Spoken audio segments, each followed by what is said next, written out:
トとかスクリーンショットなどで様々なポイントをご紹介していこうと思います。Because we are still in the middle of development, we don't have videos for you today, but I will show you some concept art and screenshots to go along with my talk.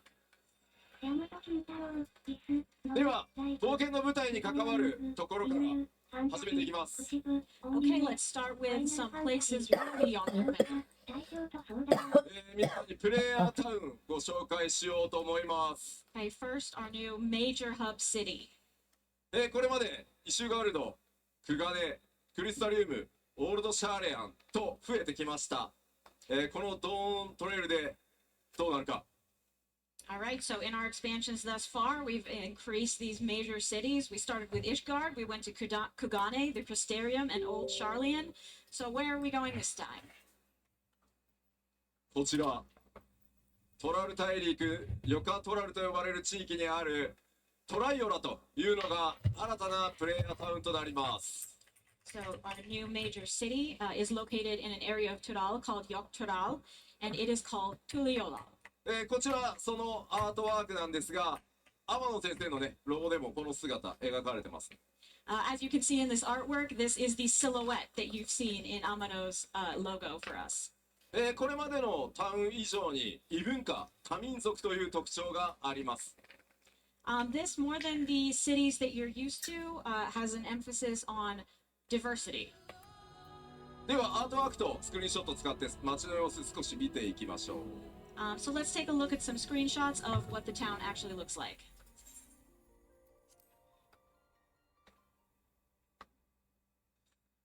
これまでのタウンに比べると近代的というよりは自然との調和、それを重んじる多民族のイメージが強いです。Okay, so unlike some other places we've been to, this place is not very industrialized because it is inhabited by myriad peoples who prioritize living with nature.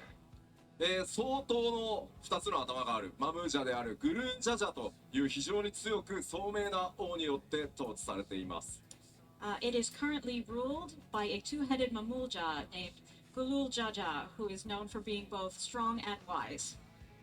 今回ですね、7.0 かなり新しいキャラクターどんどん登場してきます。鍵を握る一人なのでぜひ覚えておいてください。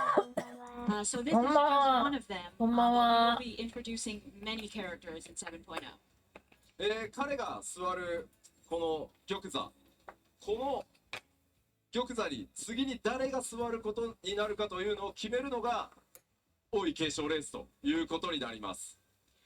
So the contest we've been talking about is actually the contest for the throne upon which he currently sits, deciding who will succeed him. さてもちろんプレイヤータウン実はここだけじゃないです。非常に美しく一風変わった都市っていうのもあるんですが、ちょっとネタバレが強すぎるので今回はまだシークレットにさせてください。Of course, this is not the only major city that you will visit. There's others, and we will have some very beautiful and quite unique vistas to show you in the future, but that would be spoilers, so not now. じゃあスクリーンショットいきましょう。All right, to the screenshots. こちらトライアラの港になってます。グラフィックスアップデートの効果もあってですね、かなりオブジェクト数も、増加できて、影の濃淡っていうのもうまく出せてるんじゃないかなと思います。So this is Tuliolo's harbor, and as you can see, there's been some positive effects from the new graphics update, including more objects placed around than you usually have, and a lot better shadows. もう一枚いきましょう。Here's another. 日中の港から少し奥へ進んだあたりですね、マーケットが立ち並んでます。So this is a little bit further into town from the harbor, and this is the marketplace. どんな商品がね取引されているのか、どんな民族が往来されているのか。途中でお風呂入ったりする。Right, so what sort of people come here, and what do they trade for? I bet you want to know. 途中でお風呂入ったり、お風呂入りに行ったりする。そして3枚目、こちらは夜のトライオラになってます。And our third screenshot, this is a picture of Tuliola at night. かなり自然が多くてですね、異国へ来た感じというのを強く、強調してます。As you can see, there's a lot of い interesting やでも feature. 私は寝ました Overall よ。 vibe is 寝た definitely んですよ。 different from any of 12 the 時 countries ぐら we いvisited 2時間寝たんでまあす。光の戦士たちの夏休みというのがテーマなので、このトラル大陸泳げるところもたくさんあるので、街の中はねちょっと泳げないんですけど、水着をぜひあ新大陸へ向かってください。It's quite suitable for summer vacation, as we've said. And though you cannot swim in the city itself, there are loads of places in Tyrol that you can swim, so maybe bring your bathing suit. まあちょっと月がね綺麗に浮かんでるんですけど、あの月ちょっとねまだ位置を調整しているんで、実際のありがとうございます。わかんないです。The moon is looking really great in this screenshot, but I do have to mention that we haven't actually decided where the ス buildings ト are リーム going リ to ミ be ッツ placed 一 in 番上じゃ respect な to the かっ moon た。 yet, so it might look kind of different from this at the end. じゃあ続いて、タウンの紹介したので新しいフィールド行きましょありが Okay, とう so ござ let's い move ま on to some field areas. う。ここからはですねこの新しい冒険の舞台となる新大陸トラル、そのフィールドを見ていこうと思います。久しぶり。 And 仕 these are, 事 of course, 忙しい located のか。 all in the New World, Tyrol. こちらもアートワークとスクリーンショットでご紹介していきます。Again, we will just be using artwork and screenshots to show you what we have. まずはこちら、ヨカトラル地方のオルコパチャと呼ばれる、地域をご紹介します。All right, so this is also located in Yok Tyrol, and it is called Urkopacha. このヨカトラルの山岳地帯、これがオルコパチャになります。So this is a very mountainous region of Yok Tyrol. ヨカトラルの中でも最も小柄な民族と、最も大柄な、民の集落が、点在してます。And in these mountains are settlements belonging to Tyrol's both largest and smallest races. かつてこの土地、巨人種族が支配する国の中心地であったんですが、今はその遺跡が残るのみになってしまっています。So this whole area was once the center of an empire ruled by the gigantic race, but of course that empire now only exists in the form of ruins. かなりね自然が溢れていて、そこに住まう人たちとうまくね融合しているイメージになってます。There's also plenty of nature that everyone is taking advantage of and living harmoniously with. ではスクリーンショットいきましょう。 Screenshots. こちらオルコパチャのとある集落です。So this is a settlement in Urkopacha. 円形に山々が見えるんですが、この辺りの空気感の表現というのも今回かなり工夫してます。You may notice that the atmosphere, that you can sort of see some stuff in the air around the mountain. Worked pretty hard to make that look good. それから影の入り方とかね、その陰影にもぜひ注目してもらえると嬉しいです。And if you could also turn your attention to the shadows and how well those are looking these days.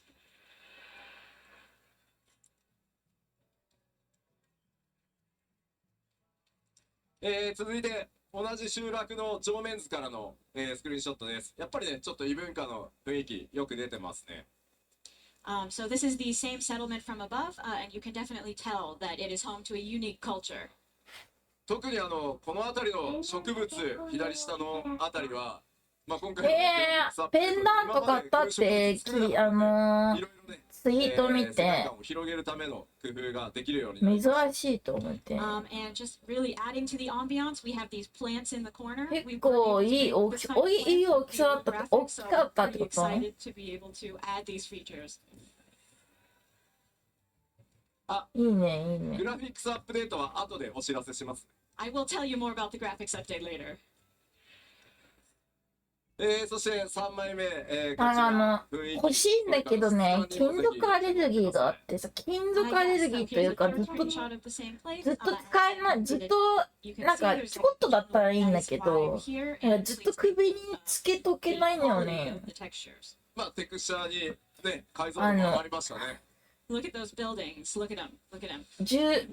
18金じゃない、18金かプラチナじゃないと。それからラスベガスもめちゃくちゃ暑いので、この高知のちょっと涼しい欲しいなと思ったけど買えなかった。Yeah, so both Japan and Las Vegas are super hot at the moment, so I'm really jealous of whoever lives here because it looks なん nice. か買い替えになっちゃうんだよね。なんか暑いな。ピアスぐらいだったらまあもうちょっとだけど、もうちょっと奥そう見てみましょう。買い替えになっちゃってるわ。 All right, let's go a little further into the continent. 今回こちらヤクテル樹海という場所ですが、まあ14ね、いろんな森を描いてきましたが、今回もかなり独創的です。Okay, so this is an area called Yaktael, and you know we have a lot of forests in game, but this is a very unique one. このさっきご紹介したトライオラから気球に乗ってこのエリアへ到達することになります。So from Tuliolal, where we were earlier, you can take a dirigible over here to Yaktel. ここはですね、高レベル帯と低レベル帯2つのエリアに分かれています。It's actually divided into a high level area and a low level area. 上層と下層でかなり雰囲気が異なりますので、ちょっとね、期待しておいていただきたいです。And between those areas, there's definitely a very different vibe for each, so look forward to finding out what that looks like. あとは今テキストにもありますが、こちら天然の井戸とかセノーテと呼ばれる、泉なども非常に特徴的になってます。And you can see, as we've written on the slide, but one of the primary characteristics of this place is it has underground wells and springs and cenotes. ではスクリーンショット見ていきましょう。Let's take a look at some screenshots. こちらも夕暮れ。もうね、本当ね、もう嬉しくてみんな自然ばっかり作ってる。Right, so this is at sunset, and look, we were all so happy about the plants that we took so many nature screenshots.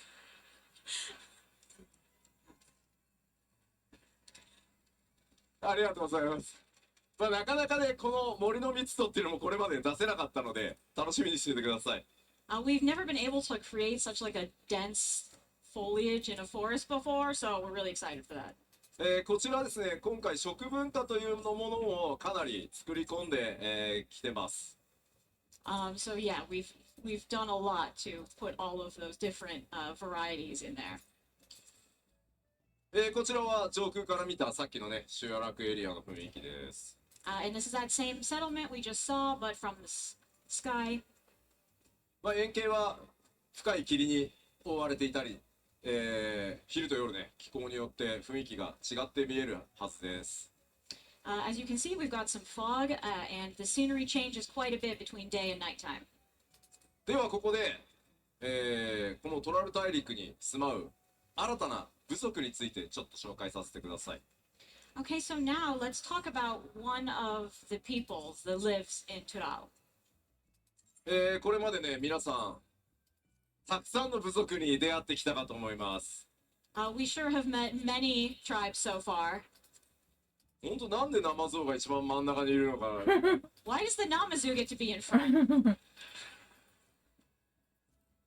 もちろんドントレイルでも新たな部族との出会いたくさんあります。その一つを、今回ご紹介します。So of course you will meet many, many peoples in Dawn Trail, but we'll just talk about one of them today. こちら。名前をペルペル族と言います。FF シリーズに詳しい方はあれって思ったかもしれません。So these are the Pelu Pelu. If you're familiar with older Final Fantasy titles, they may be familiar to you. ではちょっとだけ特徴をご紹介しましょう。Alright, so let me tell you about a few of their distinct characteristics. オルコパチャに住まう、小柄な民族になってます。So these are the diminutive people that we mentioned who live in Urkopacha. 非常にね、この特徴的な仮面というのも、一つ大きな、特徴ですね。They also wear these very unique masks. そして非常に商売が得意なので、プレイヤーの皆さんね、もしかしたらいろんなものを売りつけようとされるかもしれません。They're also extremely skilled at trade, so they will probably try to sell you something. そしてさまざまなごめんなさい戻しちゃったごめんなさい戻しち戻しちゃって。もう一個。はい。One more? Yes, good. さまざまな飲み物を、作る部族です。Yes, and they're well known for their beverage making. どんな活躍をしてくれるのか、そしてメインストーリー絡んでくるのか、楽しみに想像してみてください。Yeah, so for now, you'll have to just imagine for yourself what kind of role they might play in the main story and our adventure overall.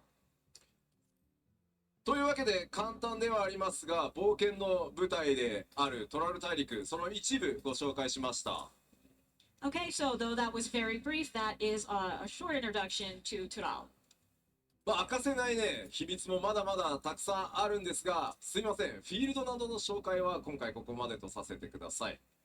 Okay, so of course we still have many secrets that we have not yet shared, so please wait for future announcements of more areas and such. では、続いて 7.0 全体の概要についてお伝えしていきたいと思います。Okay, now I would like to give an overview of all of our 7.0 content.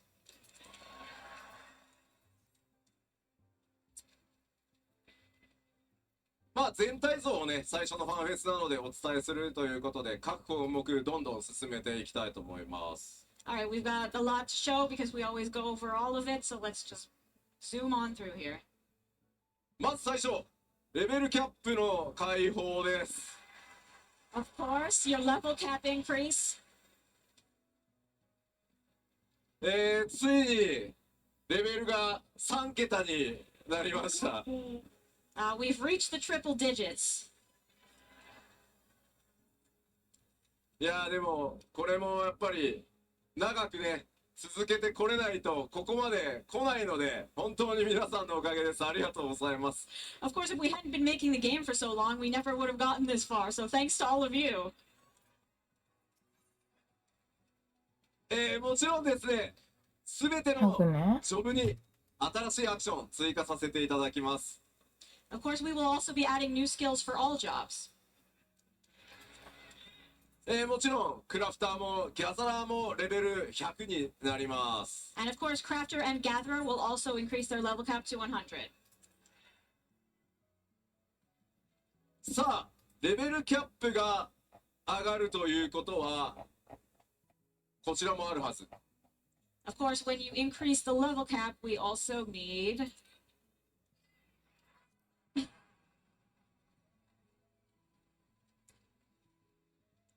新たなジョブを追加させていただきます。 We will be adding new jobs.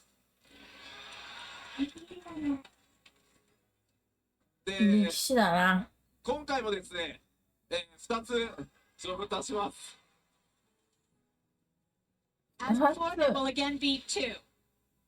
Two jobs。 いや、私は戦士が離れないから、全然。ちょっと待ってよ。何もあのね、ごめんごめん。今日は何のジョブかはまだ言えません。 Okay, I'm really sorry, but I can't tell you what jobs they are today. ちょっと聞いてみようかな。 All 何 right, の all ジョ right, ブが let's いいです ask. か？ What jobs do you want?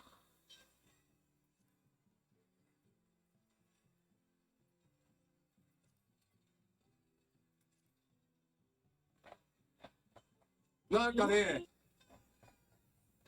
すごい、すごい声が大きくてね、何言ってるかちょっと聞こえないわ。 It's really hard to hear. なんかこの辺になんかブリッツボールすごく欲しい人がいる。か。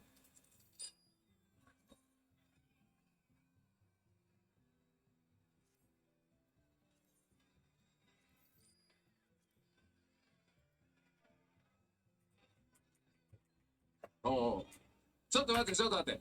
今回、じゃあね、ロールだけお知らせします、ロールだけ。Okay, that was very loud. Let me just tell you the roles.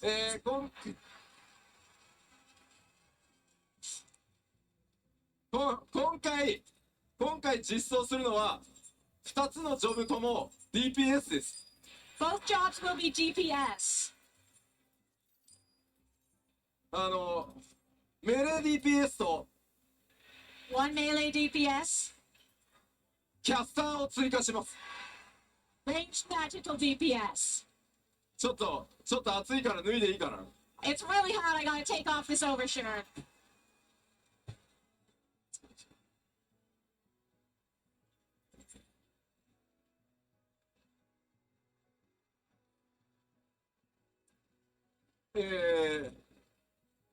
なんで、ちょっと待って、なんでみんなわーってなってんの？ Why are you so excited?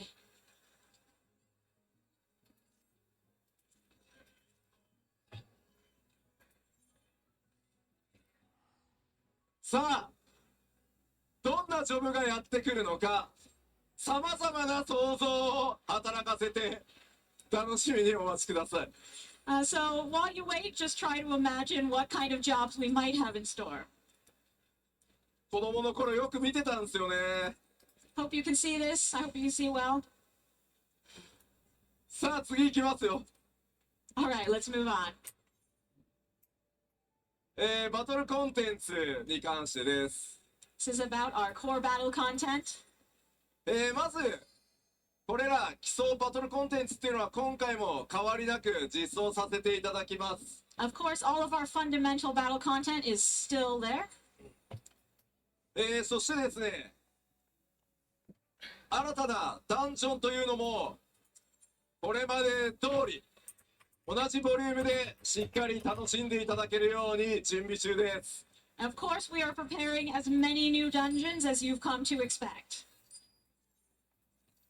まあちょっとね、まだ、めちゃくちゃ開発中なので、今回のファンフェスではね、ダンジョンのスクリーンショットとか出せないんですけど、まためちゃくちゃいろんなパターンのバリエーション作ってますんで、次のファンフェスではね、多分お伝えできるんじゃないかなと思います。Okay, these are still mega super under development, so we can't show you any screenshots today, but we do have a lot of unique and different dungeons coming, and hopefully we can share them with you at the next FanFest. ただ、ね、どんな敵と戦うかぐらいはちょっとね、教えてほしいんじゃないかなと。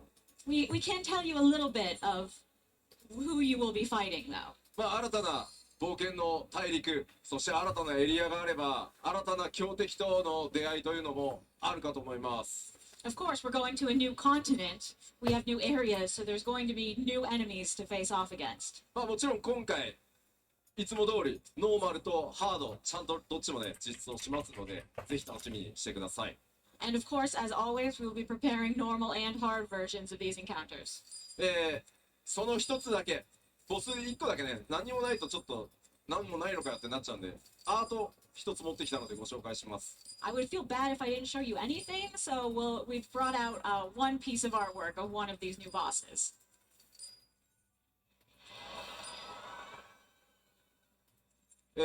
拳銃バリガルマンダ、 The legendary Valigarmanda. そしてまあ拳銃とはね、ちょっと何なのか、よかった。配信つけて期待。しててほしいなと。What sort of legends does this ominous beast play a part in? Well, you'll see. まあどういった形でね、相対するのか、王位継承レースにね、関係してくるのか、さてどうなるのでしょ I wonder how it will relate to the contest that we're participating in. う。では続いて、コンテンツサポーター、こちらも、確実にアップデートしていきます。And yes, of course, we will also be bringing updates to duty support. 今回もですね、メインクエスト、対象となるダンジョンに関しては必ず対応されています。Of course, we can promise that there will be duty support for all dungeons involved in the main story. で、それ以外にもですね、このコンテンツサポーター、いろんなアップデートをするんですが、ちょっとね、ストーリーに関わるので、あんまり詳しく言えないです。We also have some new plans for places that we can implement duty support and what we can do with it, but it is too related to the story for us to give you details. ただ、今回、まあ、暁の決明とね、いろいろコンテンツサポーターやってきたと思いますが、複数の新しいメンバーというのがコンテンツサポーター登場していきますので、その新しいキャラクターたちとの共闘というのを楽しみにしておいてください。But I can tell you, so far we've been really focused on the Scions in duty support naturally, but we will be debuting a number of new characters for duty support. もちろんですね、新しいギアとかレシピというのも大量にクラフターギャザラーさんに向けて、実装させていただきます。Of course, there will be plenty of new gear and recipes for crafters and gatherers. まあ今回ね、結構新大陸行くので、渋めが多いかなとは思います。I mean, you're going to a whole new continent, so you'll have a lot to do. そして今回 6.X シリーズでやってきたように、無人島開拓実装してきました。So as in 6.0, where we implemented Island Sanctuary, 今回パッチ 7.X シリーズではそれに続く新しい大規模生活系コンテンツを、展開していく予定です。in the 7.x series, we are planning to implement some sort of content in the same vein. こちらもですね、企画は進行してるんですけど、あとね、ちょっとお見せするにはもうちょっと時間かかるので、次回をちょっとお待ちください。We are proceeding with our plans here, but we don't have any screenshots yet, so we'll have to wait for next time for those. そしてもちろんダンジョン以外のコンテンツというのも引き続きやっていきます。Naturally, we have a lot of content that's outside of our standard dungeons. 特にですね、新しく加えたバリアントダンジョンに関しては 7.X シリーズでもどんどん継続していきます。We will, of course, continue the variant dungeons that we began implementing in 6.x in 7.x as well. いろんなタイプのね、プレイヤーの皆さんに楽しんでいただけるアライアンスレイドシリーズもいよいよ新シリーズが 7.1 からかな、開幕します。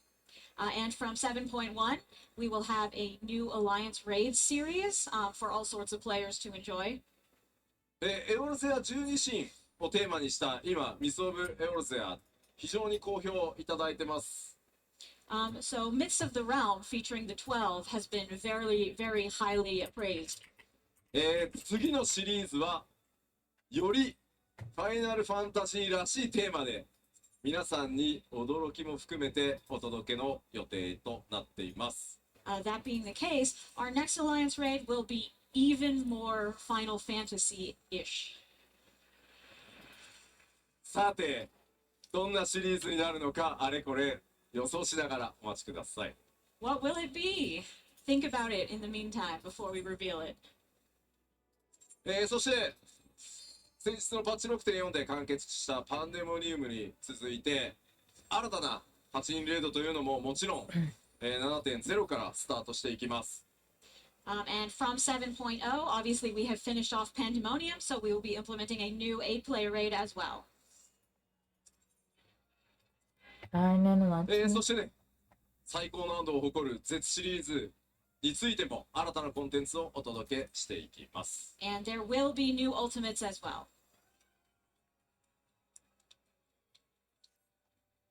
そしてもちろん PVP のアップデートというのもどんどん続けていきます。We will also, of course, be continuing to update PvP. 今回のファンフェスでも各リージョンの最強チームを決めるね、大会開催されます。At this very fan fest, we will be deciding the best team in each region.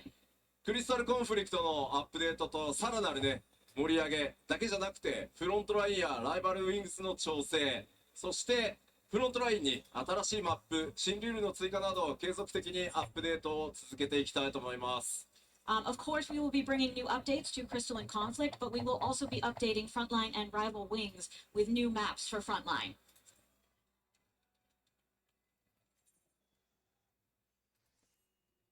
では言っておかないとですね、あれどうなったこれどうなったってなるので、この先 7.0 でもどんどんアップデートしていきますよっていうコンテンツの一覧ちょっとお伝えしていきます。And of course, I have many other things that I need to just really get out there quickly. So let's go. まず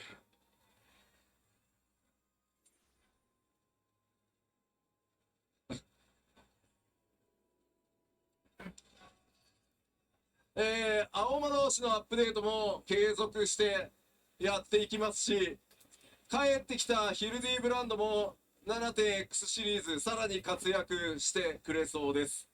All right, we will of course continue to update Blue Mage, and Hildebrand will also be back in 7.x doing something.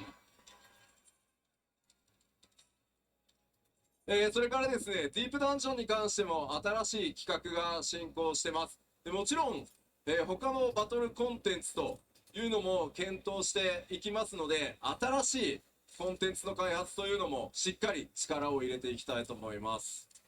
So we are currently considering new plans for Deep Dungeons, but at the same time, we are also considering brand new battle content plans as well. ゴールドソーサーアップデートももちろん 7.x シリーズ続けるんですが、そういえば 6.x シリーズゴールドソーサー大きなアップデートないんじゃない？ So, of course, we're going to update the Gold Saucer in 7.x, but wasn't there some kind of update coming in 6.x as well? No, ブリッツボール。 No, it's not Blitzball. ちょっと今日後でお話します。But I will tell you about it later today. まあこの基調講演で話すからちょっと待ってね。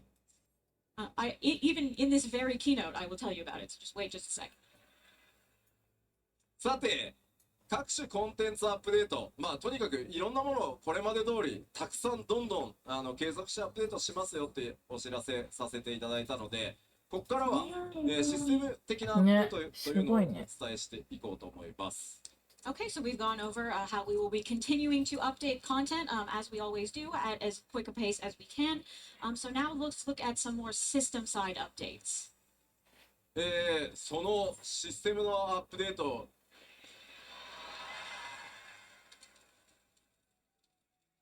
Here's our most major system update. 皆さんが本当に楽しみにしてくださっている第一次グラフィックスアップデートのその途中報告をさせてください。All right, so I know you're all really looking forward to our first graphical update, so I wanted to give you a bit of info about where we are with that. ちょっとその前にこのグラフィックスアップデートのコンセプトっていうのをちょっとおさらいさせてください。But first, let me explain a little bit about our philosophy behind this update. ファイナルファンタジー14はまあ、スタンドアローンのシングルゲームではないので、単純なやっぱりキャラクターとかオブジェクト単体じゃなくて総合的な画面全体というのの美しさを、アップグレードしていくっていう方針にしています。Alright, so Final Fantasy XIV is not a standalone title, so we don't feel that it's sufficient to upgrade the looks of the characters or certain objects on their own. We really want to take a unified approach and prioritize the aesthetics of the screen overall. キャラクター、オブジェクト、それから影については高解像度化することでもう単純に綺麗になります。Of course, by making improvements to characters, objects, and shadows, everything will just get overall prettier. シェーダーアップデートをしてですね、金属、まあこういう金属ですね、マテリアルについては質感が大幅に向上します。And with shader updates, materials such as metal will look a lot more realistic. まあただし、ファイナルファンタジー14はですね、申請からもう10年、今年10周年にわたって皆さんに本当に長く愛していただいている作品です。Of course, Final Fantasy XIV is also a game that's been going on for 10 years, and we have a lot of players who know and love the game as it is. とにかく皆さんが操作するキャラクター、そのイメージを壊さないように大切にしていくべきだっていうふうに考えてます。So we're really putting a lot of priority on not changing the image you have of your own character in your head. We want to make sure your characters still look the way that you enjoy them now. ですので皆さんのねキャラクターが大きくイメージ変わってしまうことのないようにしっかり注意を払ってフォトリアルではない方向でしっかりアップデートを今進めています。So we're really taking care to make sure that you don't see your updated character and think, oh, that's not what I thought it would look like at all. では進捗についてね僕が口でずっと説明するより動画を見ていただいた方が早いかなと思います。But it honestly might be better to just show you continuing to talk. 注意点です。One thing. これあくまで途中経過の報告なので細部のクオリティはもっと上がると思ってください。Okay, so please, when you see this, know that this is still under development. So for the final version, you can expect even higher quality. まずはキャラクターがどう変わっていくのかというところをちょっとご覧いただこうと思います。All right, first let's take a look at what characters are going to look like. それではどうぞ。 Play the video.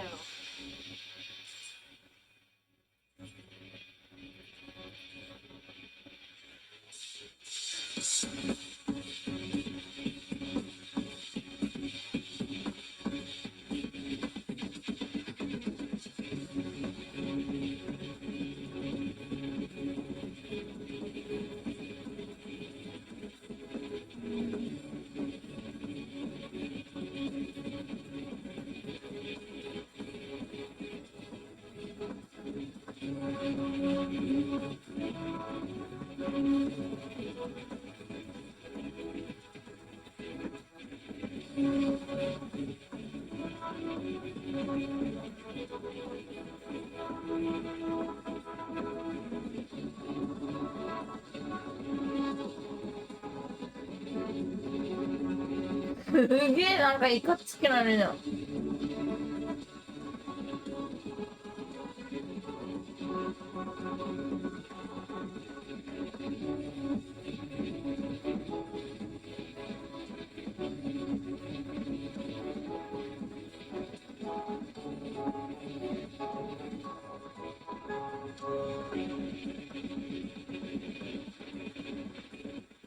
なんかすごいいかつくな。めっちゃ変わるよな。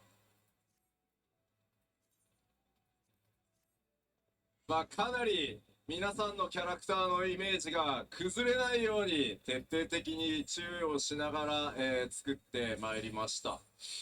So we really did take care to make sure that we weren't changing the overall impressions of the characters. まあキャラクターで目立つのはやっぱりこう髪の毛のテクスチャー解像度の増加による鮮明さとか、あと眼球のリアリティアップ、あと肌の質感の向上みたいなところですかね。I think the major points there is the improved hair texture, as well as the more realistic eyes, and the beautiful skin that we now have. ただ皆さんのやっぱりねキャラクターに対するイメージ愛情っていうのをとても大切にしたいと思っているので、とにかく慎重に、作業を進めてます。But as we proceed, we will continue to bear in mind the vision you already will have had for your own characters. またさっきね紹介したナイトの、6.0 のジョブ装備について今回ねテストケースで対応してるんですが、So as you saw in the video, as sort of a test, we upgraded some Paladin job gear from 6.0. とにかくものすごい数のギアが14存在しているので、7.1 以降も順次いろんな装備をアップデートすることになっているので、一気に全部変わるわけじゃないので、そこだけですねぜひご理解いただけると助かります。But one thing I want you all to bear in mind is the fact that this game has an incredible amount of gear in it. So we won't be able to just dump it all at once in 7.0. We will continue to upgrade more and more gear sets throughout 7.x.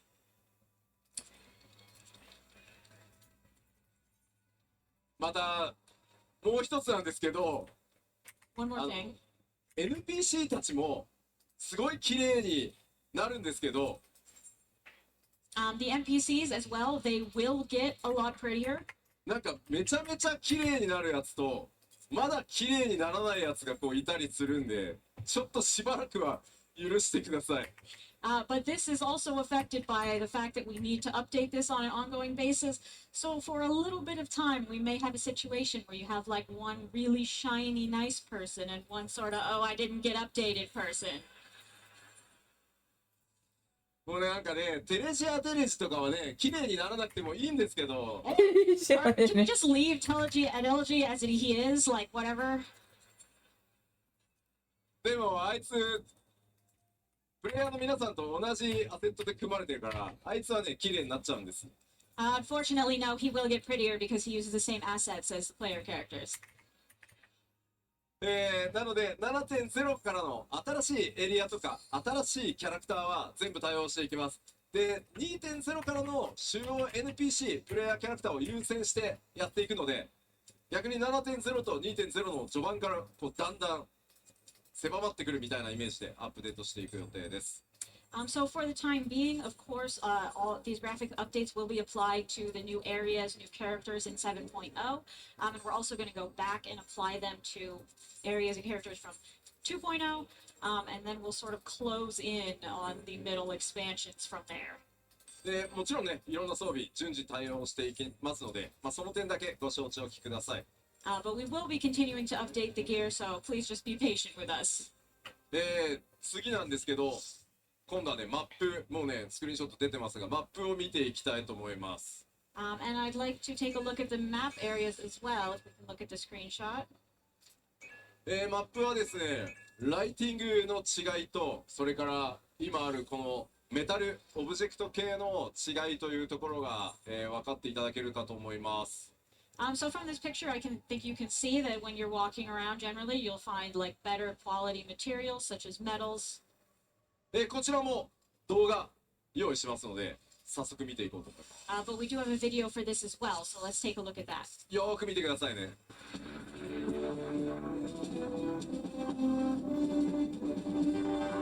うん。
マップに関してはですね、メモリのこれまで制限というのを緩和したことによって、オブジェクトの配置数というのもこれまで以上に格段に増やせるようになりました。So up until now, we did have memory limitations that were preventing us from putting a lot of objects in these different areas, but we've gotten a bit of an increase there, so we can have more stuff per area. これらもですね、優先的に新しいエリアから対応させていただきます。As with the other stuff, we will be adding these upgrades for the 7.0 content first, and then moving on to the rest. ですので 7.0 のエリアは既存のエリアより格段に、綺麗です。So then you'll notice that the 7.0 areas are kind of prettier than the previous areas. ただしその手前の、旧エリアに関しても影とかそれからライティングは自動的に全て変更されることになります。But in the old areas, things like the shadow improvements and lighting will be automatically applied, so you will still see some improvement there to start with. オブジェクト数をね増やすのはちょっと作業コスト的に当面手がかけれないとは思うんですが、今まで以上に美しく見えるようになるのは間違いありません。It will take some time to add those extra objects we're talking about, but in terms of appearance, it still will look better. では最後、実は開発チームパッドシーンセクションとかが一番喜んでいる、植物、自動生成ものの植物についてちょっと見ていきたいと思います。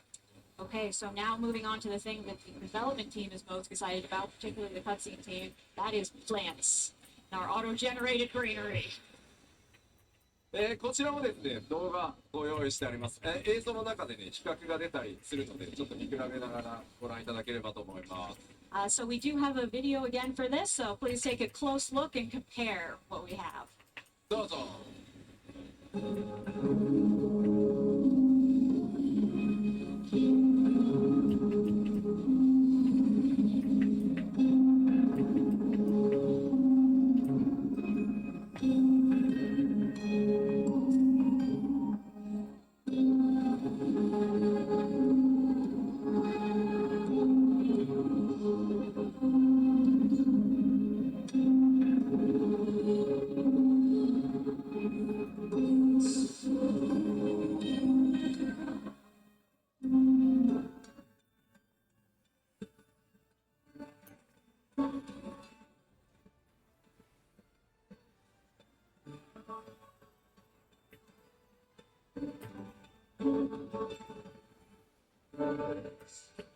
まあここに関しては今までも綺麗だったからな。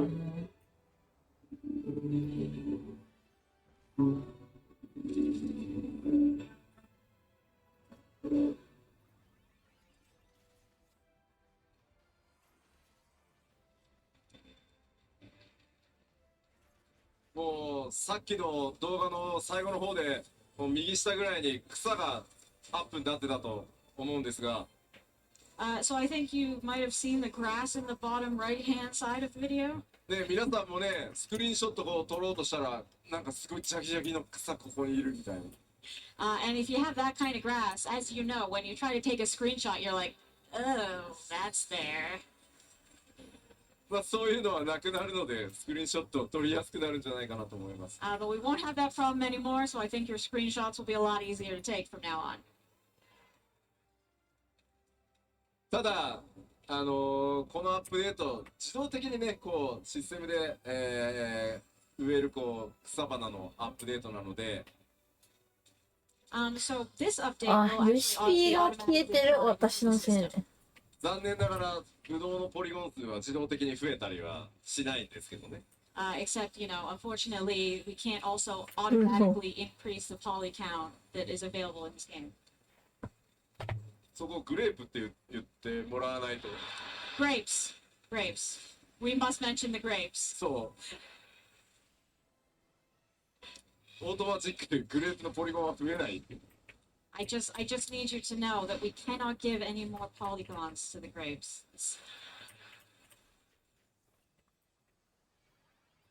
では、これ、グラフィックスアップデートって何も画面の美しさだけが上がるわけじゃなくて、このグラフィックスアップデートによってさらに得られるちょっとシステム面のアップグレードをちょっとこの後ご紹介したいと思います。Okay, but with these graphic updates, it's not just that things are getting prettier, we also have some system-based improvements that are coming because of this. このグラフィックスアップデートに得られる最初の大きなポイント、染色システムアップデートさせていただきます。So probably the biggest benefit you're going to see from this graphic updates is an update to the dye system.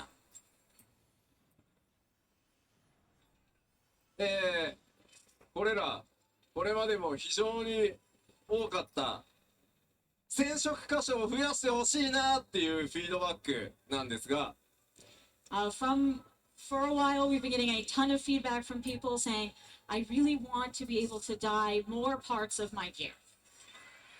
2箇所あるよね。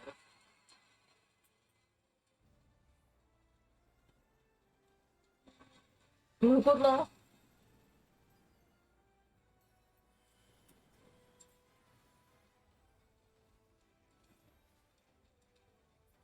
？2箇所まで染色できるようになります。So now we have upgraded it so that you will be able to あ、 apply to 何 dye こことこ your こ piece. みたいな。そういうこと？で、ちょっと一部のハウジングアイテムなど難しいんですが、できる限り多くの装備アイテムで、染色箇所を2箇所にね、増加させていただきます。We may not be able to apply this to certain housing items, ones that are particularly difficult, but we will try to apply it to as much gear as we possibly can.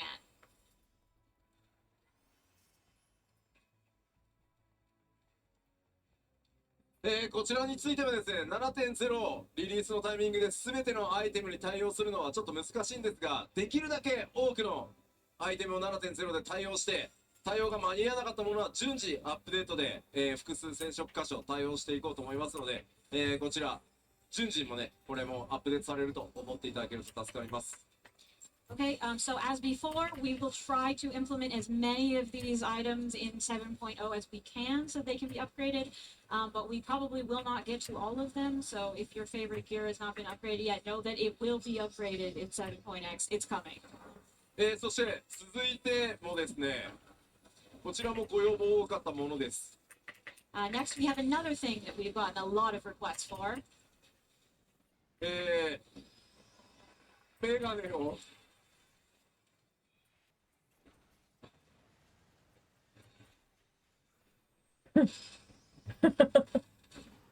メガネ。頭装備をつけるとメガネがかけれない。メガネをかけると頭装備が消えるっていうのが、まあ、これまでだったんですけど、7.0 から、まあ、できるだけ、まあ、7.0 間に合わせる予定で今進んでますが、メガネをですね、頭装備つけたままメガネつけられるようになります。Okay, so, until now it was the situation where if I want to wear a helmet, I can't wear eyeglasses. If I want to, and then I put anything on my head and there's no glasses and it's tragic. So we will do our best to make sure this is implemented in 7.0 so that you will be able to wear headgear and glasses at the same time.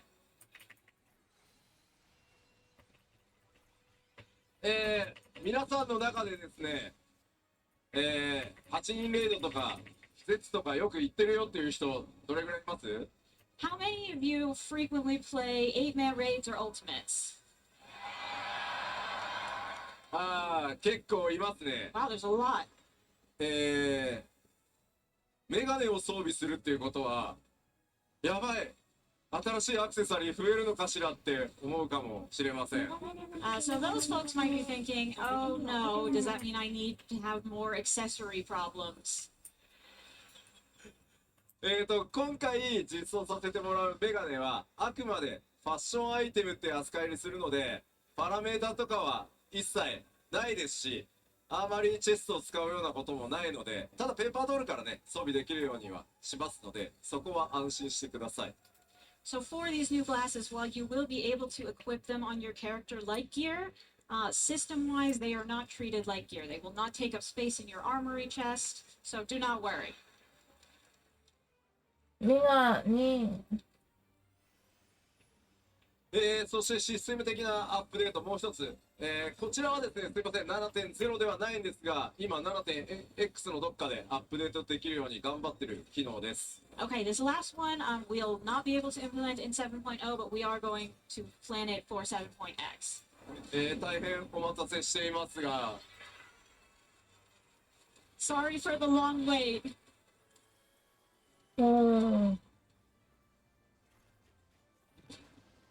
なんとかですね、ハウジングにおける、家具の配置数の増加というのを現在作業中でございます。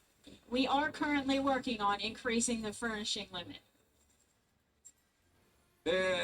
まあなんとかね、7.x で、達成できる見込みですので、ぜひですね、ハウジングやってるよっていう方、Oh, who uses housing here? すいません、本当にお待たせしました。I'm really sorry we made you wait this long. そんな皆さんにですね、ぜひもうちょっと待ってもらえれば、お届けできるようにね、今サーバーチーム頑張ってますので、もう少々お待ちください。Alright, but the server team is really trying their best, so please just be patient for a little while longer and you'll have your extra furnishing.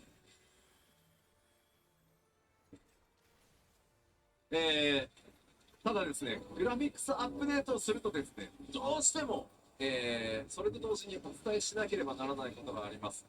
Unfortunately, because we are doing a graphics update, we do need to tell you some important news that goes along with that. 動作環境変わります。The system requirements are changing. 大丈夫です、少しで。It's only a little bit though. 少しだよ。こうなります。These are the new specs. 左側が必須動作環境。もう最低でもこれ揃えてくださいです。On the left is the bare minimum that you need to play the game. で、我々としては右側をおすすめしたいなっていう感じです。On the right is what we personally think would be ideal. で、Mac 版はすいません、まだ検証途中なので、固まったらまたお知らせさせていただきます。As for the Mac stuff, we're still trying to figure out the details on that, so we will let you know as soon as we can. プレイステーション4版はそのまま継続サポートさせていただきますので、心配はしなくて大丈夫です。But you don't need to worry about PS4. We will continue to support that. ただし、However, 新大丈夫ね品も出たんだから、ちょっといいんじゃないかなって、PS5 買いましょうよ。yeah, but FF14 is out. So if you were thinking of getting a PS5, now's the time. ちなみに皆さん大丈夫そうですか？ PC の環境。Are you guys going to be okay? Do these requirements look okay? まあいろんなね他のゲームを PC で楽しむためにもまあ普通これぐらいあっても十分かなと思うので、まあできるだけねあまり超強力な PC じゃないと動かないみたいなことはしないつもりなので、ぜひ来年の夏までに、スペックちょっと足りないなという方は、パーツの、買い替えだったり、PC の買い替え自体を検討していただけると助かります。So we don't want to force everyone to get like a super high spec PC, but we do think that if you upgrade to this level, it'll also help you in playing other games as well. So those of you who need to, if you could, consider upgrading your system by next summer, that would be fantastic. もう PC 慎重が。システム的なアップデート、ちょっとあと1枚だけ小ネタスクリーンショットがあるので、紹介して終わろうかと思います。Okay, one more quick system update that we have a screenshot for.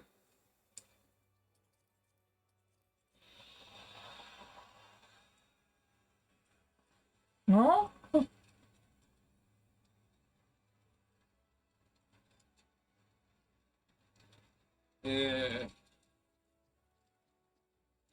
これまあ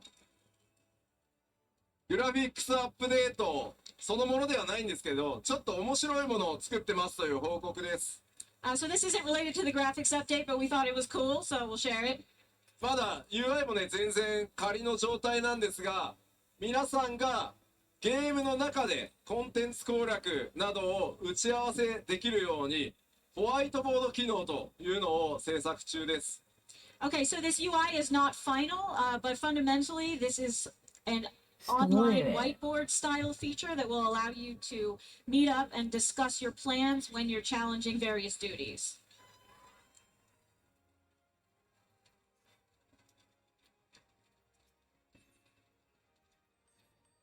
ファイナルファンタジー14で本当に君ら一体何作ってんのみたいな機能もたくさんあるんですけど、それら、とにかく皆さんがゲームを楽しむための新しい遊び、それをサポートする機能というのもどんどん 7.x シリーズでも作っていきますので、どうぞお楽しみにしててください。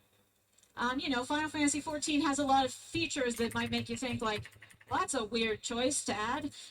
But on 7.0, we also do want to focus on those features that you will all find useful. So hopefully you will enjoy what we have in store.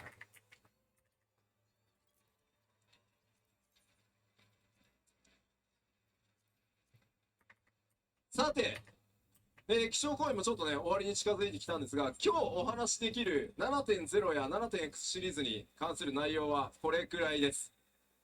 Okay, so we're closing in on the end here, and that is all I can share with you about 7.0 for now. ただし、もちろんね、この後パッチ 6.5 とか、それに続くアップデートがあるので、こちら。But we do have some updates still to come in 6.5. その 7.0 に至るまでに、パッチ 6.x シリーズで今後大きなものいろいろあるので、それをお知らせさせていただこうと思います。So there's plenty of interesting stuff to come in the time before 7.0 is released. So I wanted to really quickly go over some of that. まずはフリートライアルのアップデートをさせていただきます。First, we are expanding the free trial. 現在のフリートライアル、新生オルゼアから蒼天と石ガルド、パッチ 4.0 の直前までなんですが、The current free trial goes from A Realm Reborn to the end of Heaven's Word right before 4.0. パッチ 6.5 リリースと同時にグレンのリベレーター、つまりパッチ 5.0 の直前まで拡大させていただきます。But with 6.5 release, this will be expanded to include all of Stormblood up till right before Shadowbringers. ぜひですね、7.0 の新しい冒険のスタートに備えて、たくさんの14の魅力というのをいろんな人に触れてもらうためにですね、今後もフリートライアル拡張を続けていきたいと思ってます。Since we are starting on this new adventure, we thought it would be a really great time to bring more people, let them see the charms of Final Fantasy XIV. So we will continue to expand from here. ぜひ皆さんのご友人ご家族でまだ14触れてないぞという方がいたらですね、ぜひこのフリートライアル、拡大でですねおすすめしていただけると大変嬉しいです。If you still have friends or family who haven't played 14, if you could just nudge them in this direction, that'd be great. Thank you. Please. さあ、次のニュースはちょっと変わってます。All right, the next news is a little bit different. 動画を先にご覧いただこうと思います。Let's start with the video.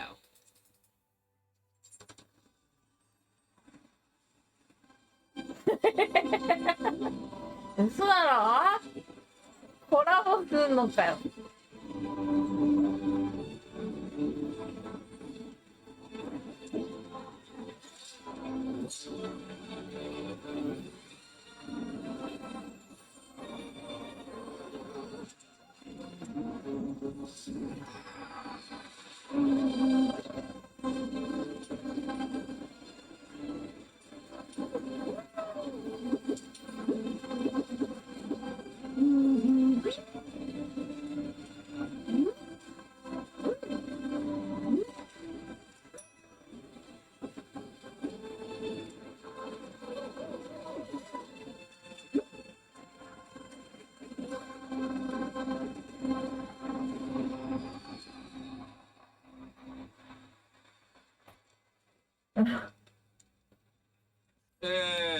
というわけで、フォールガイズとコラボレーションさせていただきます。So as you may have gleaned from that, we are doing a collaboration with Fall Guys. まずご覧いただいたのは、フォールガイズの世界にファイナルファンタジー14のキャラクターやデザインが登場するようになります。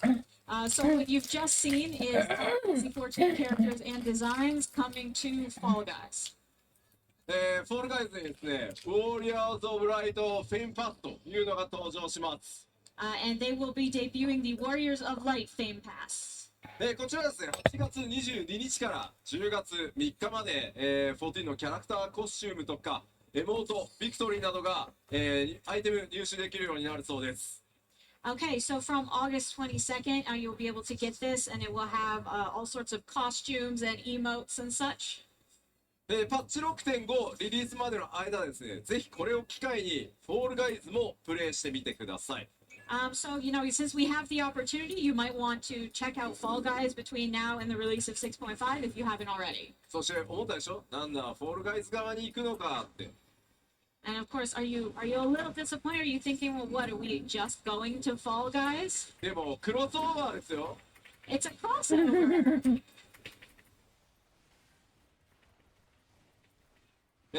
というわけで、すいません、まだ絶賛開発中なので、今みたいな動画ではちょっと出せないんですが、スクリーンショット持ってきました。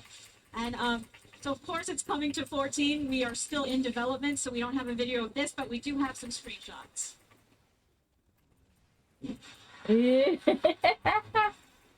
ラコンやば。なんかね、光の戦士たちですけど、ちょっと雰囲気違いますね。These Warriors of Light are having a bit of a different time than usual.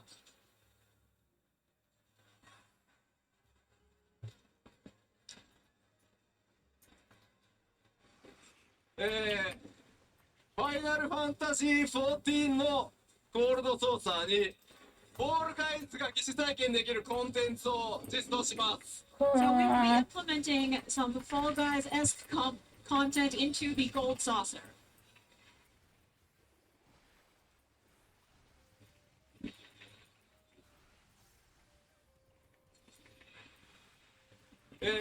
こちら最大24人で同時プレイ可能となる予定で、現在絶賛開発中です。So we are planning to make this content playable by up to 24 players at once. So that's currently in development. せっかくね、凝ったコラボレーションならということで、できる限りの再現にこだわってみました。I mean, since we had this opportunity, we really tried our best to make the most of it. フォールガイズチームの皆さんありがとうございます。And a big thank you to the Fall Guys team as well.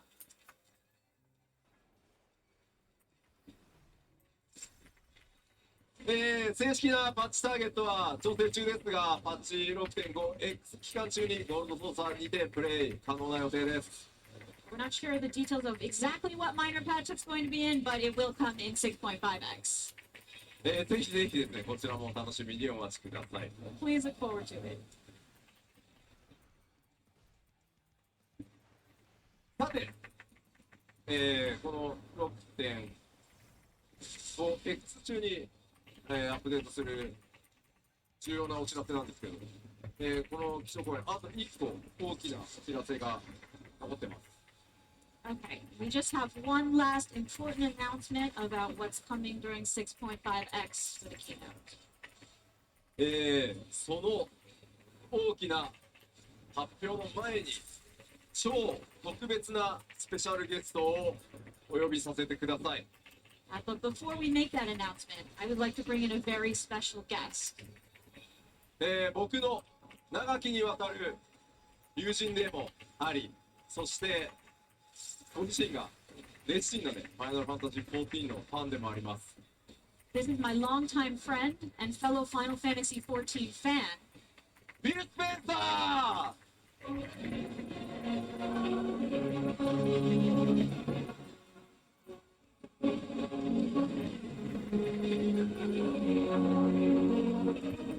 誰誰誰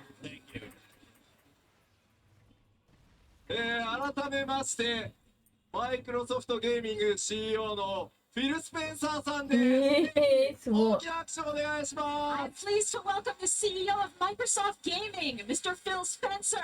A round of applause for him. フィルさん、本当にお忙しい中、ようこそお越しくださいました。Thank you so much for taking time out of your busy schedule to join us here today. そう、ここにフィルさんに登場していただいたということは、そうです。And well, the fact that Phil is here means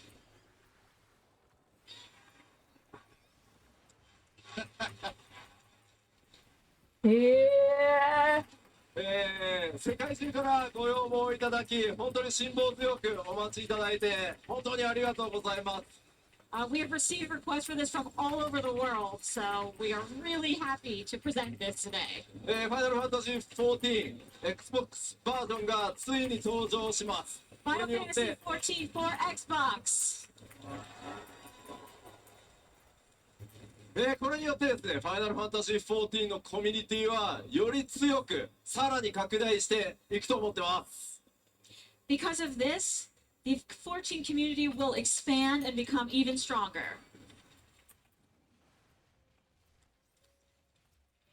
では、フィルさん、せっかくなので、ぜひ、配信を見てる人たちもたくさんいるので、世界中の光の戦士とファンの皆さんに一言お願いします。Bill, can I ask you for a few words to all of the Warriors of Light and fans around the world? Absolutely. Hey everyone, it's great to be here with so many Warriors of Light. Thank you for the very warm welcome. もちろんです。皆さん、こんにちは。たくさんの光の選手たちと同じ場所にいられて本当に光栄です。温かく迎えてくれてありがとうございます。The Xbox community is passionate about games. And like so many players around the world, the Final Fantasy series is one that gets lots of love from Team Xbox. Xbox コミュニティは世界中の多くのプレイヤーと同じようにゲームに対してとても情熱があり、ファイナルファンタジーはそのプレイヤーたちにとても愛されています。And we're very happy to announce the Xbox version of Final Fantasy XIV with my friend Yoshida-san here today. 今日ここで私の友人でもある吉田さんと Xbox 版の14を発表できることを本当に嬉しく思います。Together with his team, we are bringing the best online experience of this game to Xbox fans everywhere. ね、なんか新しいのを取り込もうとしているってことですよ。 And new players alike. だからここにいる人たちにとってっていうよりも新しい層を取り込みたいかなって思うんだよね。プレイを通じて新旧のファイナルファンタジー14のプレイヤーの皆さんと一緒に本作を体験してもらいたいです。フィルさん、ありがとうございます。Thank you, Phil. で、僕からぜひね、皆さんにも伝えさせていただきたいんですけど、本当にこの Xbox 版のファイナルファンタジー14を開発中、フィルさんと僕は本当に直接コミュニケーションを取る機会が、これはたくさんありました。So I wanted to mention that during the extensive development of the Xbox version of Final Fantasy XIV, Phil and I had the opportunity to communicate directly a lot. で、この Xbox バージョンの実現に向けて、さまざまなサポート、そして最もたくさんの努力を直接していただきました。We really received so much support from you. And what can you tell our Warriors of Light about your hopes for the finished game? ぜひですね、Xbox その光の選手たち、楽しみにしてると思うんですけど、完成したゲームの期待値、何か伝えたいことってありますか？ You have some words for our Warriors of Light here? Yeah, what I really appreciate about you and your team is you put the player at the center of everything that you do. It couldn't be more clear than watching your presentation today. At Xbox, we share a very similar spirit when it comes to our players. そうですね。吉田さんと吉田さんのチームについて私が本当に感心しているのは常にプレイヤーを体験や全てのことの中心に置いていることです。もう今回の基調講演で拝見させていただきましたけれども本当にそれを感じました。Xbox でも同じようなスピリットをプレイに対して持っているつもりです。And we're really inspired by how you have made Final Fantasy XIV, with all of you, a global success. And we want to bring the Xbox community and your Warriors of Light together in a way that is safe, secure, and engaging, and above all, fun. 私たちは皆さんが FF14 を世界的な成功に導いていることに刺激を受けていますし、Xbox コミュニティと光の選手たちが皆安心安全に、そして何よりも楽しく遊べるようにしたいと思っています。And we also see this as a seminal moment in our relationship with you and the Final Fantasy team as we look to partner more closely together in the future. 今日この場で吉田さんとファイナルファンタジーチームとこうやって話せるのは本当に重要な瞬間だと思っていますし、これからより一層連携していることを期待しています。はい。とてもとにかくね、光栄です。本当にありがとうございます。I'm so honored. Thank you, Phil. ご存知の通り、僕実はめっちゃ Xbox ファンで、フィルさんもね、14の大ファンなんですが、So you know, I'm a big Xbox fan, and you said you're a big 14 fan. これまで本当にどうやってこういけば Xbox のファンにファイナルファンタジー14届けられるか、本当にたくさんの意見交換してきました。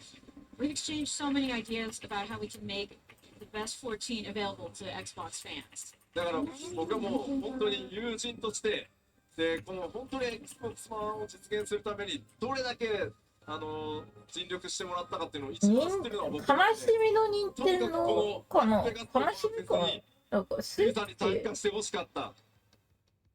As a friend, and because you've worked so hard to bring the Xbox version to fruition, I really want you to take the stage here at Las Vegas. なんかね、スイッチ入ったらね、なんかね、その層がね、変わりそうな気がする。なんか今まで保ってた秩序がすごいことになりそうな気がする。では、せっかくなのでフィルさんと一緒にその Xbox 版 Xbox はまだ So since we're here, let's take a closer look at the な Xbox ん version. かまずその詳細なんですが、Xbox シリーズ X そして S 両方のプラットフォームでプレイ可能です。So as far as the hardware goes, it can be played on Xbox Series XS, so both platforms. そして高速ロードもちろん保ってた秩序がなんかなくなりそうな気が Of する。 course, we can guarantee それでなくて even も higher quality play with faster loading. Xbox ならまだシリーズ X は 4K 対応をしてさらに高品質なプレイをお約束します。Also, the Series X will have 4K support, so even higher quality. そして気になるリリース時期ですが、As for the release window, I'm sure you're all wondering. リリース時期は2024年春になります。 That will be spring of 2024.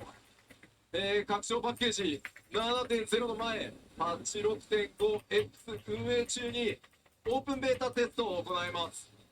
And before the release of 7.0, during patch 6.5X, we will be having the open beta. そのまま安定性を見て正式サービスへと進めていきますので、ぜひご期待ください。And we will continue to monitor the stability of the system and then proceed to official release. 今日このステージで発表したファイナルファンタジー 14.7.0 ドントレイルを含むフルバージョン Xbox でプレイ可能になります。So the full version that we've announced on the stage today, including 7.0 Dawn Trail, will be playable on Xbox.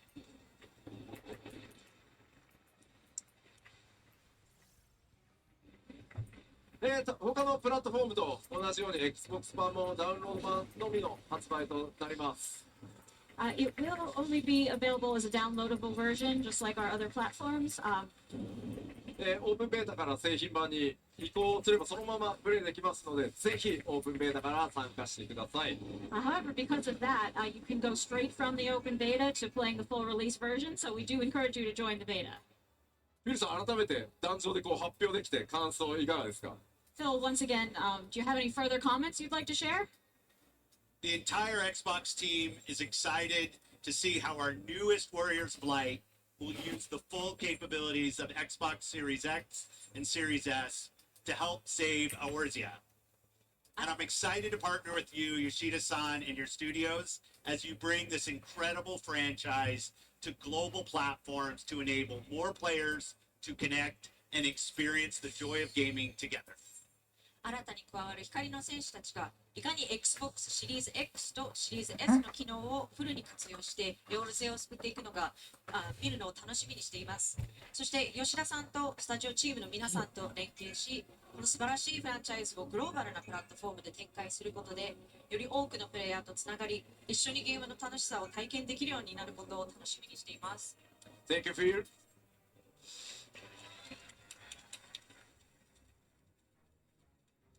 では最後に、この会場にせっかくスクエアニックスの CEO もいるのでちょっと登場してもらおうかと思います。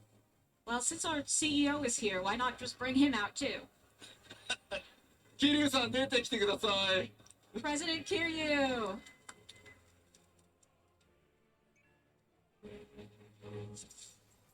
桐生さんが桐生さんからビルさんとかね、ファンの皆さんに Xbox バージョンの発表についてちょっとコメントをいただけると助かります。President Kiryu, can you share your thoughts with us about the new Xbox version? First off, I have to thank you, Wilson, for working with us to make the Xbox version of Final Fantasy XIV a reality. And this is a project that wouldn't have been possible without his support. So, I'd like everyone to once again give him the biggest round of applause.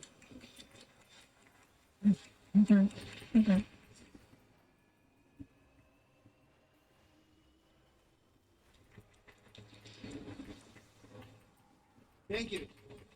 And I'd like to speak Japanese from here because we're speaking both with Yoshiki and Wilson. ここからは日本語でお話しさせていただきます。そしてですね、改めまして、ヨシキも私も、そしておそらくここにいる多くの聞かせの皆さん、そしてですね、配信を見ている皆さん、きっとですね、Xbox という新たなプラットフォームを得てですね、ファイナルファンタジー14、ここにいらっしゃる皆さんの熱気をより多くの仲間と共に世界中で楽しめること、これをみんな楽しみにしていると思います。Speak for myself, Yoshpi, all of our warriors live here, watching the live stream when I say how excited I am to see Xbox support added and for us to welcome countless new friends to the world of Final Fantasy XIV. そしてですね、Xbox ユーザーの皆さん、ファイナルファンタジー14は先ほどもお話ししましたけれども、今後さらに発展していきますので、どうかここにいる皆さんと一緒に楽しんでいただければというふうに思います。Final Fantasy XIV is only going to get bigger and better, so all the Xbox gamers out there, I urge you to give Final Fantasy XIV a try. そしてスクエアエニックスの CEO としてもう一つだけ言わせてください。 One more thing, as CEO of Square Enix, 我々スクエアエニックス、ここにいるヨシピーをはじめ開発のメンバー含めて、これからも世界中のファンの皆さんに素晴らしいゲームをお届けしたいというふうに思っています。 we want to continue to deliver fabulous games to fans across the world. そして Xbox、フィルさんの、ファンである Xbox コミュニティの皆さんにもですね、ぜひ我々のゲームをより多く楽しんでいただきたいというふうに思っています。 And of course, we want to welcome the Xbox community as well.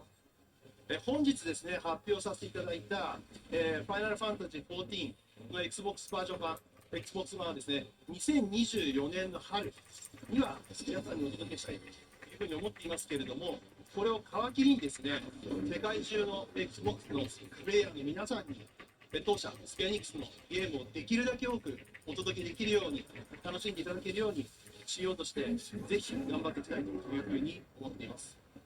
Starting with today's announcement of Final Fantasy XIV coming in spring 2024, and wherever possible, we're planning to bring our games to Xbox for players around the world to enjoy. 今後ですね、Xbox とスクエアエニックスがパートナーシップをしっかり組みながらですね、世界中のより多くのお客様を楽しませるために、ここにいるフィルさんとですね、Xbox チームの皆さんと一緒に、これからご一緒にですね、できることを今から私はとても楽しみにしています。 We're really looking forward to working closely with Phil and the Xbox team to make this possible. Thank you, Kudu-san. We deeply respect the rich legacy of Square Enix, and we look forward to building on the relationship that we've established in bringing Final Fantasy XIV to Xbox, and partnering closely with you and the Square Enix team on future games.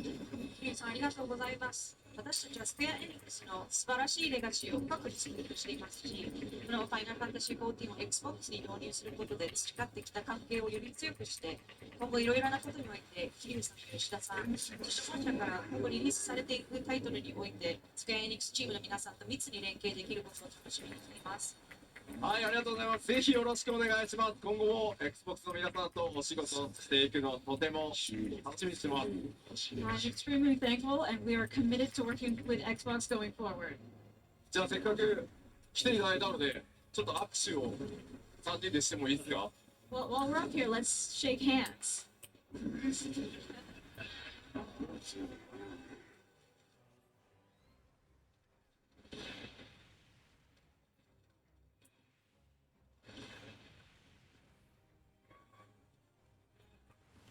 はい、ありがとうございます。 Thank you so much. いや、改めて、フィールさん、本当に信じられないぐらいお忙しい中、このファンフェスのステージに来てくださり、本当にありがとうございます。Really, Phil, thank you so much for taking time out of your busy schedule to come to this at FanFest. では、会場の皆さん、改めて大きな拍手をお願いします。 One more big round of applause, please. フィル・スペンサーでした。Thank you!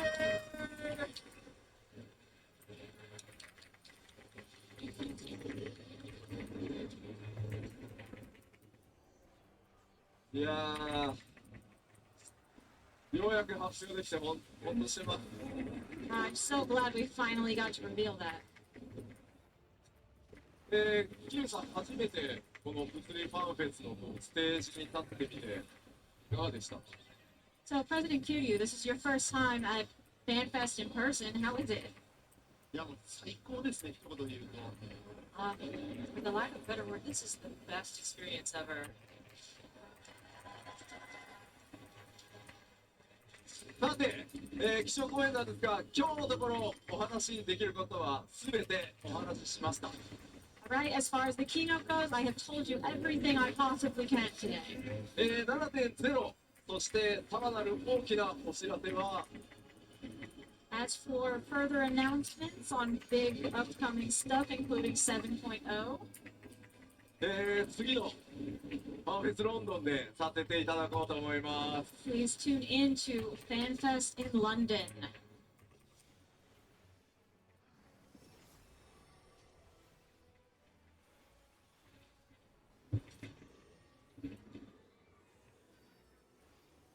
改めてゆうさん、パーフェクト間もなくこのままスタートしていこうと思いますが、皆さん何か聞いたことありますか？ Well, we're getting ready to kick off FanFest then. So, President Kiryu, any final thoughts? Thank you very much for having a time today, and I'm so excited, and I got lots of energy from here, all of Warriors of Light. Thank you very much.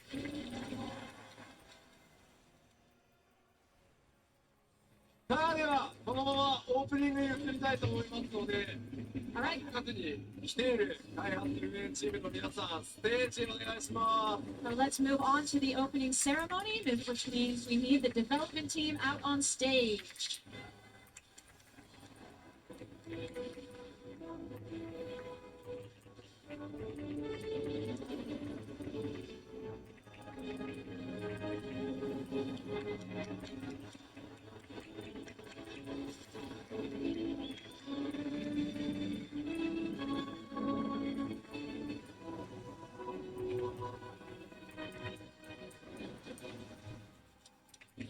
Wow, there are a lot of people here in the room, and this is extremely terrifying. Right? Thank you all for being here. It's super exciting to have you all back in person in our first fan festival in many years. We are super excited. I'm extremely nervous, so please, bear with me. But that was a super exciting keynote. Thank you, Yoshida-san. Thank Of course. All right, let's get some greetings from everyone. Kate, you start us off. Hi, like I said, I'm Kate. I'm the English localization lead. And yeah, I'm just really happy to be here with you guys. I was at Digital Fan Fest, which was just me saying things in a direction with no fans there. So it's really great to have you all in person. And yeah, as Matt said, like still terrifying. Like it doesn't get any less terrifying. So great. I hope you guys have a fun time this weekend.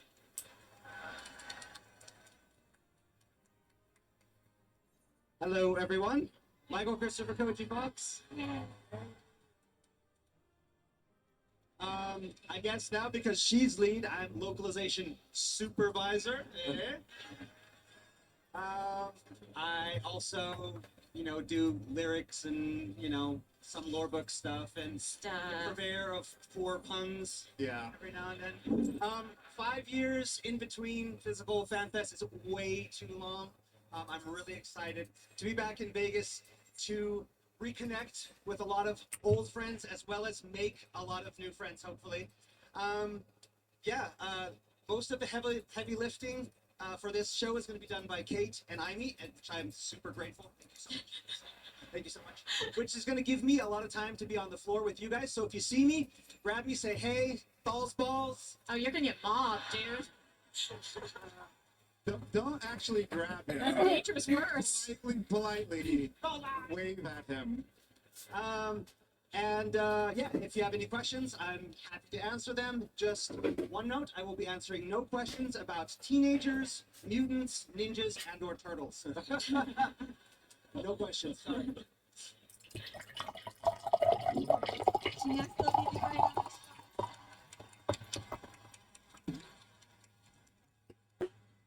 Hello, Natsuko Ichikawa, Senior Scenario Designer here.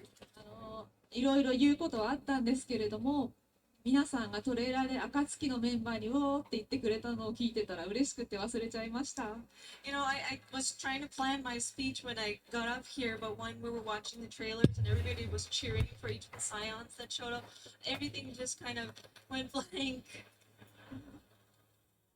皆さんのおかげでウリエンジェやパイナップルジュースを飲み、グラハはクソレカタコスを食べることができるようになりました。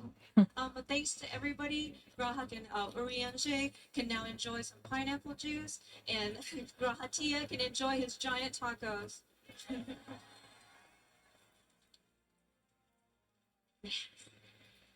そのお礼の気持ちを込めて、この2日間私も頑張って盛り上げていこうと思いますので、どうぞよろしくお願いします。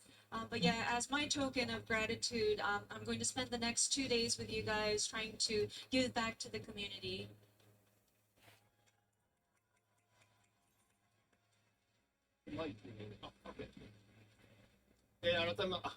In English first, sorry.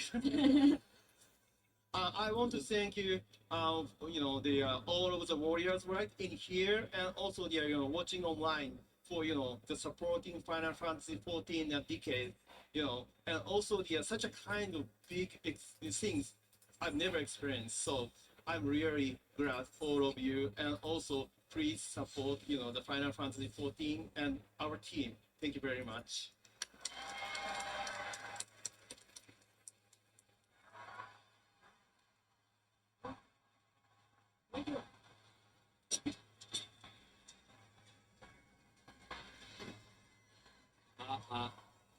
Ah, ah, ah. ファイナルファンタジー14サウンドディレクター正義祖健 is Yay. here.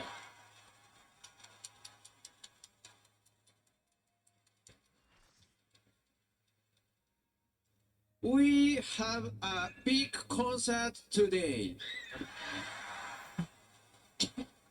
And tomorrow we have a big rock concert. Let's have a fun!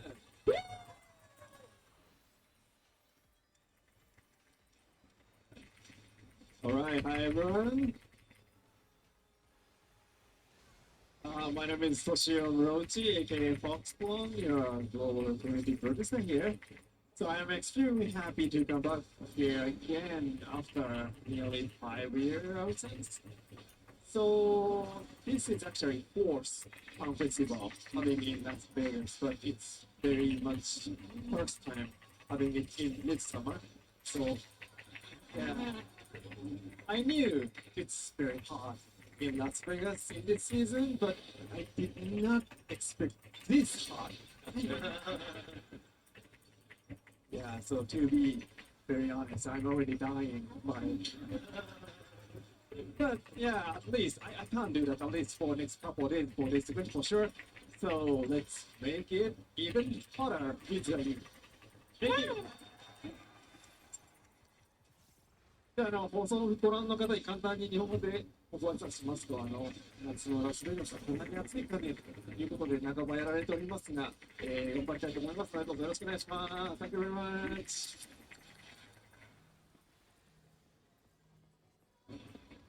Hello, everyone. My name is Ivy from the Square Enix Project Communications team. I'll be helping out with some of the stage events for translations and whatnot. So yeah, please bear with me. And I'll also like to read the live stream audience as well, just in case in Japanese. 生放送のご覧になっている皆様、スクエアニックスのお二人です。今回日本語ステージを英語に通訳させていただきますので、よろしくお願いします。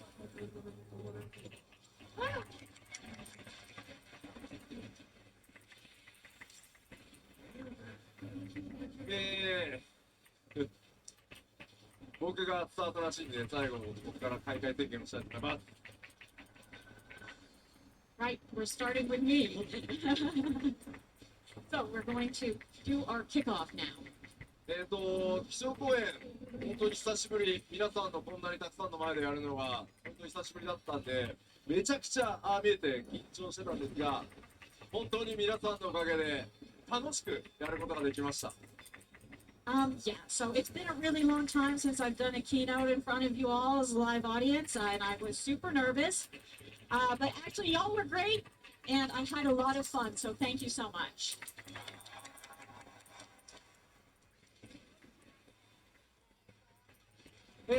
これでファンフェスティバルにおける僕の仕事の8割は終わったので、I mean, to be honest, now that I did that, 80% of my work here is done. Let's enjoy Fun Festival!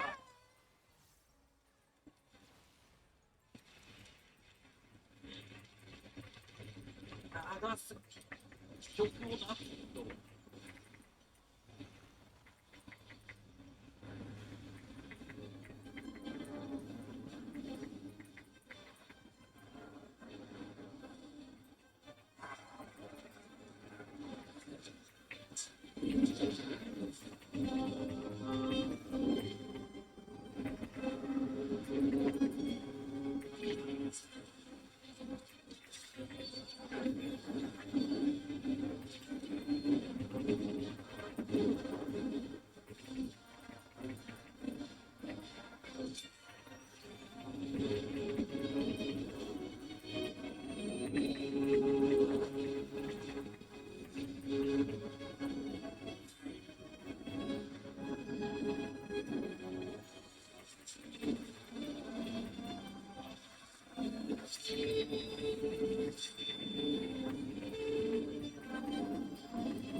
right, I could have followed that act, so that's really, really cool. But thank you all so much for being here. As everyone has been saying, we're super excited to have you here. We worked really hard to create this really fun show for you. It is now open. You can now start moving about the festivities and exploring all the different activities that we've created for you. Carefully, slowly, take your time. I think we have event insurance though, but just in case. Just a few announcements for me as we all start to move about the show.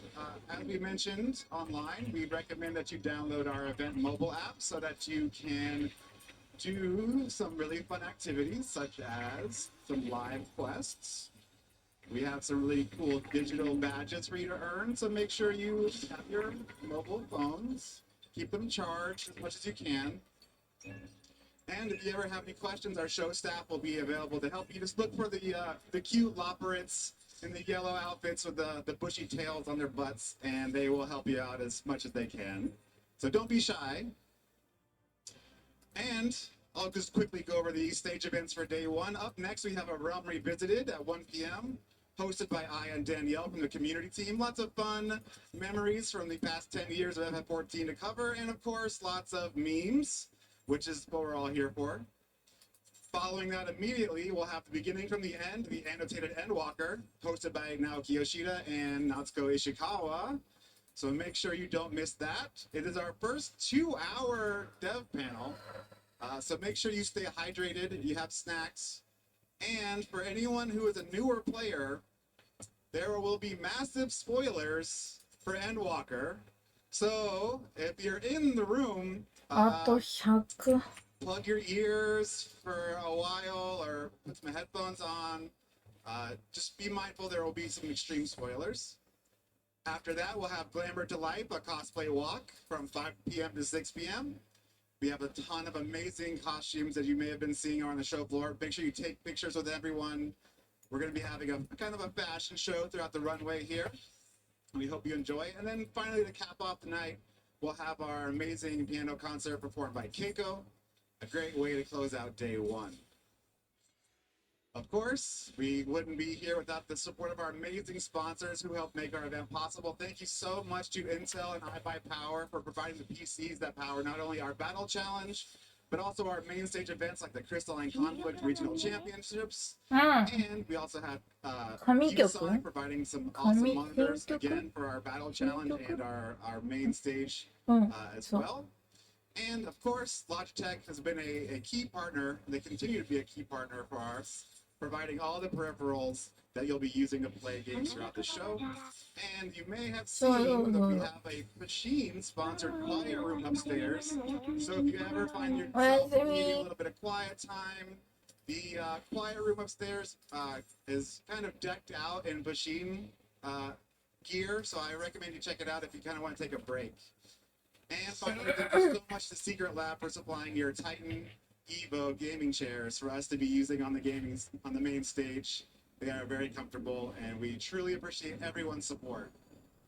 わ、カスタムメディアヌの30分や。 And start to enjoy the show, but before we do that, I do have one special treat for everyone. You may have seen some of them walking around in the lines earlier, but please help me welcome two esteemed guests who have journeyed from the depths of knowledge to be with us today.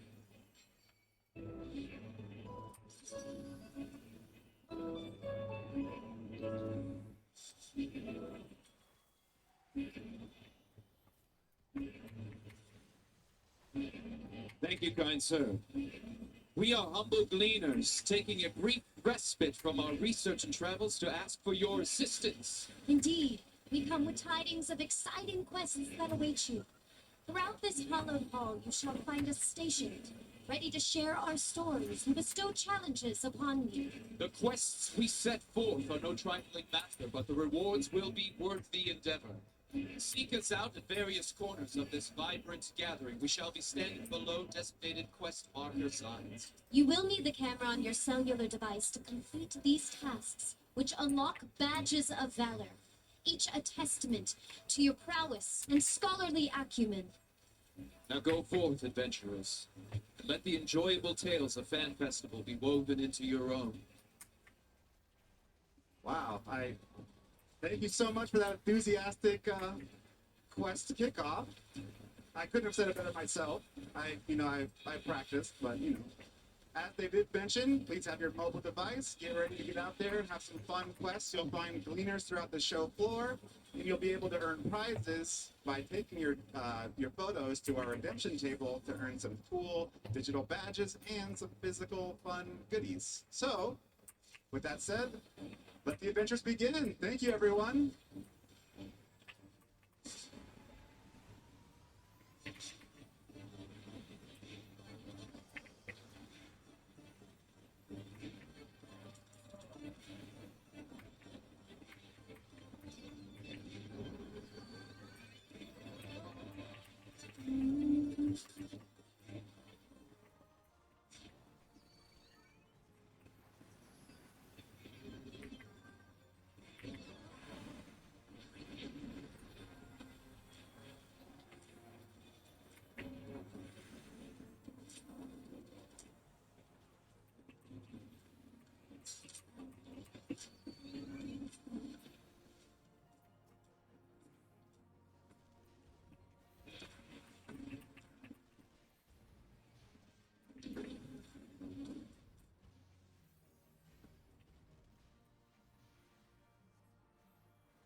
あれ何時間は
なんちゃーって書いてある。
何時からやんの？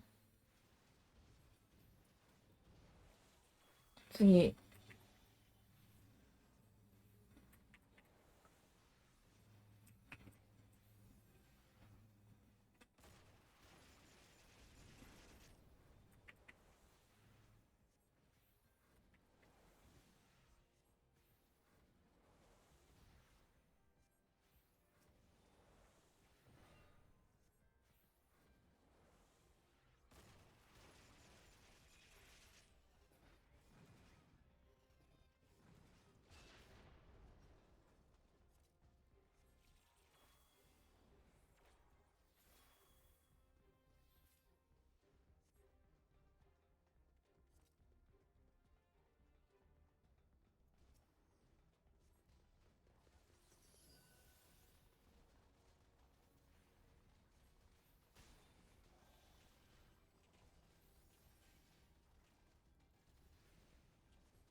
次何時間やんの？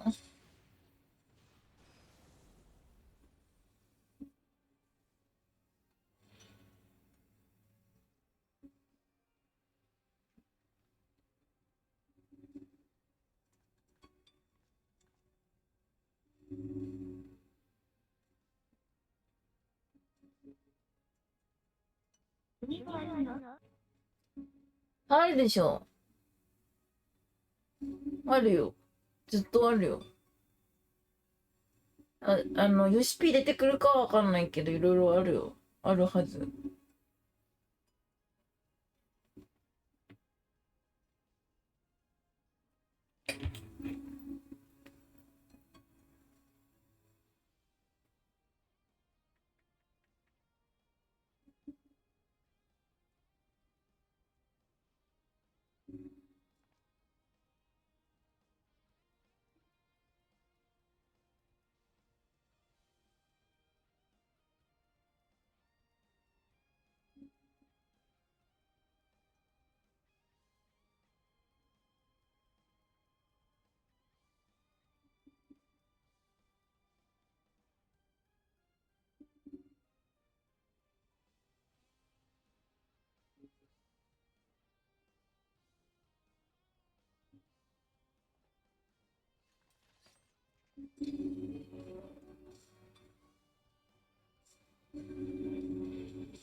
Now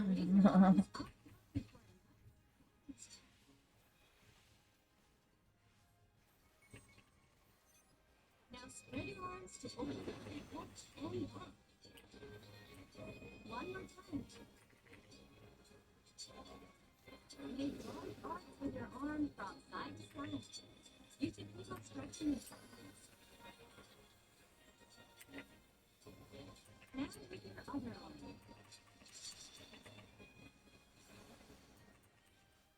Run towards a faraway destination. Engage. Kneel down. Extend your arms and spread your hands like you're showing off a friend's outfit. Switch legs and show off the other side.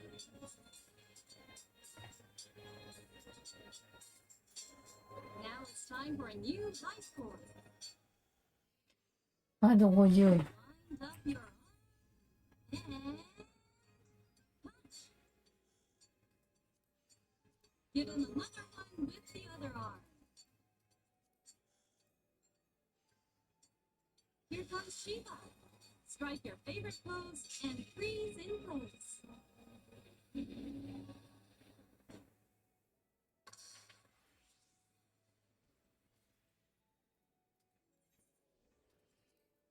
Let's pick up the pace with the y'all dance. Clap your elbows and do little hops from leg to leg.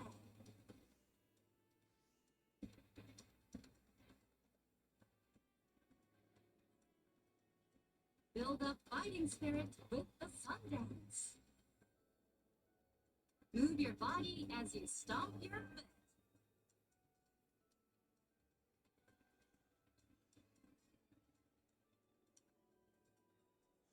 Now for some squats. Can you keep up with Popoto? Susano's here. Prevent his blade from striking the party. Plant your legs and push back. One more time.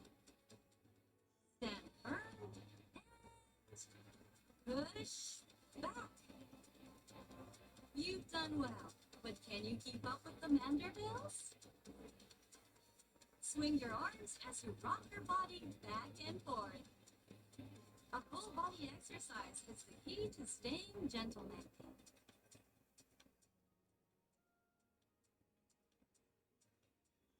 Let's wrap up with deep breathing. Breathe in, breathe out.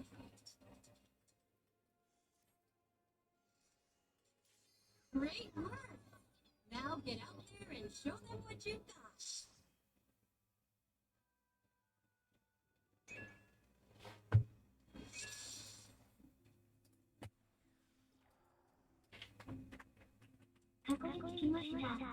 ありがとうございます。いや、ずっと待ってんだけどな。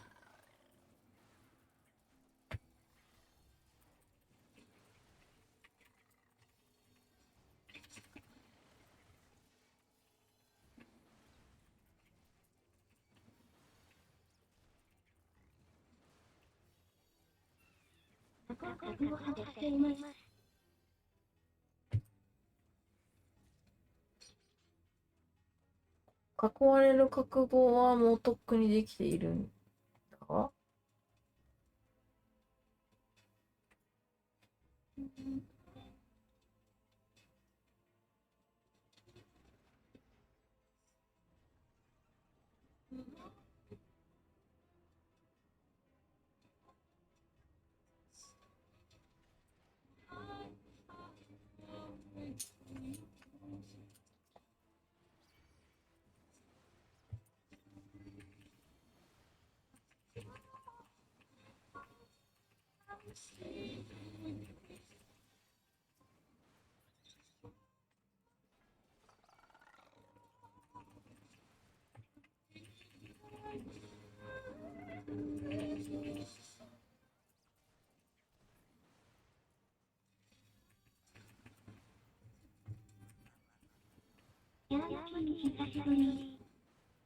久しぶり。あれでしょう。お父さん、もう私が沼らなくなったから来なくなったね。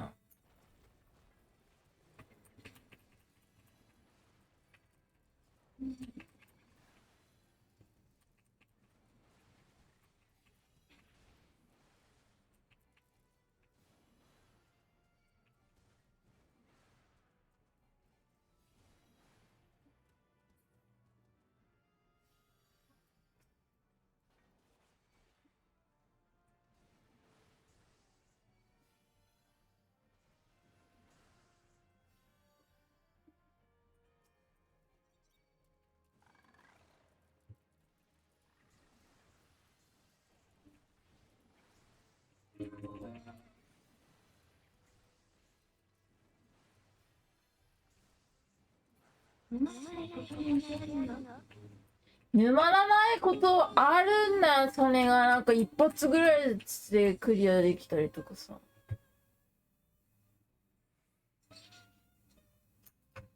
まあコロナになってたからな。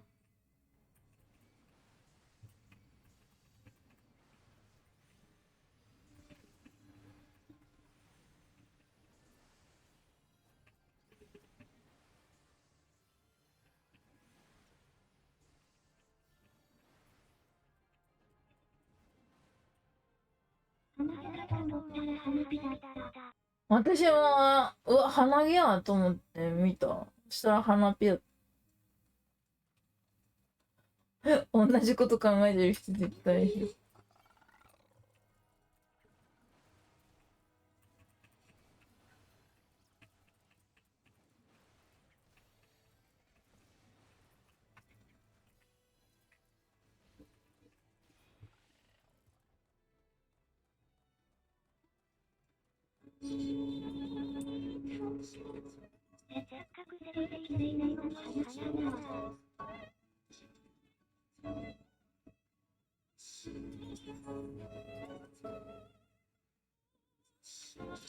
いや、鼻ピがセクシーなんじゃないの？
どうなんだろうね。なんか汚い感じよくない？ふわふわになったりとかするかな。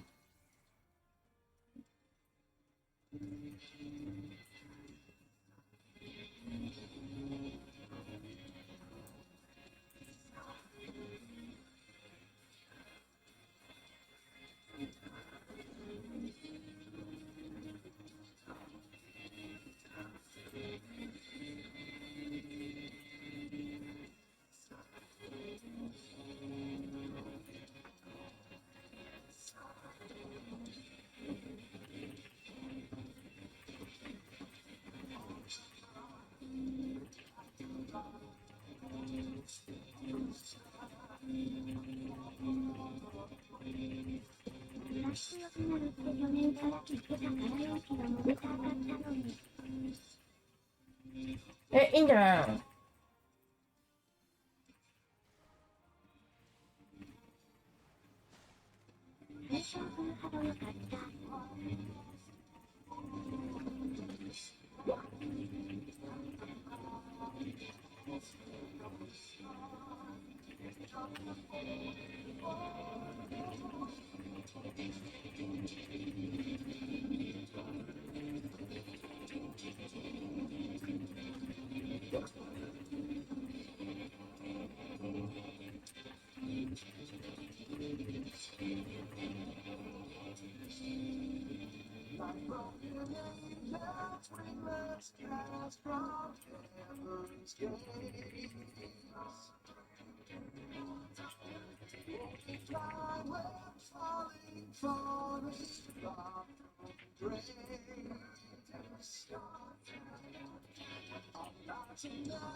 あと25何で集めればいいな。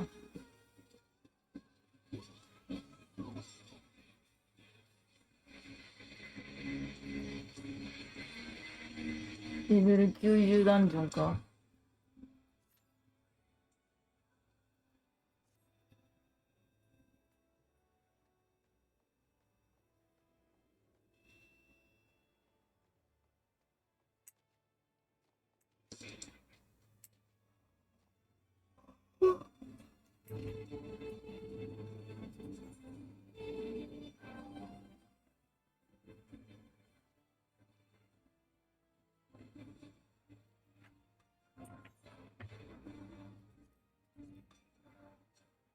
ダメだ、疲れた。横になるわ。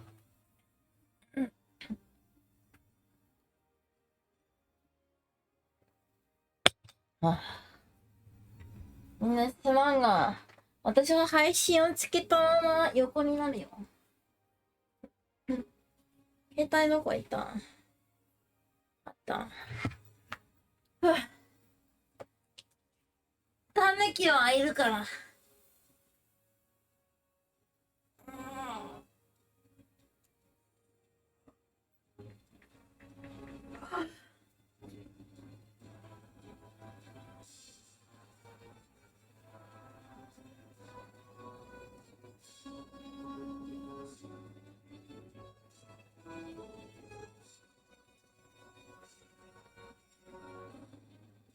いびきかかない。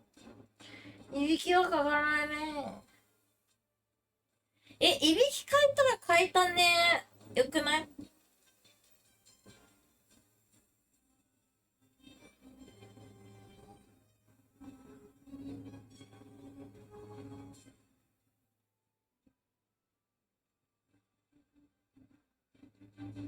特別感出るよ。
次は何やんのね、コットさん。次何次何時からなの？誰か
次なんか開発の裏話的なのじゃなかった？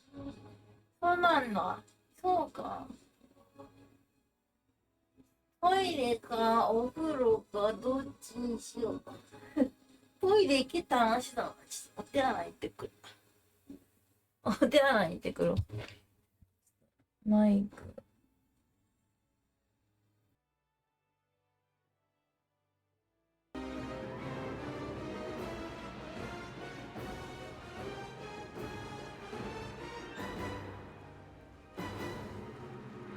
5時からだって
5時からなんか。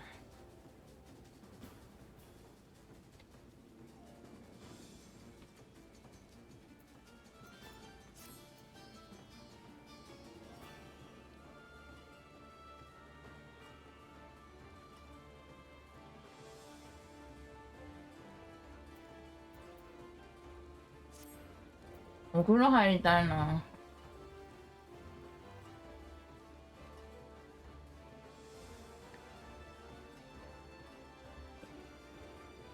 シャワー浴びてくる時間がありますわよ。いや、ゆっくり浸かりたいから、お風呂の中で鑑賞する。ちょっとお湯溜めてくる。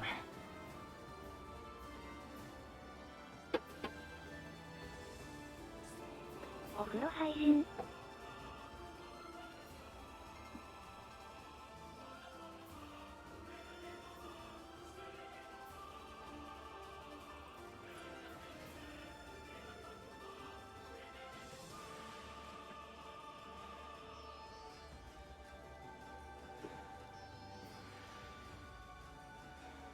ご褒美ですね。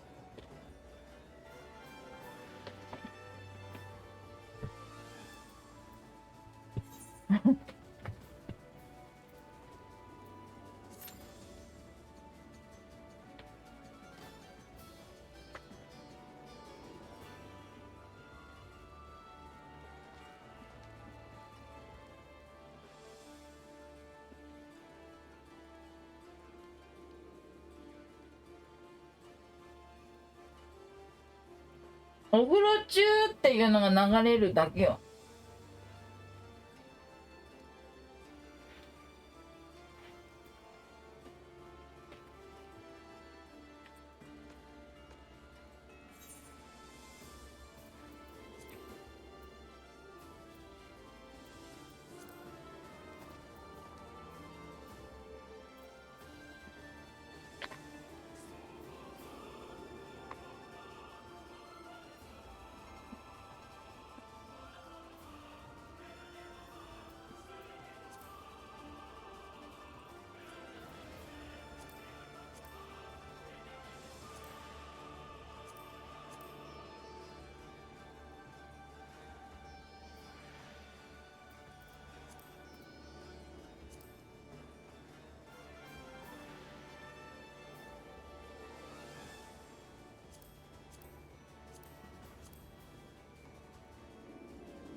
ああ、民曲集めるの悪いな。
うん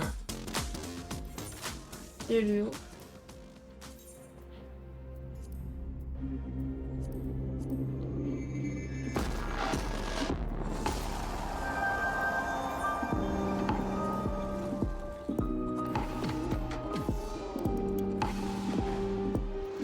あれのクリスタルマンだって。うん出る出る、あるよ、あるある。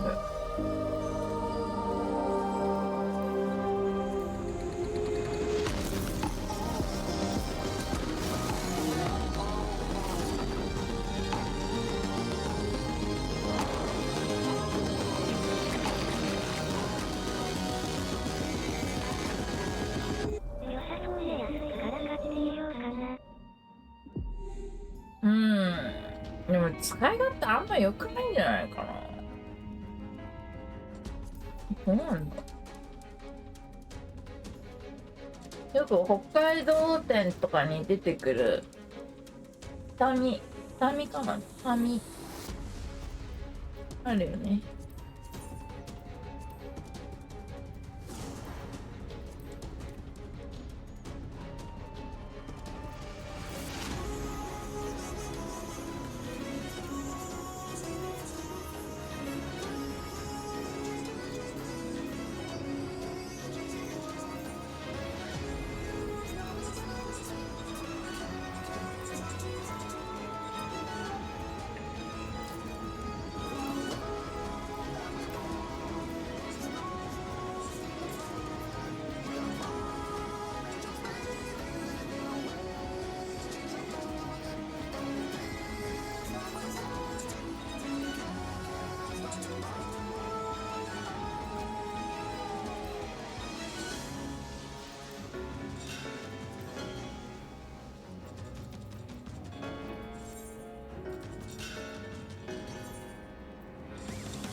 あ、お風呂開いた。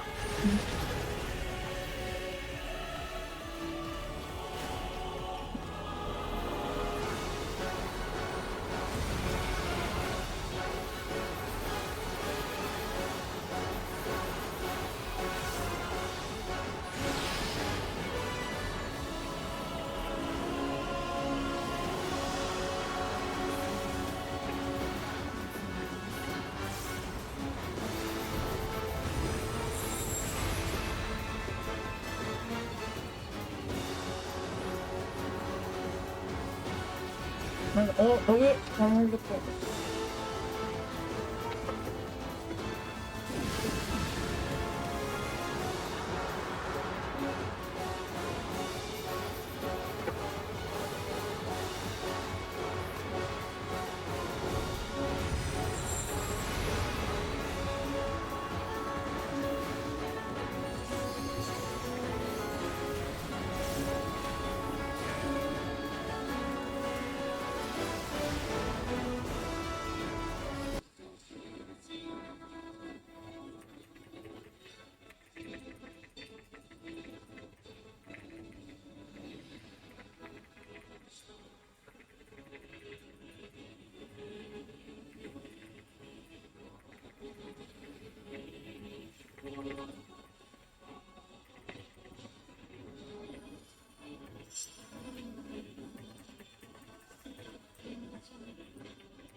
お風呂に入ろう。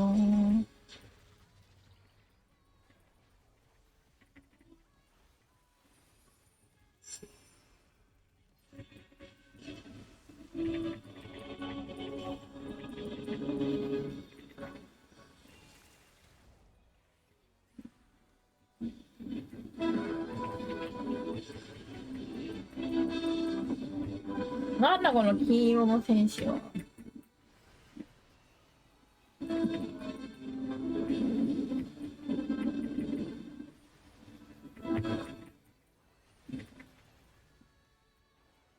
Hello, everyone. Welcome back to the show. We are back with our very first panel of the day. I'm extremely proud to introduce my community team who has worked hard to cram as many memes as possible into this presentation as they can. We're trying to rival Koji's old presentations. We'll see if we can beat Kate's tomorrow. It's a good meme ratio, I think. So without further ado, let me welcome to the stage two of the community team members. Please help me welcome Aya Montoya and Danielle Draft.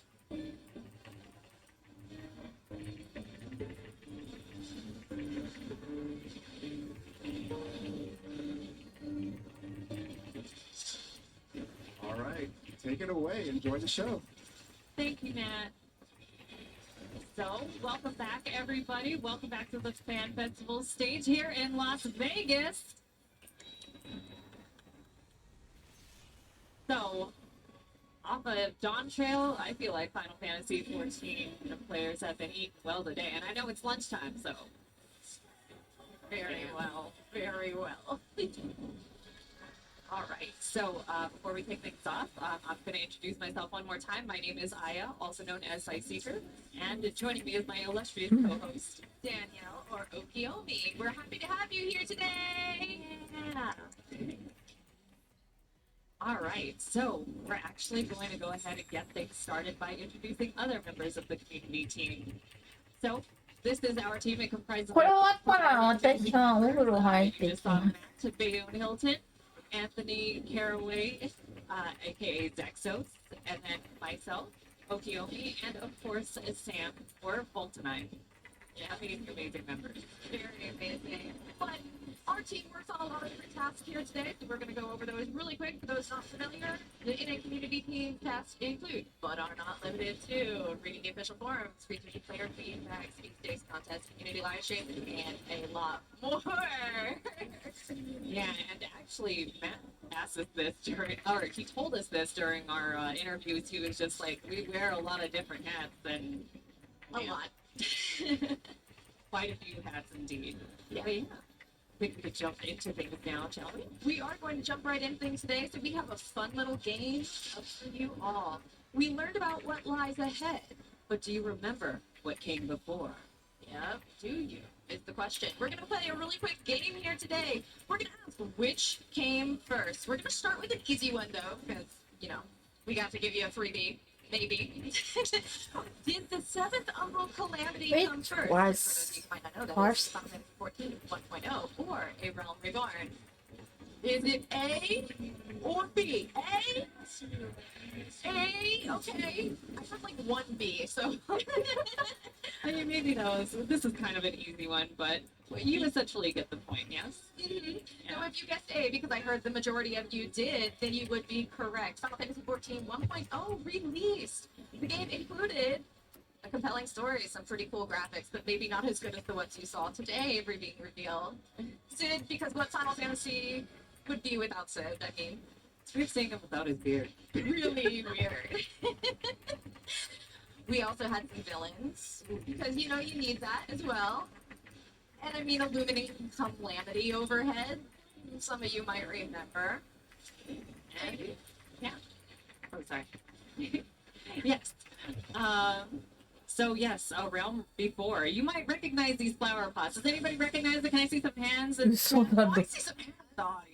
Ooh, wow. But yes, these flower pots were the equivalent of a player character. All the polygons in these barrels. Isn't that amazing? But yes, Final Fantasy 14 1.0 was released on September 30th, 2010. Then, as we all know, the seventh Umbral Calamity took place, and A Realm Reborn was released on August 27, 2013. But all good things must come to an end at some point. So here we are in A Realm Reborn. Are we ready to go? Are you ready? Did you get your fill? Are you ready to come? So we're going to play this a lot. Yep. Here it comes. So to start with A Realm Reborn, which was first? Was it Revenant's Toll Construction or Purchasable Fantasia? Why A or B? I heard some Purchasable Fantasia. That would be my guess too. Really? I think so, yeah. I mean, how many times have we switched characters? True. But if you chose A, you would be correct. Yes, you would. Reverend's Toll Construction actually came in patch 2.1, so that's pretty close and around, really early in A Realm Reborn. Yeah. Yes, and there is no more returning to the Waking Sands, as this place served as the Scion's base eventually. Mm-hmm. We also built this city on Reverend's Toll. I mean, have you all turned in some tombstones to Romania lately? I'm pretty sure that funded Reverend's Toll. All right, we have some amazing screenshots from. Yeah, so for those of you who may not have been around at that time, well, Reverend's Toll actually began as a small camp. This is in 1.0 right now. But the small little camp, eventually, in A Realm Reborn, became a bustling hub for players, their glamours, their mounts, too. I remember that. So I hope anyone else there remembers that, too. And I mean, also, that construction just continued over time, over patches, which is really cool to see for those who were around. Or if you weren't, now here on stage. Yeah, and it was amazing because during this time of like Revenant's Toll being built, there were amazing cameos by like Ruby Carbuncle. Ruby, who could forget Ruby? And also the debut of the NPC hanging on a deer life on a building. Yeah, moved around quite a few during that construction. Yeah, but this all led to what Reverend's Toll is today. So we have a little video.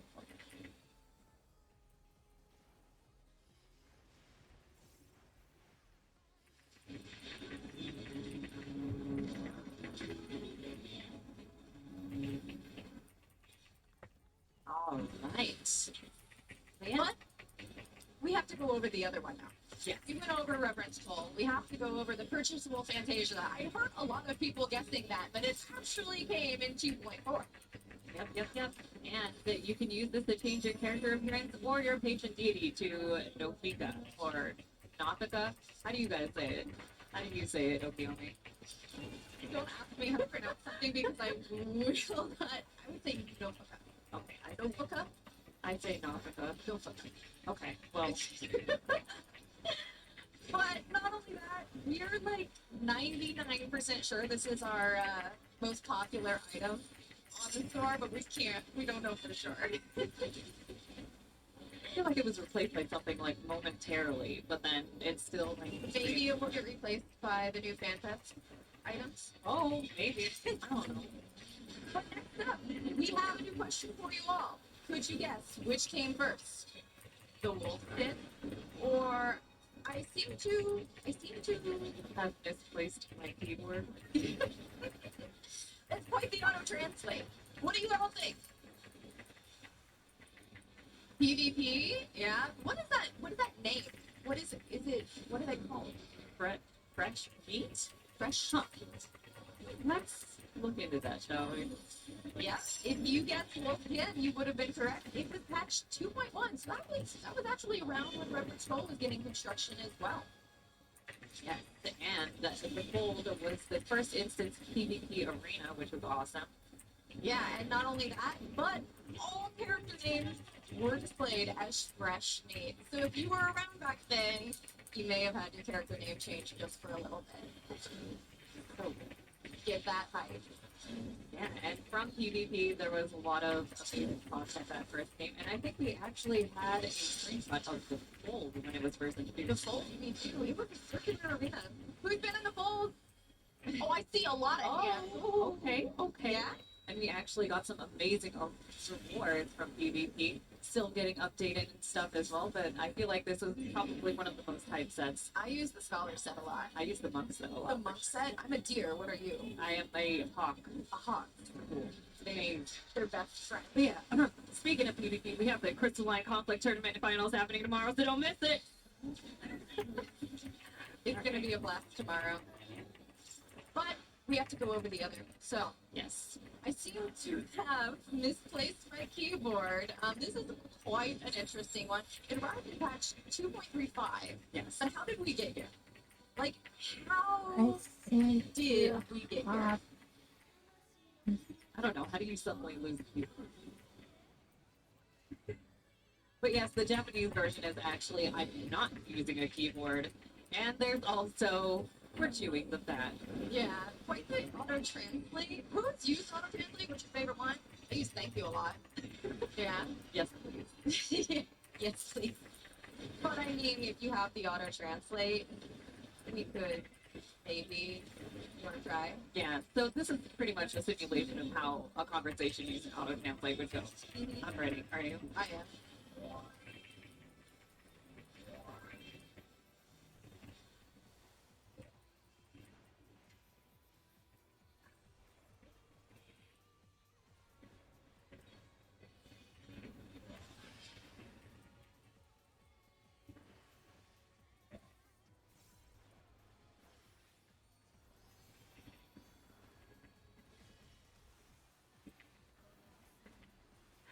So as you can see, we can pretty much have a conversation, a whole conversation using auto translate. But now, let's move on, shall we? Yep.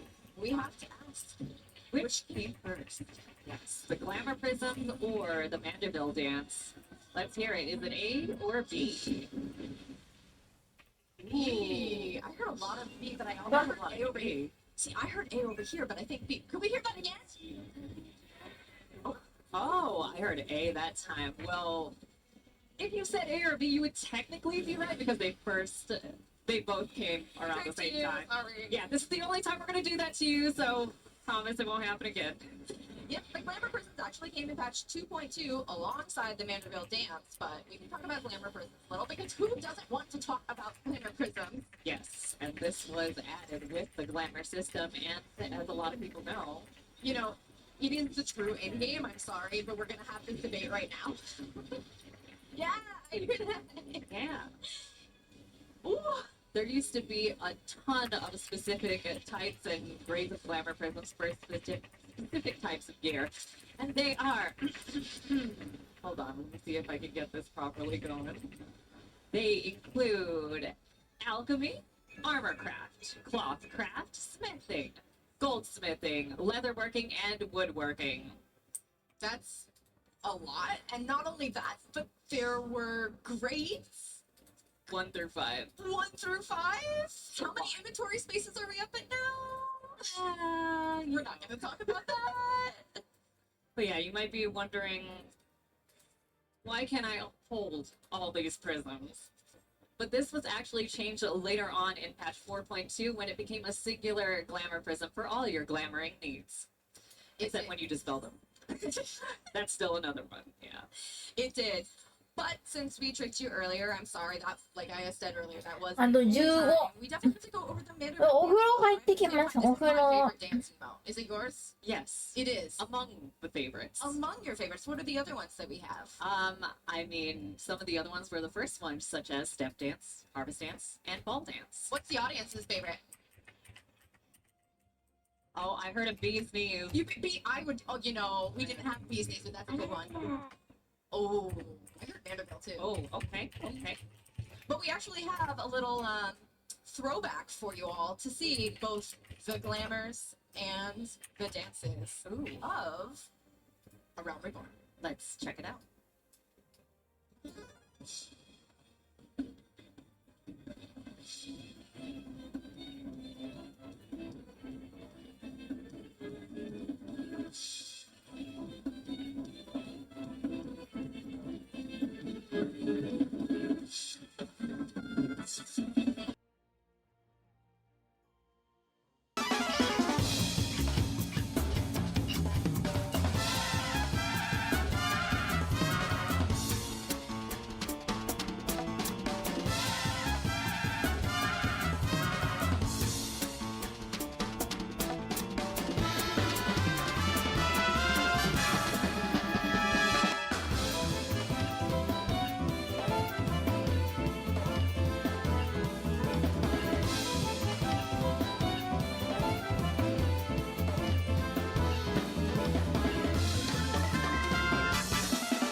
So good. It was a fun time to be in. I mean, it's a fun time now, but it was a fun time back then too. Yeah. There was a lot of NPCs there. Yeah, a lot. Wearing their first initial outfits, actually, too. It was nice. Yes. So, with all good things, like 1.0, A Realm Reborn has come to a conclusion. But And now we're going to the critically acclaimed Heaven's Sword. Sword. So it's good we got you all. You know, if you knew A Realm Reborn, well, now we're going to quiz you on Heaven's Sword and see how you do. All right, so obviously we're going to ask the question, which came first? Skybear? What's Skybear? What Does is anyone Skybear? remember Skybear? Raise. Oh, okay, I see hands. Okay. Okay. And then there's also the Sprout icon.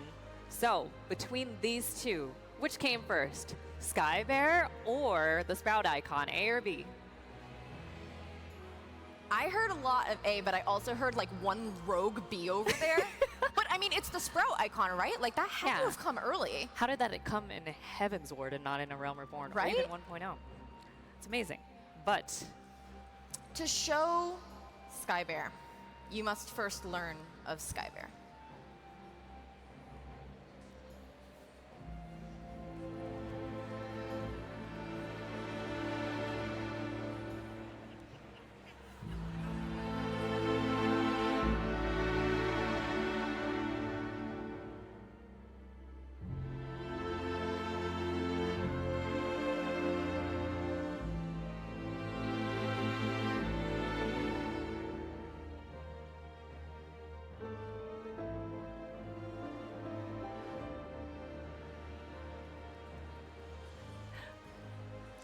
We always remember, always flying in our hearts. forever. But if you did guess Skybear, you would be correct. That actually arrived at 3.0. For those of you who were around, you might have saw Skybear, but it was a majestic beast roaming through the skies in early Heaven's Sword. And to see the bear, you must fly like the bear. But unfortunately, it vanished in June 25, 2015. I think this was like a week after Heaven's Word was launched. Only a week. He was so short-lived. Yeah. We loved Skybear, though. Can we get a round of applause for Skybear, please? Right? Yeah. I love Skybear. But we also have the Sprout icon. Now, I would have thought this came first, right? Like, Yeah. it's the Sprout icon. It's the lifeblood of Final Fantasy XIV. We had the Sprout icon come in patch 3.2, so that was quite a time after Skybear, but at least Indeed. a patch. Yep. And this actually came over to new novice adventures, and only after patch 3.2. Yeah. And it also bestowed a source of comfort for beginners. Yeah, until it fell off, right? Yeah, I mean, we all things must come to an end at some point. All right, But- what do we have next, Danielle? We do. We need to ask a new question. Which came first? Sloppy? How do you say it? I say sloppy. Sloppy. Or the Aquapolis? Treasure map fiends. Who's in here with treasure maps? Yes. Okay, A or B? Oh, I heard both. That was like a mix. That was like A, B. A, B. It was one together. But if you guessed B, you would be correct. The Aquapolis, yes, treasure maps. Arrived in patch 3.3. We actually had treasure maps before, but the Aquapolis, you know, It was our first treasure hunt dungeon. the first treasure hunt dungeon. And then there's always the debate. Do we go left or do we go right? Or Right? I heard right. Which way? oh my gosh, falls balls, just pick one, please. All right, and well, the next one, I feel like it could Sloppy. speak for himself. Oh my goodness. Patch 3.5 was sloppy. Sloppy. Yes. Or, you know, you might remember some other key lines like, For Alamigo! or, I'll tear you limb from limb. yep, But I feel like sloppy was definitely the most prominent line among those, right? yes, it was. Sloppy. All right, what do we have next? So which came first? Group pose or active time maneuver? Ooh, A or B, ladies and gents? B? Ooh, B? I'm not hearing a lot of confident answers. Yeah, I don't hear any confident. What is it again? Ooh, okay, okay. That was a good one, yeah. I like it, I like it. Yep, I heard A, so if you guessed A, that would be correct. It's group pose! Yes! This is the other true in-game, if it's not glamour, so we have to clarify that. True, it's like the DLC to the end game. It is, yes, and this arrived in patch 3.1. Yes, and actually, screenshots used to require being in the right place at the right time, but not anymore. Yep, now you can get those picture-perfect moments just on a whim by adjusting a few little settings. But we also, with the group pose, had some community contests come in. If you want to see them. I think this was Seeker's first community contest she got to work on. That is true. This is one of them. This was during the Do You Even / Pose Showdown. It was awesome. I loved it. It was amazing. And these are a few of the screenshots that we had submitted at the time, which were amazing. Yeah, the players really got into it. I mean, look. So good. So I organized. want to try. You want to try? Sure. This way? Yes. Well, no, this way. This way. Yes. that There way. you go. Uh-huh. But I mean, we got to have the cake too, the food. Yes. Ooh. So good. We I run loved it. these community contests from every now and then, so please look forward to the next one. Yeah, you get some amazing prizes if you join. So please make sure to keep an eye out for them. But we also had, I heard some people who had guessed before active time maneuver. Yeah, well, this one came in patch 3.3. Yes. It was essentially like, I feel like the first time this came out, it was like, how long can you stay on the cruise chaser? It was Yeah. kind of like a funny game of chicken. Like, are you going to press it or am I going to press it? No, first? you have to stay on till you get ejected. Like, and I mean, I played Scholar during this era. I feel like my raid group was always yelling at me to not put my fairy right in the middle where you click because you would be gone and not be able to click on it. Yep. But this also came with Alexander, the Heart of the Creator, so I mean, maybe forward and back and forward and back. But this was towards our end, and that has concluded And Heaven's now, Sword. yeah. Yeah. Now we're going to be going into What are the we going new in- addition to the free trial. The new addition to the free trial. Stormblood. Who's hyped for Stormblood quizzes? All Ooh, wait, right. I think Heaven's Sword was higher. Do we have more Heaven's Sword fans? Can we get some Stormblood? Yeah, let's hear it one more time for Storm Stormblood. of Blood! That's Born what I'm from talking blood. about. All right, so with this, I have to ask you, which came first? Fun Size Bahamut or Asahi in your face? Ooh. Which is it, A or B? Who's a Bahamut fan? A, okay. And then who's an Asahi fan? Yeah, I'm All not right. saying we might need to move on. That was like complete silence. That was amazing. All right, but yeah, as everybody in the audience knows, Fun Size Bahamut was indeed first. Yes, Fun Size Bahamut came at 4.1, so very quick within that Stormblood patch. Yes, taking up a chunk of your real estate on your monitor since 2017. We heard the complaints, okay? We know. We read the forms. Yes, definitely. But you got to now choose with your pet size or Bahamut size. Yeah, pet size actually came in Endwalker, and that command was combined into that. So Who plays with the small Bahamut? A small Bahamut? Medium Bahamut? Oh, I see like two. Okay, big Bahamut? I'm a big Bahamut fan! Yeah! I like the Amazing. big Bahamut too. Yes. What do you play with? Small. Small Bahamut? Okay. You have to have the big Bahamut. If I'm feeling dangerous, then I'll switch it to large. Yeah. All right. And speaking of danger, Very danger. yeah. Asahi in your face. This actually arrived in patch 4.2. I think this was a pretty iconic thing most will remember. Yes, and it was Asahi's attempt to unnerve us. Unnerve us. I don't know about that. Depending on the race you played, we might have been a little too busy laughing. Yeah, he was kind of accommodating, don't you think? Let me go ahead into further explanation about that. So there have been times where you see him like this. If you happen to be a Hira, Mikote, or Al Ra, or if you were one of the taller warriors of light, and of course, if you were a Lalafell. I didn't get the Lalafell experience. I just got the Makote. Yeah, I didn't know this. I think I was a Highlander at the time, so he was like looking at me in This the was face. pretty great for the Lalafell. Yeah, it really was. So good. So accommodating this here, Asahi, don't you think? All right. Well, But now we have the next question for y'all. So are you ready? Which came first? Is Pazuzu up? Is Pazuzu? Can someone tell me if it's up? Oh, and then we have chicken tenders, or why, you why is might- that labeled as chicken tender? Well, some might know them as Omega. Oh, true. Which do you think came first? Is Pazuzu up? A, or chicken tenders? No. No, I no feel like chicken- they're convinced that it's A. Everyone knows. Yes, Yeah. and they would be correct. You would be very correct. Yeah, give yourself a round of applause. There was like no B's on that one. Yeah. Everyone must have played Eureka. So, Is Pazuzu Up came with patch 4.25.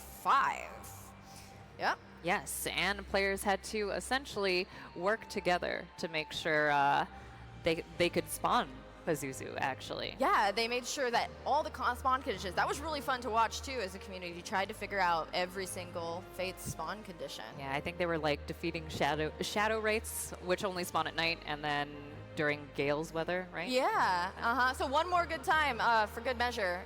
Can someone please tell me, is Pazuzu up? It's up! Okay, I need to go to the other instance. Like, it's not here. It's just not here. All right. But yeah. It's already dead! No! I need my feather. Yeah, me too. Another instance. But we need to go over the thing that everyone knew, because this is so iconic. Chicken tenders. Oh Chicken my tenders goodness. arrived in patch 4.4, or Omega, if you know. Yes, and this isn't our first rodeo with misheard lyrics, is it? It's not, yeah.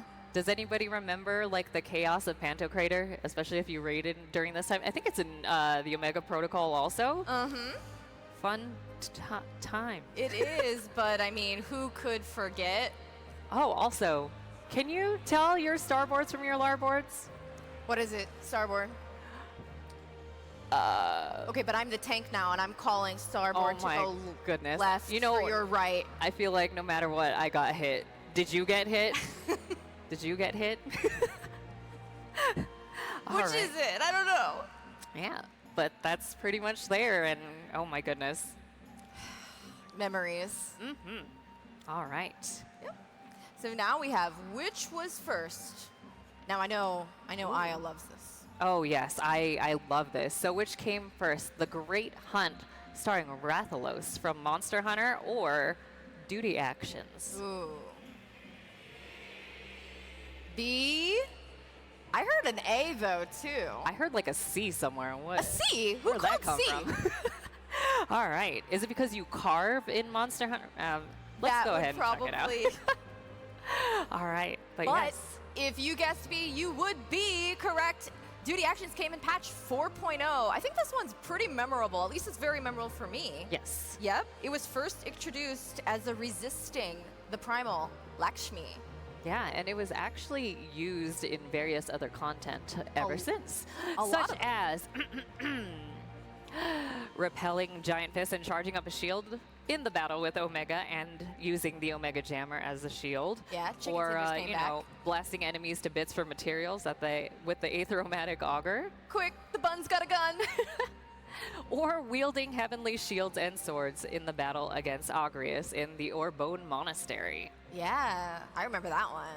But yes, actually, within the Duty Actions, the Monster Hunter collaboration was also There were involved. duty actions in The Great Hunt, which arrived on patch 4.36, but you all knew that because you knew that it came first or last. Awesome. And yeah, this was a collaboration with Monster Hunter World, and it was amazing because it also involved Monster Hunter based mechanics like Mega Potion duty actions, mounting acting time maneuvers, and Rathalos specific attacks without telegraphs. Without telegraphs, I might need some help. Kind of reminds me Can of you a please carry me through point Rathalos? counter situation. Just a little bit. But also there were some unique rewards for players to obtain, which Oh, yeah. was really cool. Yeah, do you wanna see some? For sure. Definitely. But before we do, let's actually go over some of the cool things that were introduced in this collaboration. This was actually the first permanent collaboration duty that was introduced. Who's gonna go do Rathalos now? If you haven't done it, it's still in the game. You can go get those items. Yeah, you could see that this involved a special duty introduction screen, and then also the fearsome Rathalos. Terrifying. And yeah, these were some of the cool things that you could get from this. They were Monster Hunter inspired, which were really, really awesome. Or you could also just get this. Meat. Yeah, The fresh indoors meat? and outdoors fresh meat. Indoors and outdoors. That's so cool. Yeah, and also the Palico minion came Palico! in this collab also. Be But yeah. sure to collect that if you haven't already. All right. And with that, we actually have concluded Stormblood, but I think you all knew that, so I feel like we have a lot of people who have played since Stormblood because they were on point. Yeah, definitely on point. But that means we get to go into Shadowbringers. One brings shadow, one brings light. Danielle, we need to move on now. All right, so which was first in this situation? Was it the Lahi? or the reimagined primals? Was it A or B, audience? A. All right, everybody. I think we have a lot of players here and fans who have started in the Heaven Sword range because they have been very good. Yes. But if you guessed A, then you would be correct. It actually arrived right in Shadowbringers when you entered the Rock-T Greatwood. And you were greeted by Lahi when you entered this area, along with the little scree, you know. Scree. Just a little bit, yeah. It was so good. It was really cool because this was adopted into a rockin' greeting, meaning wake up, Yeah. wake up. And of course, who could forget this memorable performance by our sound director, Masayoshi Shall we take a look? Soken. Yes, this was from the 2021 Fan Festival, right? Yes. Let's take a look. ジックスタート。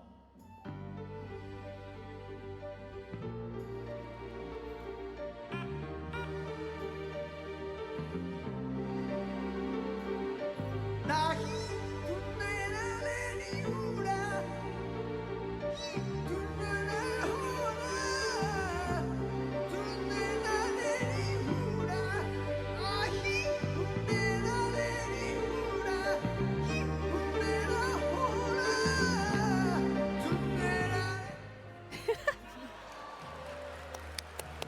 Another round of applause for Soken.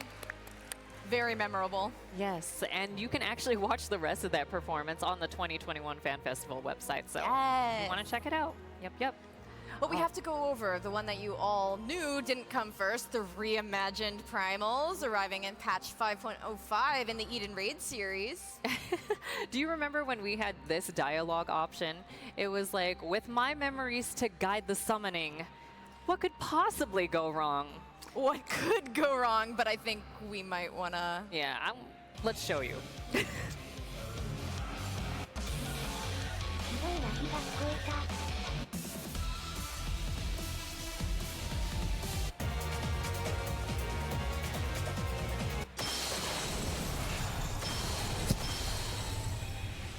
No.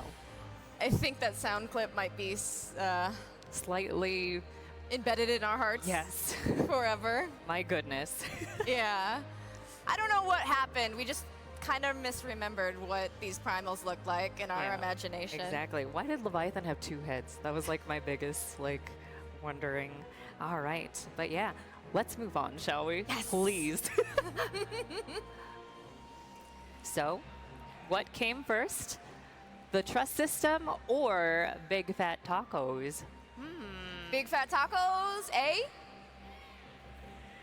Ooh, I heard like A, B, A, B. It was like a back and forth. A? Ooh. B. Ooh, very indecisive. All right. So why don't we just show the answer, yes? Yeah. All right. The trust system arrived in patch 5.0, so right at the start. It was a great addition. Yes, indeed. And this actually, it was pretty much main scenario duties with NPC allies, and Yep, and you could also see your companions in their element. So you had Urianger deleting enemies, or you had very trigger-happy Alice A. indeed. But yeah, so has this ever happened to you, this instance before, where you see a blue AoE and your limit break bar is full and you're wondering, what's that blue AoE on the floor? And then you suddenly hear this line. Let's give them a show. Or if it was another bar of limit break and then you suddenly hear something along the lines of, There'll be nothing left of you but a smoking crater. ooh, My limit break bar just got depleted. yes. Oh, Alize, never change. Yep, but we have, we went over before. This was very undecisive, but Big Fat Tacos or Ruby Weapon came in patch 5.2. How about those tacos with Grahatia in that Dawn? Yeah? Yeah? Maybe we have a new Big Fat Taco rival. Yeah, maybe we need like a mashup of Ruby Weapon and Graha. They both have a red aspect to them, so I feel There like... you go. Yeah. But yes, the misheard lyrics strike again, truly. But yeah, there was actually some debate. Was it like big fat tacos, beef soft tacos, or I heard big fat hot dogs like once or What twice. does the audience say? See, I heard the beef ones. I heard the soft ones. There was like the rogue hot dog in the back too. So good. Yeah, and like our dear community member Voltanine, he likes to say, I am never having lobster again. No. You might remember Nail Darnus in this fight as well. My goodness, who could forget that smile? And you know what was funny is that when me and Voltanine arrived here in Vegas, there was a random lobster plush just sitting in the parking lot. It was Ruby just Weapon. chilling. It was waiting for you. Maybe. I don't know. It was like a sign or something. But with that, we have to ask the next question. Which was first? Oh, I hear a mix. Yes. Oh my Number goodness. 2 type B leggings or red comet? A? Is there a B? B? Oh, Oh, they're all over there. Okay, All the Red Comet fans are over there. But yeah, let's go ahead and see what came first, shall we? Yes. It was number 2 Type B leggings arriving in patch 5.18. And this was in collaboration with Yorha Dark Apocalypse for Nier Automata. Yeah, there was some insane demand for these crates. If you were around at this time, you probably spent weeks farming because you kept rolling a 1, and then you'd roll like a 98, and someone would beat you with a 99. I feel that pain. Yes, I feel like there was like a week when this first came out. You got it your first try, but I then did. for me, it took like the whole entire week. Worst. But you know, I eventually got it. And you want to know the best thing about the Type 2B leggings? What? It could be worn by all. Everyone So can good. wear them. Who wears this glamour? Because we're like pretty sure this is the #1 worn glamour. Pretty sure. There's Raise your no one hands. who's wearing Type 2 leggings. Raise your hands if Oh, you they're use too this. scared. They're too scared. I feel Oh, like I see a a few lot now. of you who are Okay, keeping your I wear hands them down. too. Okay. Yeah, I feel like a lot of you who are keeping your hands down, you're lying. Okay, but actually, last but certainly not least, we have. Oh, okay, okay, all right. Sorry. And then, okay, all right. Sorry about that. We have Red Comet. Who remembers Red Comet? Yeah, Red Comet arrived in patch 5.35. This was in the Boja Southern Front, I actually believe. Yes, and it actually came through with the critical engagement, The Hunt for Red Chalktober. The Hunt for Red Chalktober. So many AoEs. Very. So many vulnerability stacks. A lot of AoEs. But, you know, this might not be the first time that we've seen the Red Choco. We also saw them, if you remember, the Evilise quest line. Yeah. We kind of had like a ramp up to those Red Chocobos. Yeah, they destroyed us then, and they destroyed us during this time as well. Mm-hmm.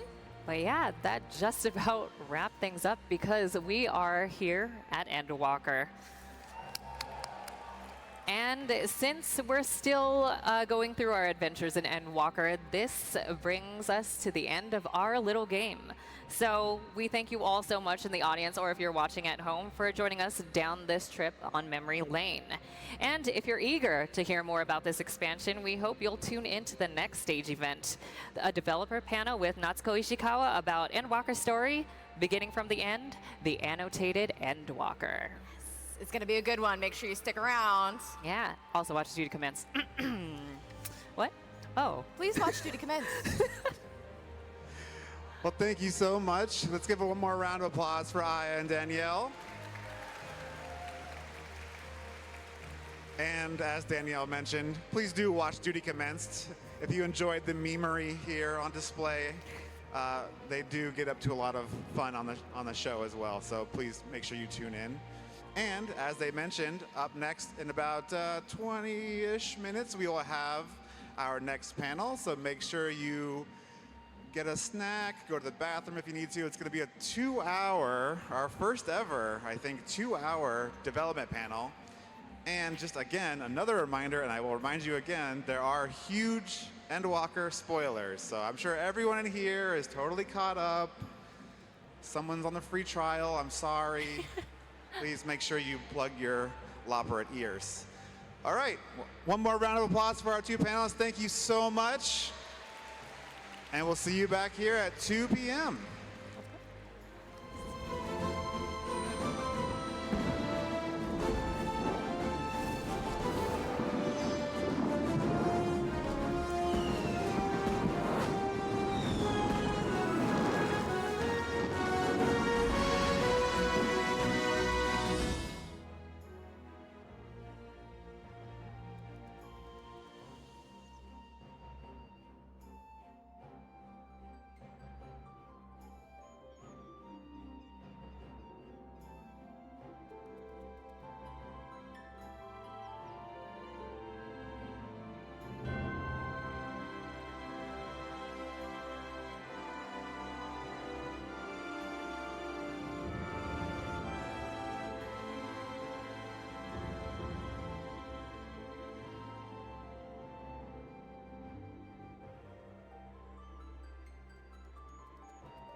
帰ってきたら眠くなってくるかな。お風呂から上がったら眠いんだが。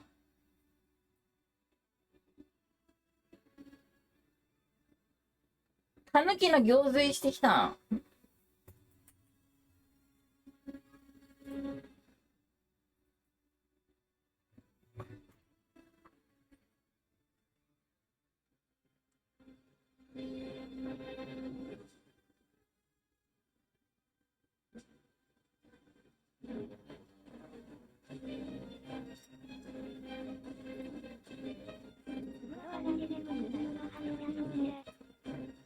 ね。びっくり。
ね。みんな寝起き？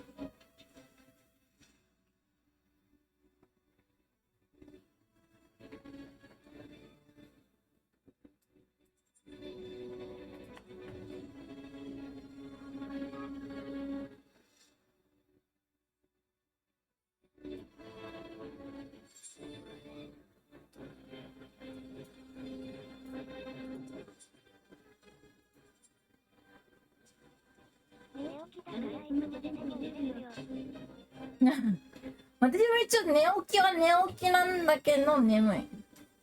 2時間ぐらいしか寝てないからな。2時間寝て起きて見た。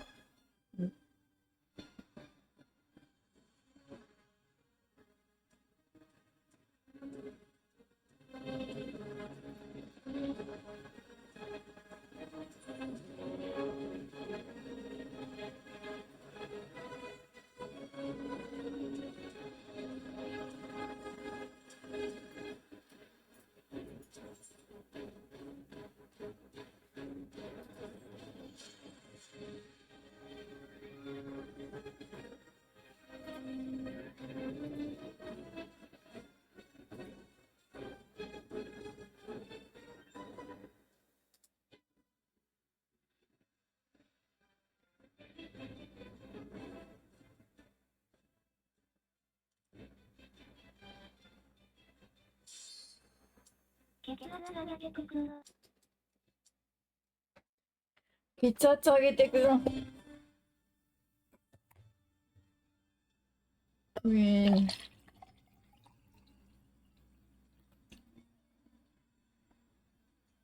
うえーって感じ。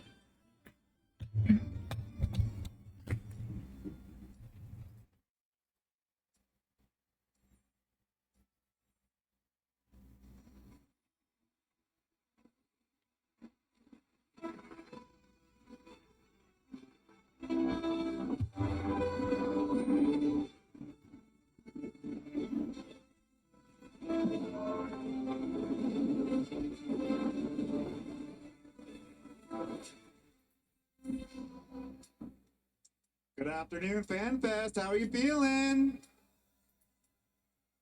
Good. I need that energy, please. I've got like 4 hours of sleep last night, but we're all hanging in there. Well, as you may know, it's time for our dev panel. Beginning from the end, the annotated Endwalker. As I have mentioned several times before, there are major spoilers for the Endwalker expansion story, so please keep that in mind. Cover your ears.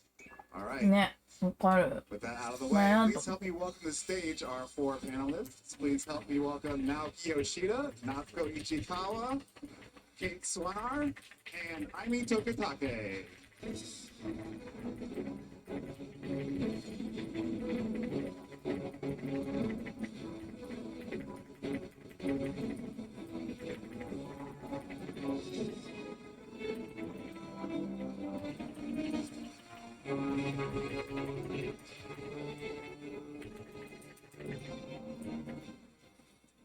All right, enjoy the show.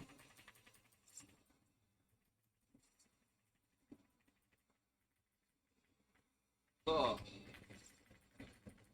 Let's そもそもね、物理開催のバーンフェスが久しぶりなので、こうやってものすごいたくさんのプレイヤーの皆さんの前で開発パネルやるのも久しぶりなので、ぜひ大いに盛り上がってください。 Yeah, I think it's been a while since we did an actual physical fan festival and doing this development panel. And trying to follow with you guys. I really hope that we enjoy and get excited about things.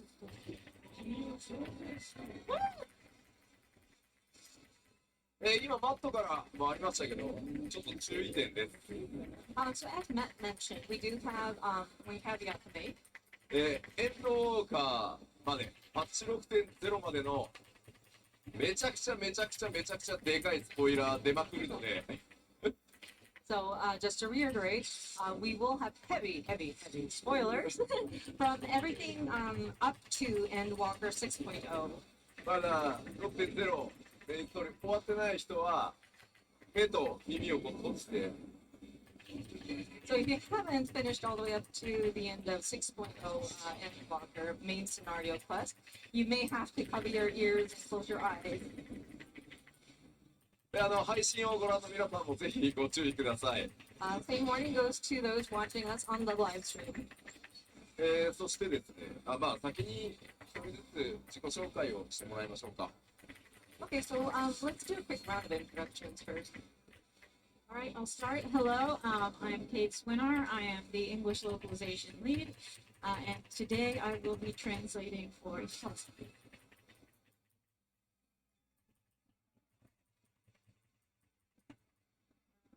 Hello everyone, my name is Natsuko Ichikawa. Thank you for coming today.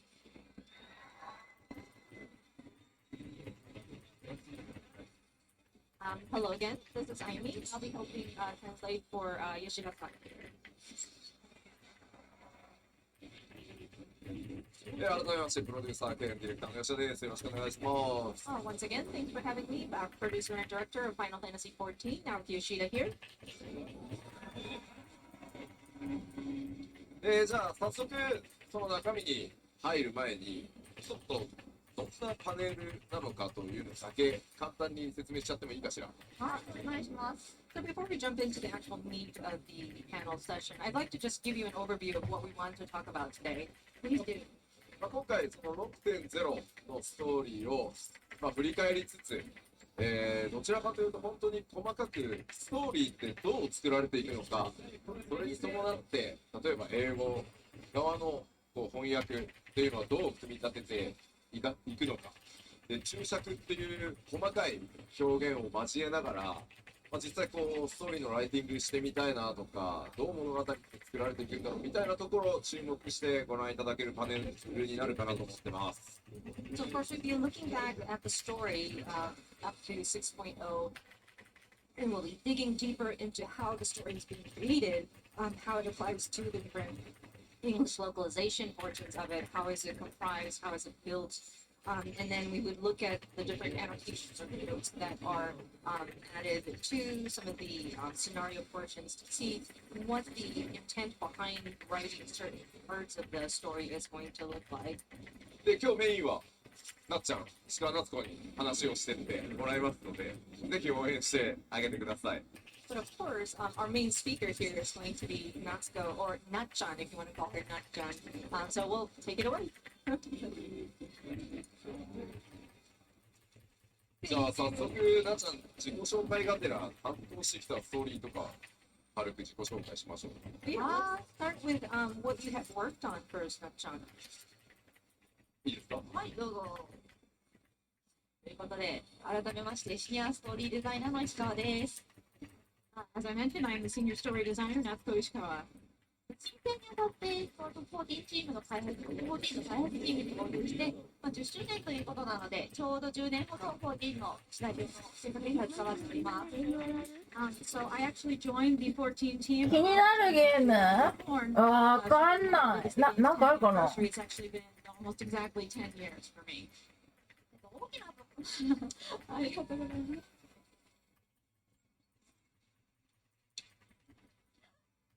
16も今中途半端だしな。大きなところで言うと、近年では四国のヴィランズと夜月の乱れの名シナリオを担当しました。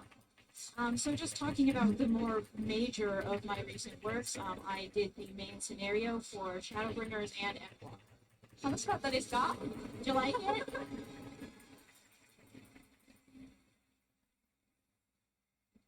Thank you. 6.1以降は、シニアストーリーデザイナーという肩書きになって、サブクエストを楽しく書きながら、シナリオの監修やセクションをまたいだ補佐をしています。So since 6.1, when I got this title, わかんない。ゲームわかんないんだね。ゲームをそもそもほとんどあんまりやらないから、何のジャンルがどうとかわからん。But I'm also enjoying writing subquests at the same time. パッチ 6.5 でもお得意様取引などいくつかのサブクエストを直接執筆しているんですけれども、6.5 については明日の PLL をお楽しみに。You can see some of my work in patch 6.5 as well, such as the custom delivery quests. So please stay tuned to that PLL tomorrow for more info. まあ簡単に言うとあれですね。さらに出世をして書くだけじゃない仕事がいっぱい増えて、実際稼働時間はあんまり減らないっていう感じですね。So simply put, because you're advanced in the ranks, not only are you writing, but you have other responsibilities now. So that means you're not doing as much writing, but you're still working just as many hours, right? わかんないよな。後輩たちが非常に頑張ってるんで、一生懸命背中を押してます。I mean, my team members are also working really hard, so I'm doing my best to support them. じゃあ早速内容いってみましょうか。はい。Right, let's get into it. さて、皆さんも心はトラル大陸の方に行ってるんじゃないかと思うんですけども、この時間ではみんなで行月の物語を振り返っていきたいと思います。So soon you will all be venturing to Tural, but before that, I thought we'd take a look back at what happened in Endwalker. どんなのやってほしい？なのですが、So you might be wondering about this title we have here. この注釈っていうのはどういうものなのか。When I say annotated, what does that mean? はい。でこちらがですね、私が普段使っているテキストエディター、デバルの画面です。Right, so this is the text editor that I usually use. 地味ですよね。これ1日10時間とかこういうの眺めてるんですけど。It's kind of like unexciting to look at, and I'm staring at this for 10 hours plus a day. ちょっと小さくて見えないと思うんですけど、表示されているのは行月の序盤、ラビリンそしてトードの姿になってエレンビルを追跡するシーンのテキストです。The text might be a little small for you to see, but the scene that is being shown right now is when the Scions are in Labyrinthos, and several of them can become toads who are pursuing Erenville. で、注釈っていうのが、And as for what the annotations are,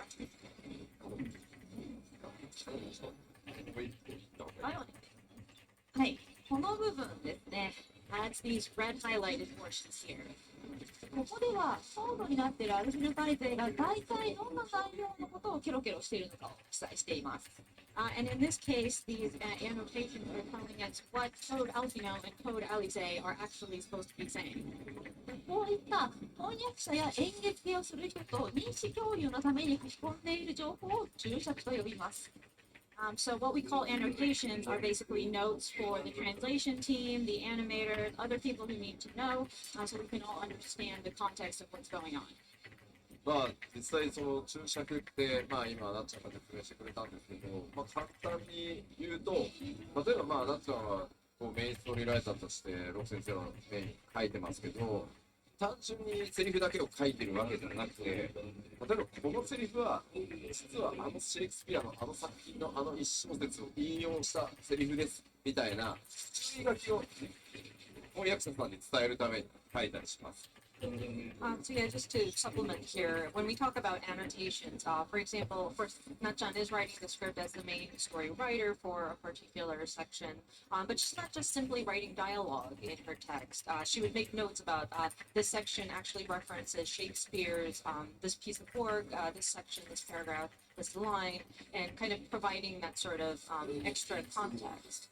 まあ、それ以外にも例えばこのセリフはこういう気持ちで話してますとか、このセリフは実は大昔のパッチ X.X とあの時のあのセリフを実はオマージュしてますみたいな、そういうこうメモ、作品を全体クオリティ高く作り上げるためのメモのことが注釈だと思ってもらえればいいかなと思います。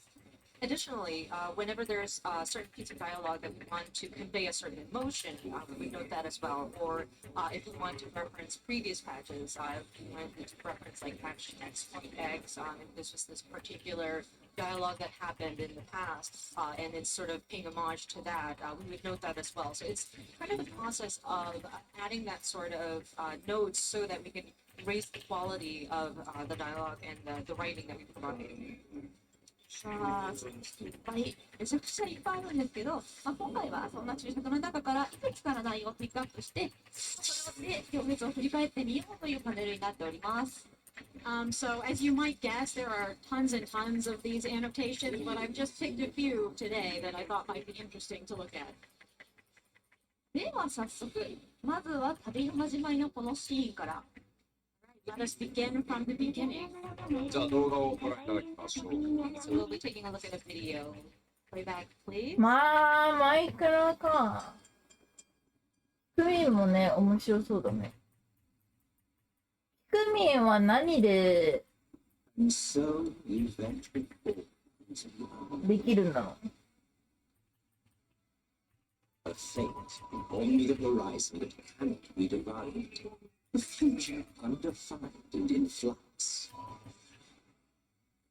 In uncertain times, know that the simplest words of wisdom will suffice.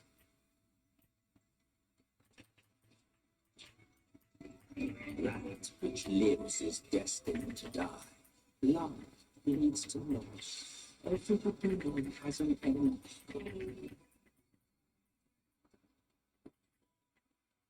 Treasure every moment, every step of your descent.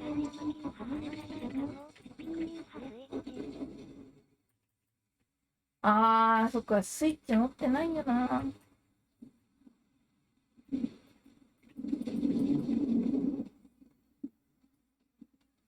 But there, in the depths where souls and stars rest, find your truth. 大きい画面で見るといいですね。It's really nice to see it on the big screen.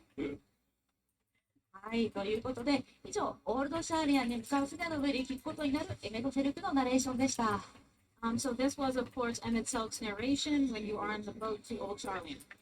ここはまあ最初にして行月の総括みたいな部分なので、ほとんどの行為、注釈をつけていました。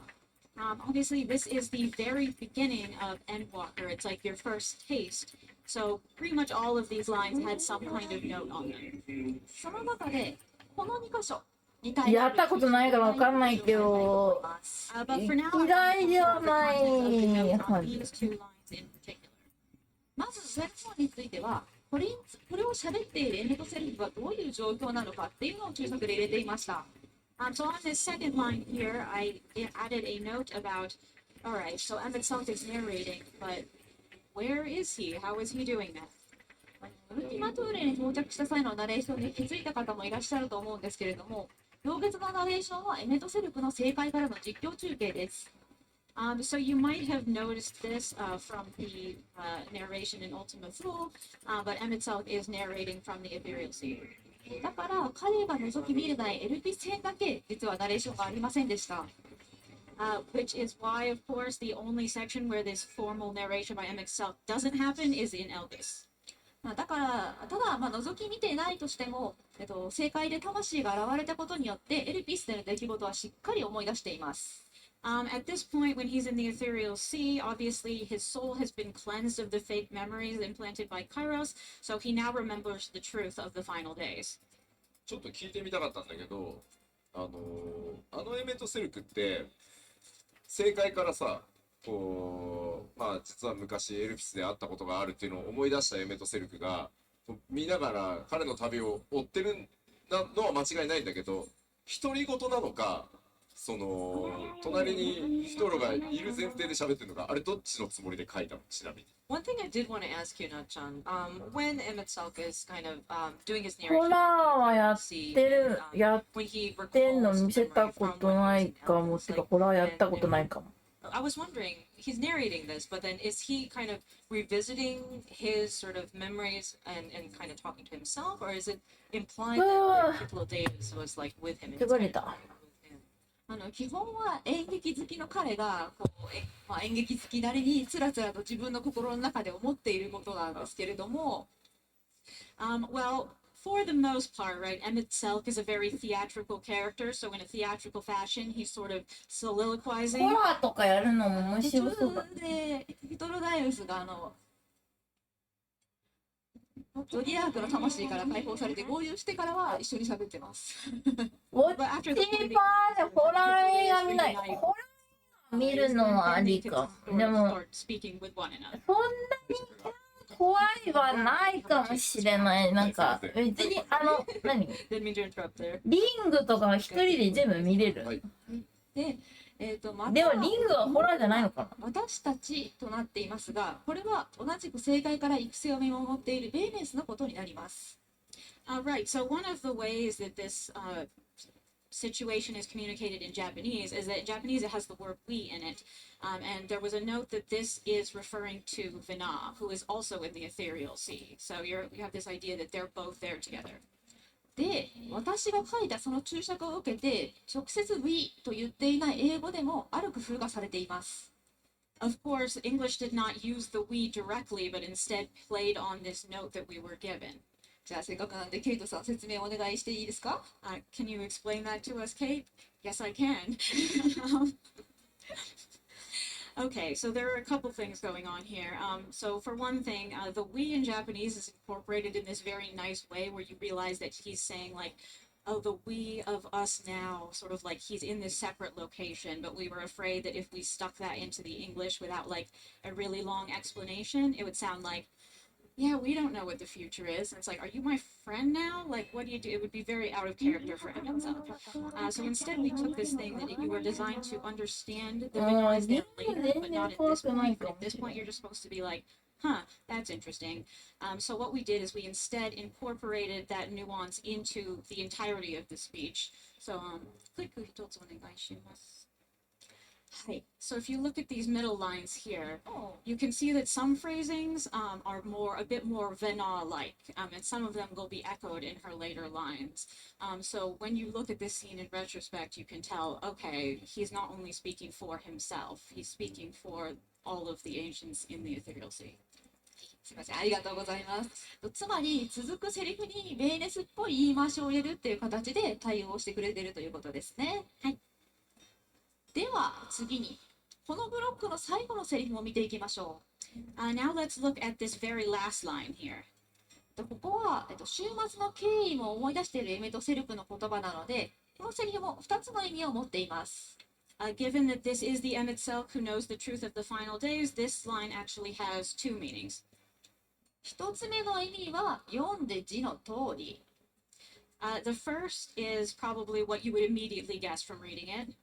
正解の最奥で全てを知っているハイデリンが待っているぞということです。In the depth of the star, in the ethereal sea, Heidelin, who knows all, is waiting for you. もう一つの意味、もう一つの星と命の沈む海底は、絶望のうちに死んだ生命たち、星の残骸が漂う宇宙のことです。But the other part of the depths here is actually at the very end of the universe, where all of the fallen civilizations and their stars are resting. その果てに宇宙の果てに待っているのは先行く星々が終わることに希望を求めたという真実。And the truth that awaits there is the truth of all of these stars that have fallen, the end of everything. 彼らの思いを引き受けてしまった終焉を歌うものが待っているぞということでした。In other words, what awaits you there is the entity that has taken on all of these feelings from these dead worlds, the end singer. だからまあ今回のストーリー、まあ、作っていく上ではやっぱり結末がしっかりある程度見えている状態、プロットが書き上がっている状態からテキストを起こしていくからこそ、その2つの意味をちゃんと一番最初のテキストに込められるっていうことだよね。So yeah, because we are thinking about our story, we would build a plot line first before we actually do the deeper writing into it, and we already have this end in sight, and we have decided on how it would pan out. We were able to know ahead of time to make sure that we are incorporating that sort of twofold meaning. だからまあ実際こういう注釈っていうのが細かくあればあるほどお互いの意思疎通ができてクオリティが上がるんだけど、注釈がないただの文章だけでやっぱり見てしまうと何のことを言ってるのかがやっぱりさっぱりわからないまま翻訳するっていうことになっちゃうので、まあとても重要ですねやっぱり。And of course, with these notes, I think the more we provide context for the localization team, it clearly indicates the intention behind the writers, the main scenario writers, and it really kind of brushes up the quality. It makes it just so much better to have that sort of synergy. So, and plus, just looking at a set of like string of text, it makes it difficult to understand like where a person's coming from and what is being trying to be conveyed. まあちょうど今行月の始まりと終わりの話が出たので繋いじゃいますけど、眠くなってきた。前々から月に行くとは言ってたけど、まさか宇宙まで行くことになるとはっていう感じでしたね。I mean, we're sort of talking about it now, going to the end of the universe and getting to this point, and really, it was a long journey. まあそうですね。まあ毎回ね基調講演ファンフェスでこう話すときって大概ね、ここに行くぞって言ってからその先がみたいなのが毎回多いじゃない。アラミゴ行くぞって言って東も行ったりとか。For sure, and it's interesting because with every keynote that we do, we would mention this is our next destination, this is where the next adventure is going to take place, and we actually have something else that's in store. For example, when we did Stormblood, we were talking about we're heading to Alamigo, but we actually were also going to the Hingashi realm as well. なんつった？まあだからレベル83ぐらいでもう月行ってるもんね。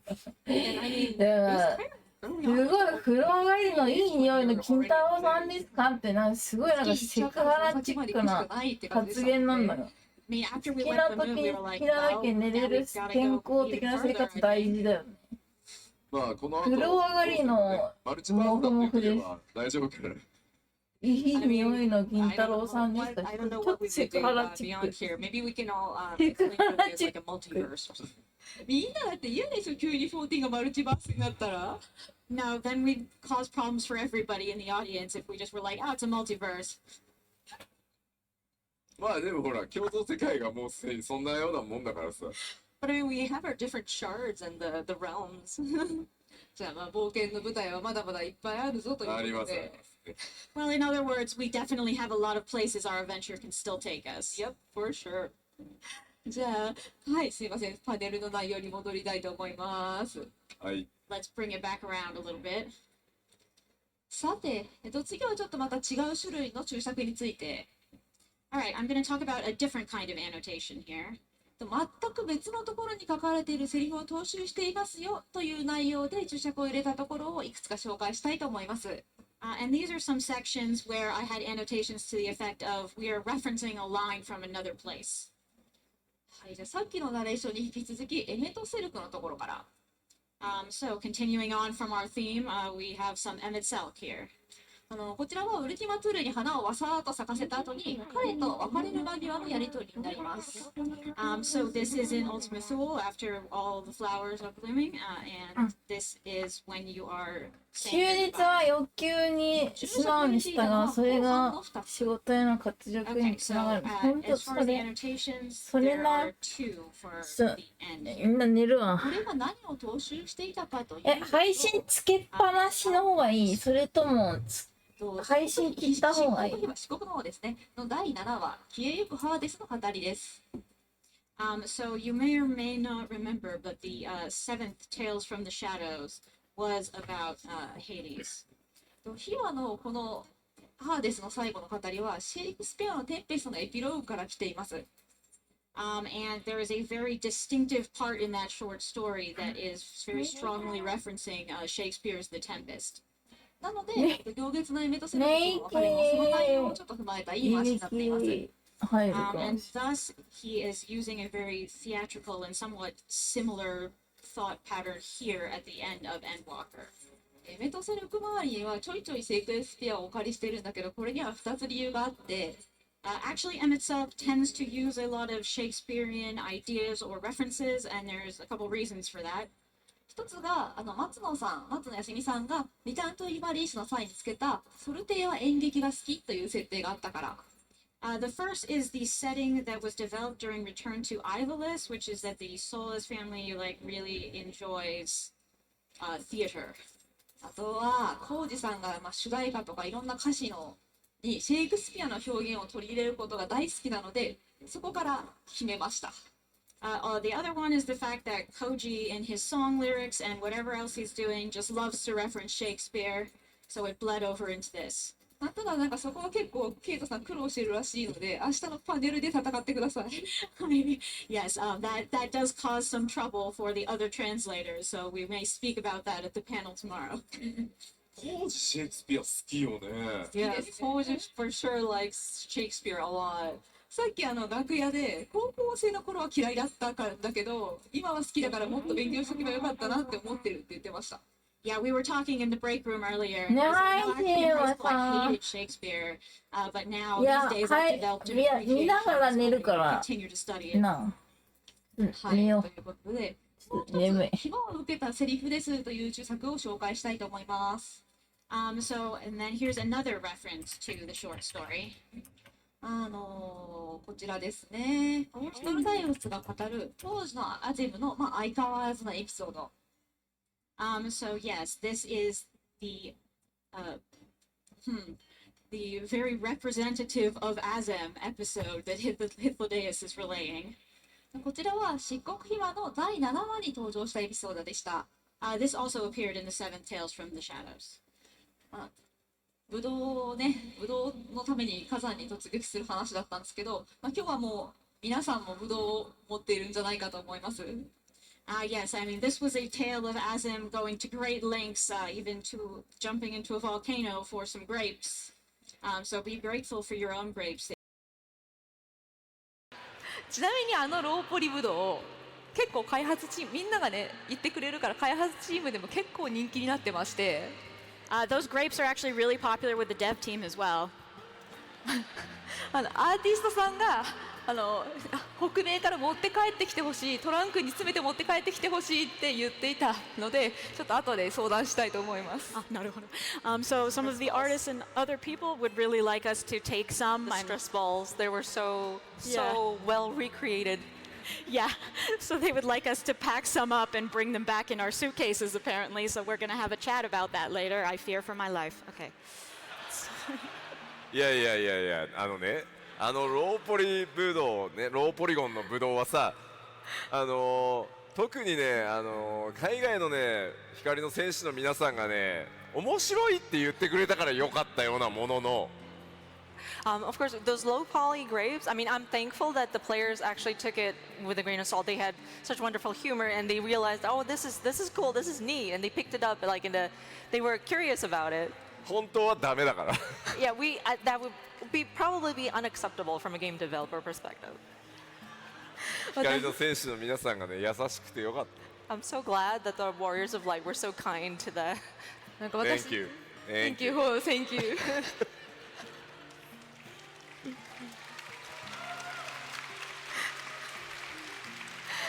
じゃあブドウの話はちょっと置いておいて。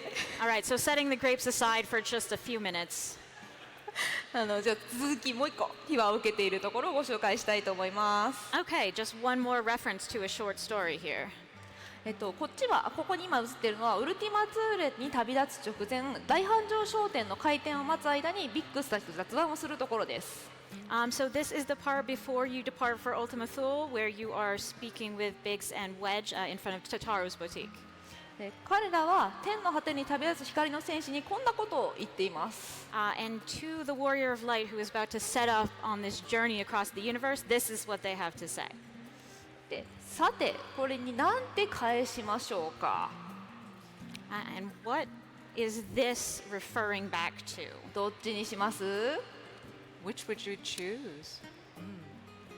まあどっちでもお好みでいいのですが、秘話を受けていたのが上の方。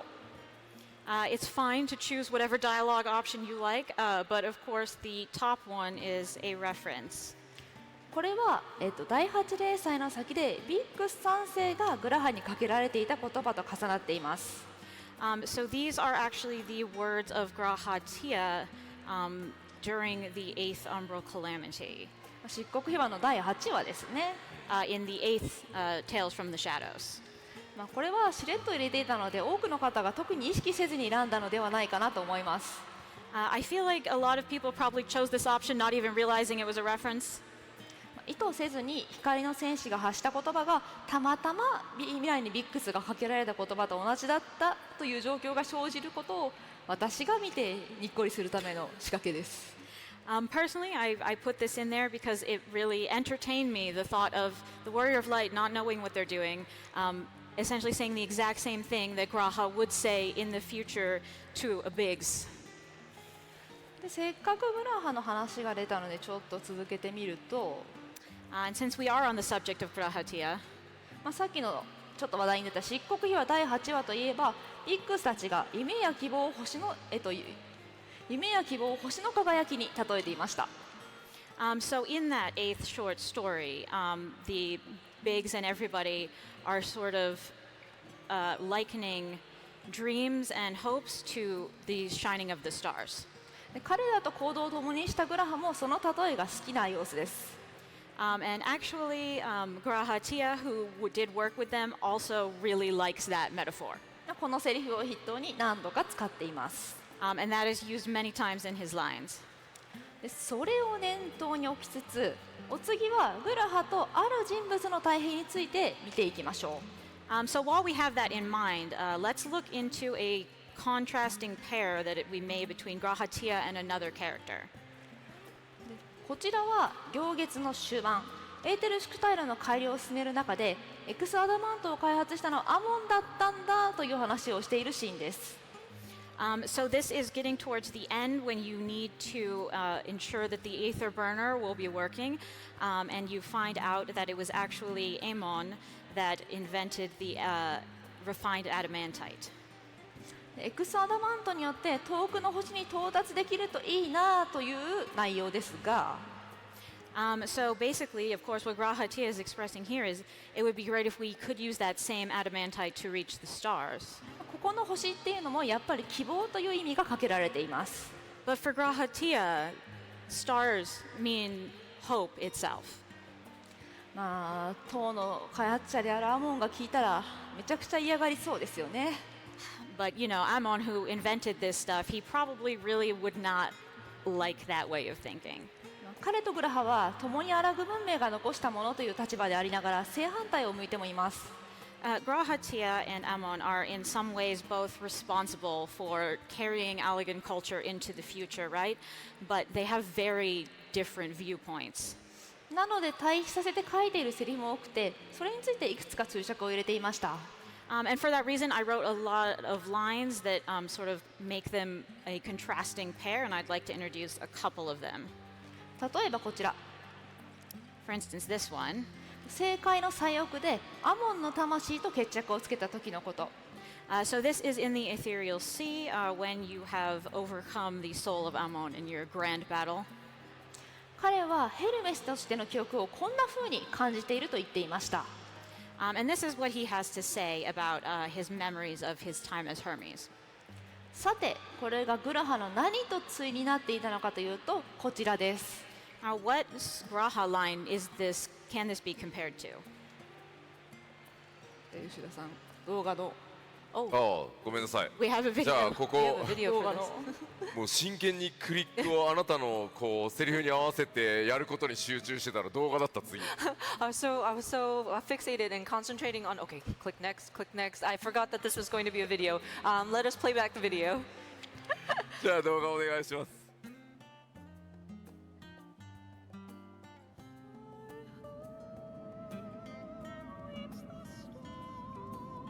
Yours is a long road, my friend, and it stretches onto places beyond imagining.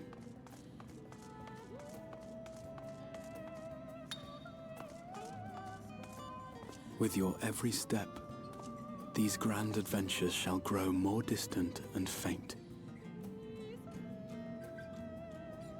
And there may come a day when you forget the faces and voices of those you have met along the way. On that day, I bid you remember this.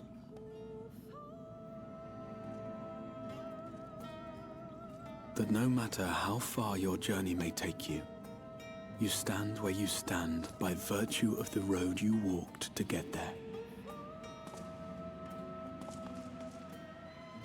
あはい、ということでパチゴーテンさんのグラハを起こしに行く際のモノローグでした。This is of course Grahatia's monologue in 5.3. まあとてもいいシーンでしたね。僕も調整チェック中に何回か流されてるんでここ。This was such a good scene. Every time I needed to review it during the producer-director checks, I always got teary-eyed. ゴーテンさんはちょうどコロナが世界的パンデミックになってきた時に制作していました。Yeah, and 5.3 was exactly in the middle of the pandemic when we were trying to make this anyway. なんで残念ですね。吉田さんの泣いているシーンは見れなかった。So I'm kind of disappointed because we weren't in the office and I couldn't see Yoshi P crying at this. そうか。あれあの頃って在宅だった？Were we already switched to work from home? いや、私だって吉田さんが最初に在宅辞めて、私2番目なので、そんなに合わなかったと思うんですけど。だからできるだけ合わないようにしてたのか。そうそうそうそうそう。So, I mean, Yoshi P, you went back to the office earlier than I did, and then I was second, so I think I just missed it. I guess I was avoiding just running into people. That's what it is. 残念でしたね。見たかったですね。Oh, what a shame. I wanted to see that. いやいやいいよ。もう3年？3年。3 years ago now? いやー、なんか早いものですね。まあでも、 Wow, あれね。 that was fast. 明けない夜はない。希望は必ずあるみたいな話だよね。3年経って今思うのはね。But yeah, there is no night that will dawn to a new day. So yeah, I mean, even 3 years since then, it's still a very clear memory. だって皆さんともね、またこうやって直接会えるようになったので。And yeah, we were able to get over it, and we were able to come here and join together live in person.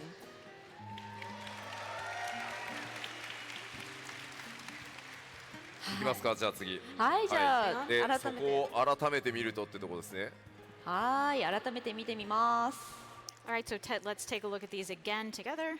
つまり、アモンもグラハもお互いに声も顔も思い出せなくなるような遠い記憶について話しています。So both of them are talking about when the memories that you have become so far away and disconnected.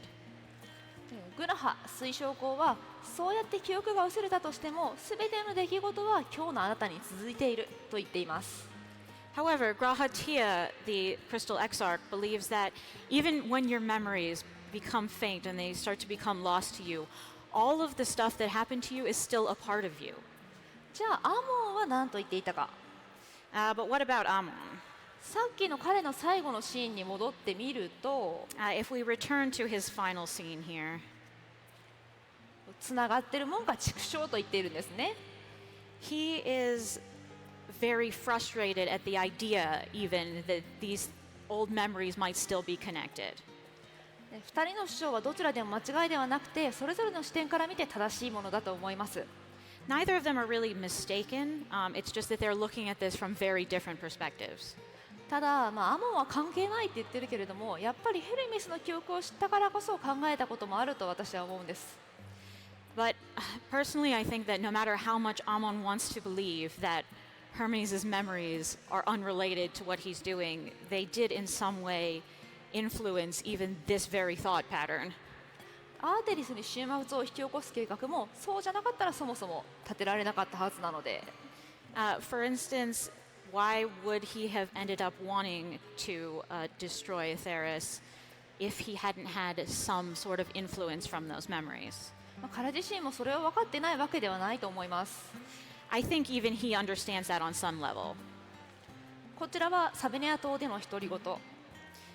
This is when Daniel is talking to himself in Thavnir.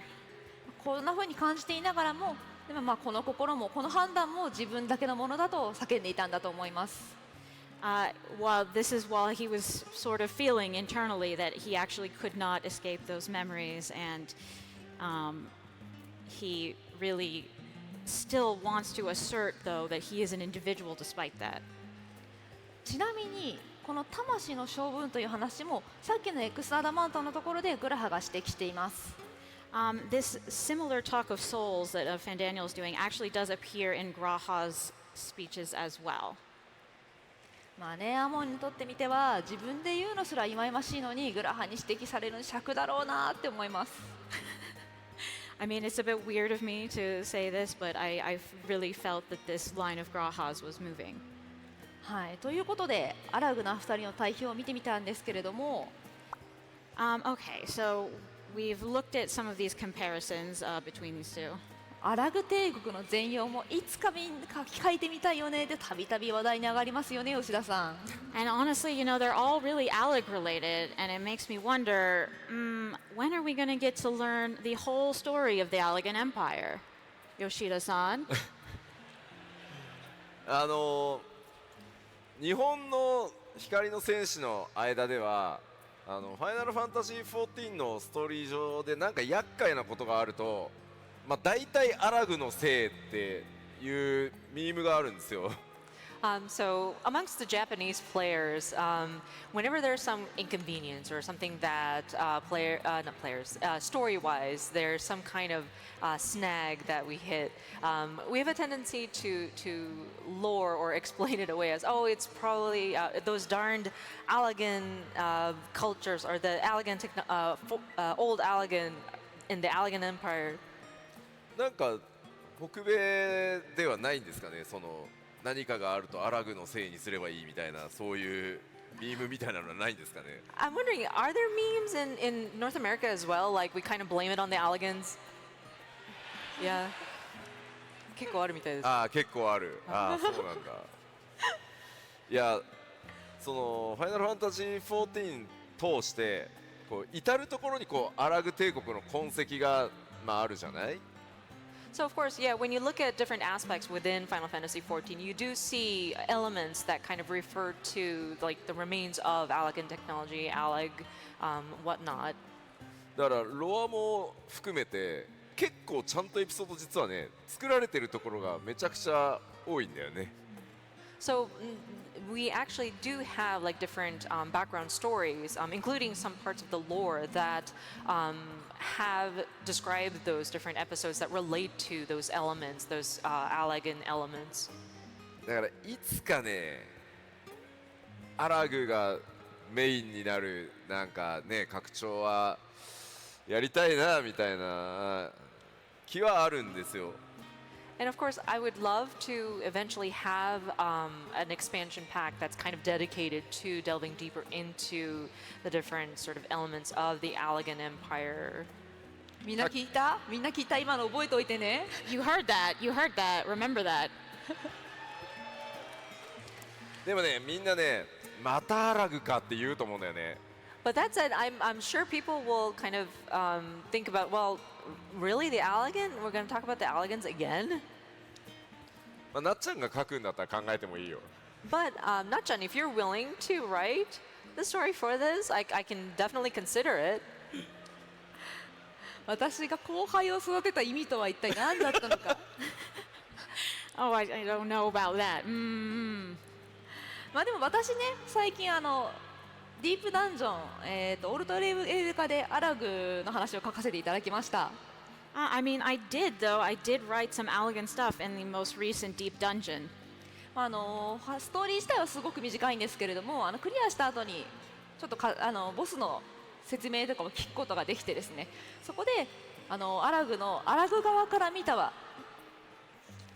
見解ってどうだったのかなっていうのをちょっと垣間見ることができるので、まだの方はぜひ遊んでみてください。And while the story for that was short, I did think after you beat the boss, you get a lot of explanation, and that's all Alleg from an Allegan's perspective. So I thought that was interesting, and you should check it out if you're interested. まあでもアラグ帝国が全盛期だった時代に何が起こったのかっていうのはプレイヤーの皆さんもなんとなくね、ロアブックも含めて断片的には知ってると思うんですけど、あれを全部つないだらね、めちゃくちゃ面白いと実は思ってるんで、まあ、何かしら考えたいなと思ってます。はい。For sure, Eureka Orthos included, the different aspects that we have been depicting about the Allegan Empire have been sort of explained like bits and pieces. You may have noticed some descriptions written in the lore book as well, and I feel that if we kind of string them together and kind of weave a story, it would come out to be a very interesting story. まあね、ちょっとね、この話続けると未来の開発チームが困る気がするのでパネルに戻りましょうか。Okay, if we continue on this train, the dev team is going to be in trouble. So let's return to our main subject. さて、先ほどはグラハとアモンの対比にまつわる注釈を見ていたんですけれども、もう一対対比になっていますという注釈が入っている人たちがいました。So we were talking before about these lines upon which I made notes about some contrast, but here is another pair of characters about which I made the note that they are contrasts. 彼、今度はアモンならぬヘルメスですね。So in this case, not Ammon, but Hermes. 彼のすべてとも言えるこのセリフ。And this really basically tells you all of Hermes' character, this particular line. それと対になっていたのが、さて何だったのか。So what sort of stands in contrast to this line? じゃあここも動画でその答えを見てみることにしましょう。Okay, let's check out that answer via a video. Can we play back the video, please? Yet you would ask me why. Ask any creature of this star and those above for answers, and they will tell you what suits their fancy. And they would be right to do so. What meaning there is to be found in the petty vicissitudes of your existence must be gleaned by you and you alone.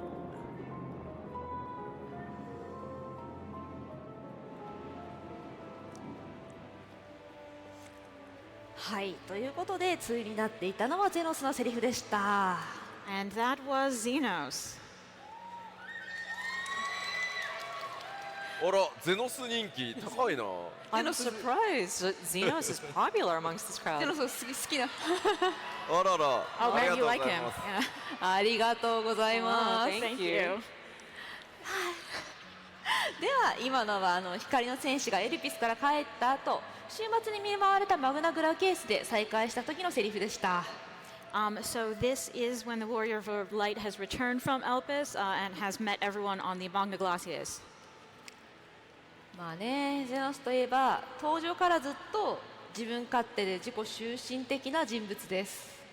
Well, when I think about Xenos, I think about how from his very first appearance, he has always been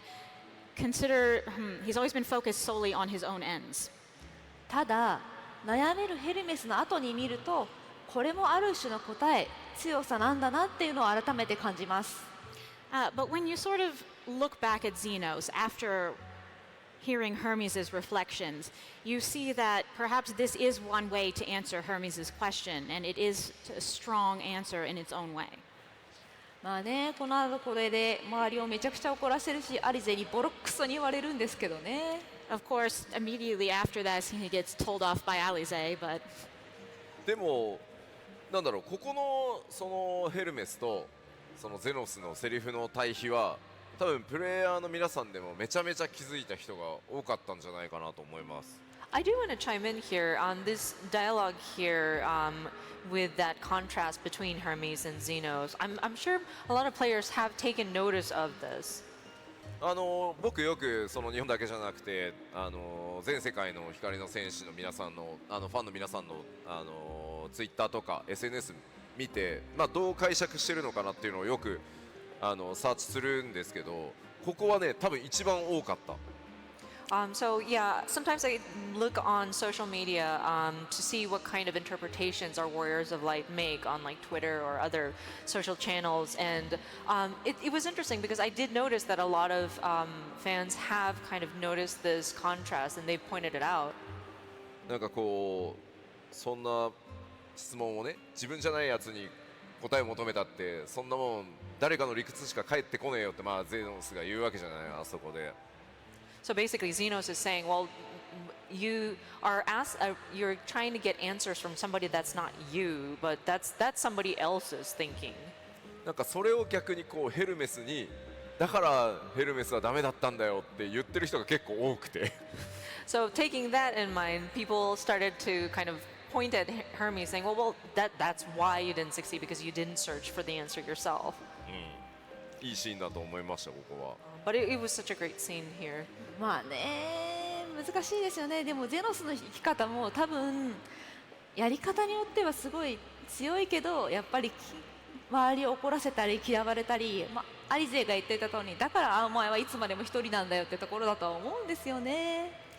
I mean, it's kind of difficult because yes, you can look at Xenos and how he lives as a very strong way to live, but also you have to think about what Alize said and like this is why people are angry at Xenos. This is why he's always alone. そのあたりは皆さんにも何か考えてみてもらえればなと思ってちょっと分かりやすいところにこれの対比を近い位置に置いていました。So I put these two things together to really provoke you all to think about it. でもなんかこうみんながみんなさ自分一人で答え出せるわけじゃないからだからこそ誰かに頼りたくなるしでもだからこそ仲間や友達がいるっていうのも事実だからなんかどっちが正しくてどっちが間違ってるじゃ実はないんだよね。時と場合によるんだよねこれ。And of course, there are people who try to search for the answer but are unable to, and so they might have to lean on somebody. But you know, and you had friends for that, and you have your support. So it's not about like what's right or what's wrong. 逆にヘルメスの方が人間臭いなと思うもんねだから。So in that aspect, I feel Hermes is more like very down to earth and human almost. ちょうどなんかソケンさんも俺こんなハッピーな曲書いたことないよ 7.0 のオープニングってずっと他人に答えを求めてました。Yes, even Soken, the legendary Soken, was just asking all of us, like, are you sure the song I wrote isn't too happy? Like, even he wants that support from around him. みんなで大丈夫だからソケンさん大丈夫だからって言ってて今日皆さんにウォーって言ってもらえたので多分ソケンさんは答えを得たと思います。But we all told him it was great, and you all cheered so much today, so we think he found his own answer there.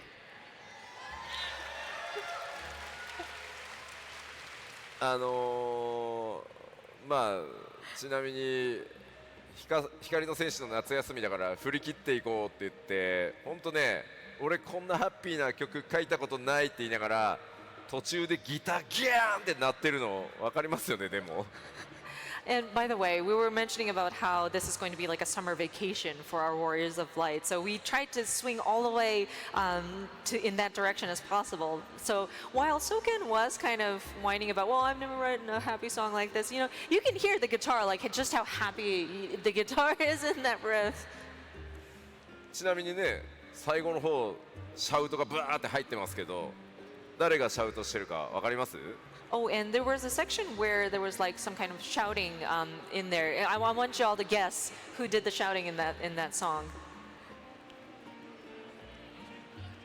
ああ、なるほど。本人の名誉のため黙っておこう。Oh, actually, I'm going to keep it quiet because just to preserve his dignity. でもね、もう遅いよ。Too late. Too late? It's too late. Oh. ホテルに戻ってね、もうオフィシャルに上がってるから見てね聞いてもらえばすぐわかる。But once you return to your hotel rooms, the trailer should be up on YouTube. You can look it up and make sure to listen to, and I'm sure you'll be able to tell who it is once you listen to it. まあね、そんな風にソケンさんでも周りに答えを求めている日があるという、まあ、余談。これソケンさんにはないでしょうね。多分今聞いてないから。So yeah, even Soken has those days where he's really looking for those answers. Maybe don't tell him that we told you all of this. はい、ちょっとだいぶそれちゃったので、はい、ちょっとこっちのシーンの話に戻するんですけども、実はこのシーンですね、ゼノスの言葉を聞いた光の戦士が本当に珍しくゼノスに対して険しくない表情をしています。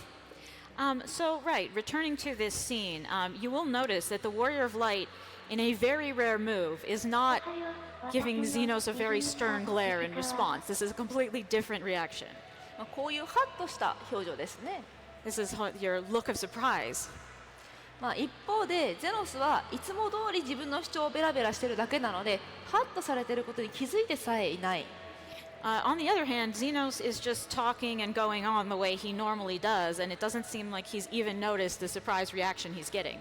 もしここで光の戦士がなんかいつもと違う反応しているなっていうことに気づいてこの会話を掘り下げてたら何か違う未来があったかもしれません。I wonder if Xenos had noticed that the Warrior of Light was reacting in this way and had sort of dug into that a bit, if the ending would have been different. まあ、とはいえゼノスだったらまあ100回やっても100回気づかないんじゃないかなと私は思いますけど。Though I also think that even if you did this 100 times in front of Xenos, he probably would not notice. いやなんかこうゼノスの言葉とかゼノスとプレイヤーの皆さんがこう相対した場合にそのまあプレイヤーの皆さんのキャラクターにどんな表情をさせようかとかどんな演技をさせようかっていうのはもう何年にもわたってめちゃくちゃ悩んできたポイントです実は。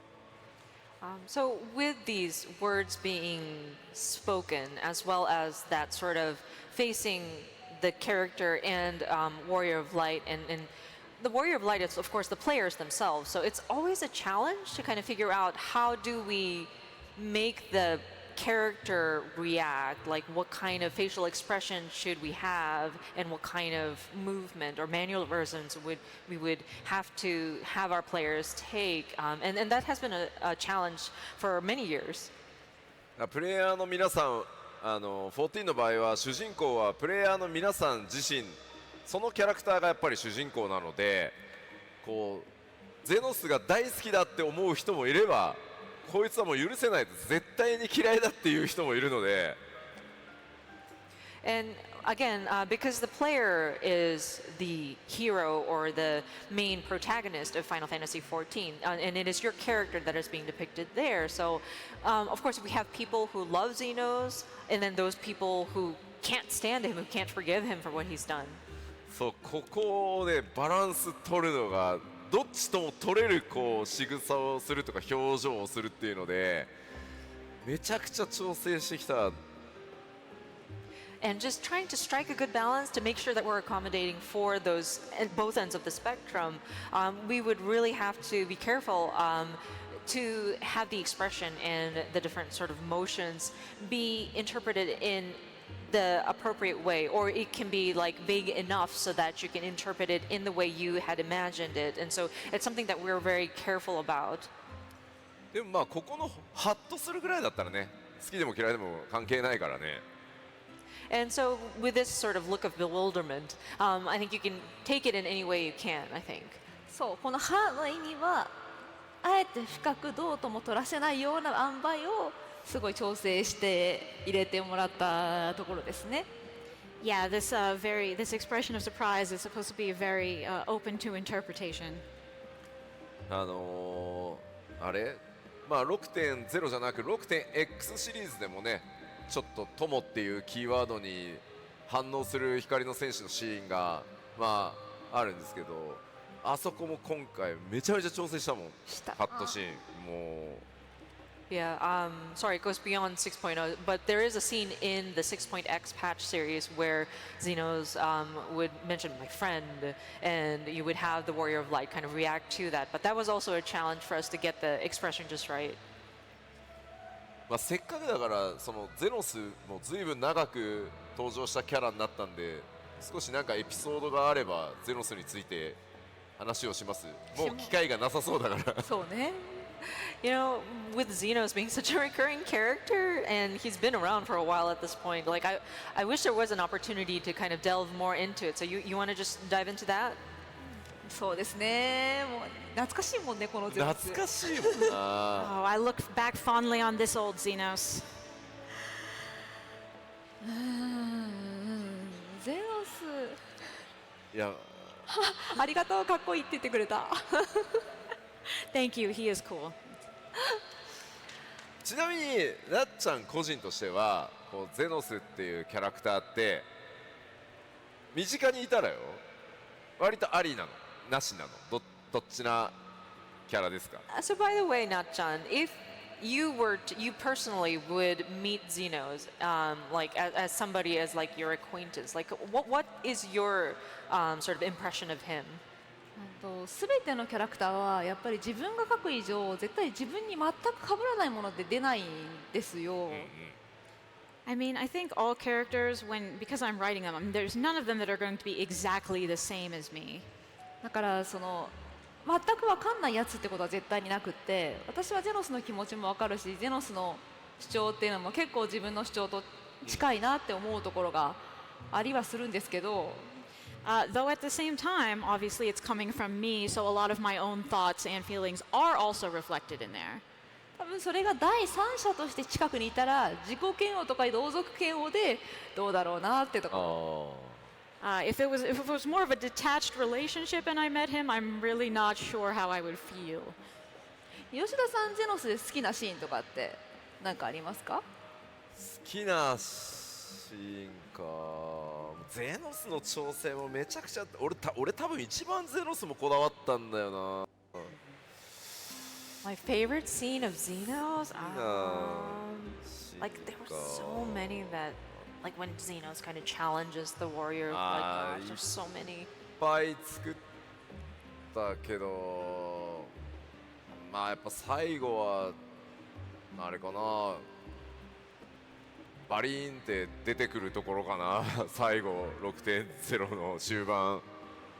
I think the one that comes to me at the top of my head is when he kind of breaks in towards the end of the 6.0 main scenario and just appears as we're leading into that end singer battle. 終焉をターモノと戦う直前ですね。This is pretty much right before we fight the end singer. 多分誰もがねあの局面で暁のメンバーも全員逃がしちゃってこれどうすんだろうって思ったはずなんですけど。I'm sure everybody was wondering, wait, the Scions are just letting him go? でそしたらガラスをぶち割るようなこう音がし始めて飛び出してくる神竜っていうところはまあなんだろう状況をめちゃくちゃな勢いでひっくり返すというか壊すみたいなところがやっぱりゼノスっぽいなとは思ってるんで、あそこは結構好きなシーンではある。And so people are kind of wondering what's going to happen, and Xenos is in his dragon form at this point, and he just kind of breaks through like the speed of light even. And so I think it's just so characteristic of Xenos that he's able to kind of just break all logic and just appear, and it's very much like him to do that. でもあそこのシーンはセリフ書くの相当苦労した場所でもあるでしょう。 But at the same time, I'm sure it was a challenge to write the dialogue there too, right? 何をどこまで説明するか、ゼノスが来た経緯っていうのをどこまで説明するかについては吉田さんとかなり綿密に打ち合わせをしました。Yeah, actually, like the part we had a really hard time deciding, and that I had to talk to Yoshida-san a lot about, was how much to explain how he got here. いきなりぶち破ってきてね、ずーっとさ、俺はなぜここに来れたかお前たちは分かるかっつってずーっと説明したら変だもんね。だってね Yeah, of course. Yeah, you wouldn't want to have him kind of break this barrier and then start explaining, do you know how I got through it here? And, start exposition. そうだからちょっと説明不足気味ではあるし、あるんだけれども、I mean, it is a little low on the explanation side for my tastes, but なんかゼノスの思いと思いが力になる世界っていうことであれば、光すら超えて俺は来たっていう、もうそれだけでもうゼノスはいいのかなって思ってました。But then again, we are in a space where emotions are reality. And if you think about what Xenos is emotionally fixated on, it's not really surprising that he's like, oh, I rode the light of the stars here and now I'm here. まあ現実のね世界には物理法則としてねかの超天才のアインシュタインが作ったね高速度不変の定理っていうのがあるんですけど。We have the laws of physics as discovered by Einstein. ゼノス空間では思いが全てなので光すら追い抜くことがたやすかったぞっていう一言でもうあと済ませるっていうね。But yeah, Xenos just kind of breaks that even logic and just he can surpass the speed of light. でも、あそこもやっぱりこうさっきのゼノスが好きだって言ってくださる方ともうこいつなんてもう本当にうんざりだっていう人の両方でも局面はその竜の背に乗って戦うしかないので、ただお互いにパーティーを組んで共闘してるわけじゃないっていうのをどうやって演出しようかっていうのであそこもめちゃくちゃ大変だった。And I know we earlier touched upon those people who love Xenos, but then those who can't stand him. And we were very careful about taking into consideration both ends of the spectrum. So when we had kind of the Warrior of Light jump onto Shinryu or Xenos in his dragon form and fighting, it was a challenge for us to make sure that it doesn't look like they've kind of buddied up and got into a party and started fighting. まあだから時のウォリアー・オブ・ライト光の選手はもうゼノスの力なんか借りて戦うつもりはないけどとりあえず終焉を歌う者を倒すために足場がないから仕方ないからもう足場として使おうっていう考え方だし。So yeah, when we're looking at it from the Warrior of Light's perspective, he doesn't want to get Xenos' help, but then the only way he can reach Endslinger is to kind of utilize Xenos in his dragon form as his sort of platform. まあゼノスはゼノスでねお前と戦うために来たんだからさっさとあいつ倒せよって仕方ないな俺がバトルフィールドやってやるよっていう。And Xenos is Xenos. Xenos wants to just fight with his friend and have that sort of challenge match go on. So he just wants Warrior of Light to finish fighting and defeating the Endslinger. So fine, I'll be the platform on which you will fight. でもそれってすごい大事で、そういう意味、そういう意図でやってるからこそ。ゼノスって他の星々がどう絶望してようが絶望しない。It's possible, like that was very important, that sort of not quite friendly sort of one very determined perspective. It's possible because this is the perspective that Xenos is approaching it from, that he was completely invulnerable to the despair that everyone else was falling into. 結果的にだから勝てたまあコンビと言っていいのかわからないけれども嫌々ながらというか意図してない仲間ではない共闘がなかったら勝てなかったじゃないかなって私は思います。It's possible if they'd had more of a friendly relationship there, it would not have worked for defeating the Endsinger. まあ一応それにまつわるセリフとしてはねベーネスのセリフにそのアゼムのクリスタルを持っていた元の持ち主はこう言っていたわよっていうセリフでまあ本当にやばいどうにもならない状況を打ち破るときはそのクリスタルで呼ばない何かがそれを打ち破ってくれるって言い残してたからそれにばっかり頼るんじゃないよ的な話があるんですけどまあそれがまさにシーンだよね。And there was additional dialogue that kind of supports that. It was spoken by Vana talking about the the crystal of Azam, and then the person who is the beholder of that, and she left a dialogue about how whenever, or to the effect of where whenever there's a, when you're in a bad situation, and the crystal would probably, you would need to call forth something, and it would break through, and so don't just depend on the crystal. Yeah, don't just depend on the crystal. まあ、それもまさに注釈が入っていたところでした。I also made a note about that. はい、ということで、まあ、ちょっと話が脱線だいぶしちゃいましたけれども、注釈の話に戻ってまいりましょう。Okay, now that we've diverged again, let's go back to the annotations. 次は最後にですね、暁の仲間についての注釈、ルベユール家についての注釈を見ていきます。So finally for this type, I would like to talk about some notes I made about the Leveilleurs. まあ、彼らがトードになるシーンではなくて、ガレマルドでのあるシーンをご覧いただきたいと思います。This is not when they are toads, but this is when we're in Garlemald. ではこちらも動画でご覧いただきましょう。 Okay, and so we do have a video for this one as well, if we can play that back. Non-intervention. Always non-intervention. Protect our knowledge and our people, and to hells with the rest of you. And yet, I can see how it happened. Varys and Father looked to their elders for guidance and took their virtues as their own. But for this world was of their making. In who else could they place their trust? All of us lost in a sea of chaos, searching desperately for purpose and meaning.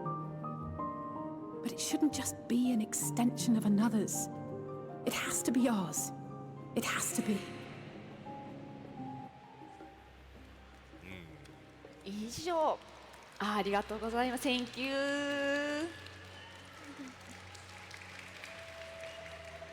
私もここ好きなシーンなんですけれども、ガレマルド編で監禁されたアルフィノとアリゼが自分たちの考えを見つめ直すシーンでした。As you just saw, this is during Garlemald when Alfino and Alice are taken prisoner and are sort of reflecting on their own ways of thinking. こういうセリフだったわけですが、these are the lines in question. 注釈を入れていたのがどこかというと、and I put an annotation on this one. この3つ目のセリフ、the third one. その中の日本語でかけがえのないものという言葉についてあるセリフを踏襲していますという注釈を入れていました。So I had a note that this one particular phrase in the Japanese, kakegae no nai mono, came from a previous line. この言葉なんですけど、意味としては他のものが取って代わることができないようなとても大切なものという感じの意味です。So this phrase, kakegae no nai mono, has a meaning that is like there is no replacement for this thing, and it's very important to me personally. ただ見たところ英語には直接対応する表現がなさそうです。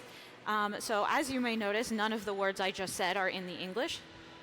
何が起きているのか把握するために一旦注釈の内容を先に見てみましょう。So to understand what is going on here, we need to take a look at the annotation. かけがえのないものという言葉がキーワードとして出てきたのは大迷宮バハムートの物語でした。Okay, so when the phrase kakegae no nai mono was previously important was in the binding coil of Bahamut. 消えゆく結沢から孫たちへの願い、ここにかけがえのないものが使われていたんですね。When Louiswa is talking to his grandchildren about what he wishes for them, that is when he uses this phrase in Japanese, kakegae no nai mono. 大迷宮バハムートを踏破してせよ、そうでないにせよ、双子は旅の中で成長してガレマルドに至る頃にはちゃんとこのルイゾワが願ったような人物に成長しています。And what he was wishing for was for them to have growth on their journey, whether it was going through Coil or in the wider world. He wanted them to grow into stronger individuals, and at this point in Garlemald, they have gone on that journey just as Louiswa wished. 日本語ではかけがえのないものという言葉を重ねることでその意味合いを補強していたというわけです。And in Japanese, the repetition of this phrase, kakegai no nai mono, is how we sort of call back so that you remember that this was something that came from Louis originally. でも英語版ではそもそも元のバッハのセリフの方にかけがえのないものに対応する単語が使われていないようです。But as you can see, even in the original line in English, in the Binding Coil of Bahamut, we did not have words like irreplaceable or precious thing. 日本語と英語では語彙が違うし、ふさわしい言い回しも違うので、当然こういうことが起きてしまう。This is something that really frequently happens with such different languages as Japanese and English. When you want to convey the same sentiment, sometimes you have to use a completely different phrase. さて困った。そこでどうしたのでしょうか。But it sure is rough. So what exactly happened here? ケイトさん教えてもらえますか。はい。Kate, can you explain it? I shall. All right, so this is a bit of a two-part explanation. First, to explain why Louis Sua's line is translated this way. As we sort of touched on, kakegai no naimono, literally it means irreplaceable thing, but in use it has this very strong connotation of something that's very important to me. Like it goes directly to your heart when you hear it. So we wanted Louis Sua to have his own way of saying that, that would communicate the fact that this is something that will become very important to you personally and a part of who you are. And that's why we chose these words. Your hopes and dreams must no longer be an extension of mine. You must needs find a reason to fight for this realm, your own meaning in this sea of chaos. And then, if we go to Alice's line, you can see that some of his phrases do once again appear. She recognizes the same situation that Louis Sua was referring to, that we are all in a sea of chaos searching for meaning. And that it can't just be an extension of another. It has to be something that's very deep and personal to you. And we also use a cheat that we sometimes use, which is when you want the literal meaning, but you also want to do this callback and there's too much to fit into one line. We did extend this across Alize's arc, as you will see in Ishikawa-san's upcoming explanation. But for now, tsugi onegai shimasu. And now you can just see, like, okay, so for this line in particular, we have those repeated expressions similar to the Japanese, and then in a later line of Alize's, we will bring it back to a slightly more literal interpretation and a more Alize-like interpretation to sort of finish this growth arc of hers. So, はい、それ。Thank you, ケイトさん。つまり別の言葉を重ねることでルイゾアの該当のセリフとの関係性を作ったというわけですね、はい、この辺りのローカライズチームの素晴らしい工夫は明日のローカライズパネルでも伺えるそうなのでぜひそちらもご覧ください。If you'd like to hear a little bit more about the techniques we use when translating, you can come to the localization panel tomorrow. ここでちょっと聞いてみたいんですけど、I want to ask another question here. 突然ケイトさんと、あなたあゆみさんにもなんですけど、今のってまさに日本語の曖昧さというか、そのかけがえのないものって我々よく使うんですよ。ゲームのシナリオとかキャラクターのセリフだとよく使うんですけど、英語にはそれに該当する言い方がないんですよね。そうです。全く。So yeah, sorry, we're breaking out into more of a localization question here. We're curious to know from Kate and possibly from Aimee also, but then this sort of vagueness of Japanese and like a lot of implication happens within such short phrasing like kakegai no naimono. It is something that the Japanese writers tend to use a lot in like depicting how a character feels about something. And so yeah, there's no like one-to-one translation in English. 例えばシナリオをこう翻訳、カルチャライズしてきて日本人がよく使いそうなテキストでそれはだから英語にはないんだってこう思うなんか代表例みたいなの、もしくは僕の通訳をいつもあゆみさんしてもらってて、よしピーそれよく言うけどそれ英語にないんだよっていうのなんかあったりします？So whenever we are writing the scenario and then we have the localization team kind of culturalize it, so to speak, you know, there are a lot of words that might not necessarily be like a succinct way of expressing it, like in one or two words. And same goes for translation and interpretations as well. So are there any sort of examples you can think of, like in your writing the English localization, like this is so hard to kind of put it into like good words in the English.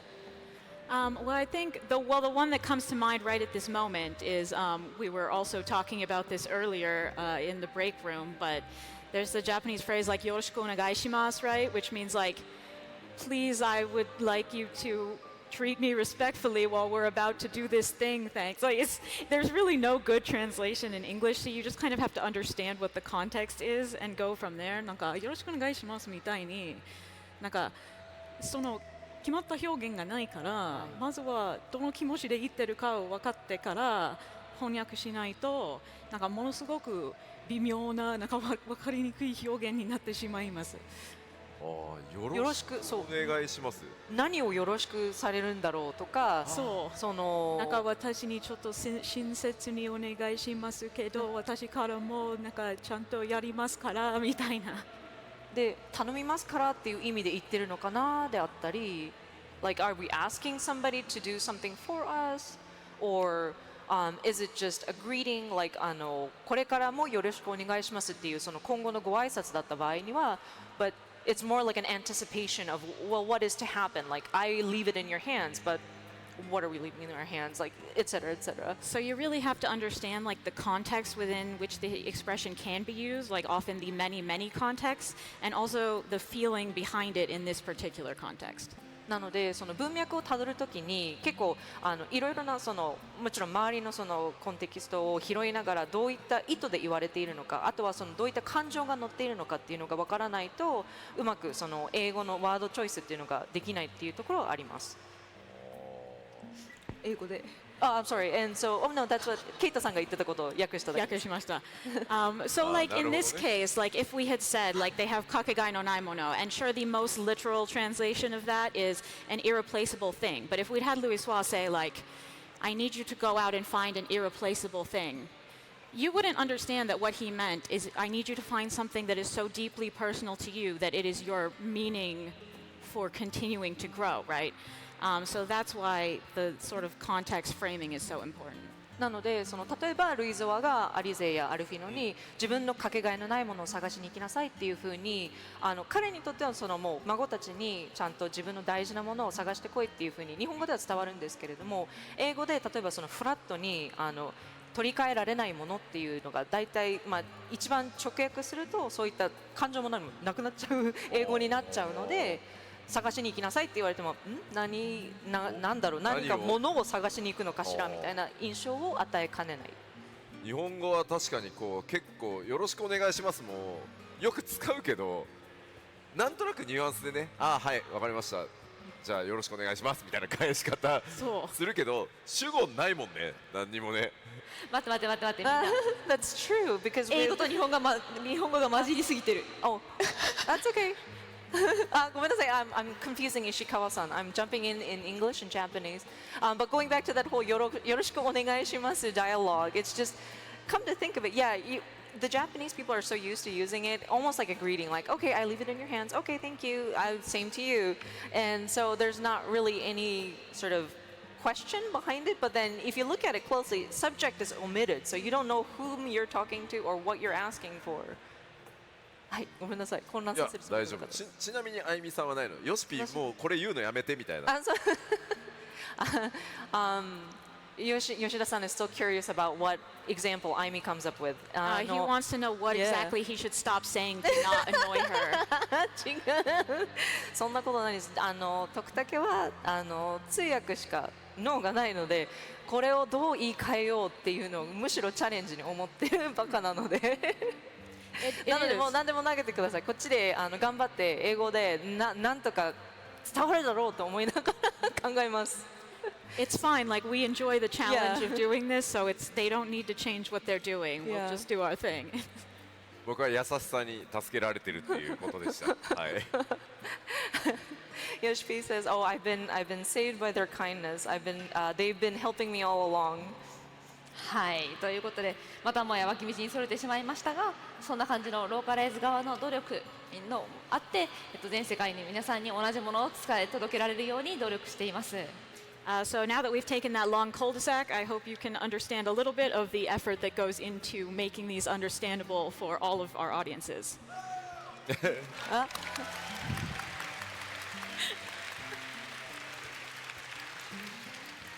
あとはいえ、ローカルチームだけに頑張らせるわけにはいきません。However, I can't just let the localization team have all the fun and trying to be clever. ということで、別の工夫をしたところもあります。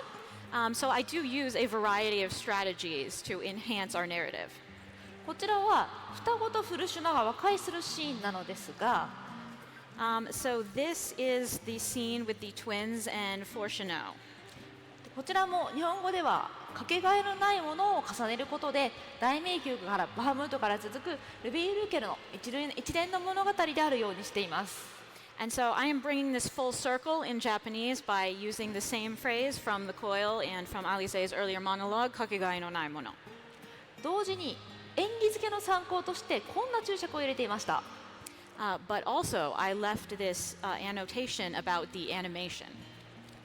大迷宮バハムートのこのシーンのポーズと If you look at this pose from Binding Coil, フルシュノが双子にとった動きが本人たちは意図してないけど同じになる。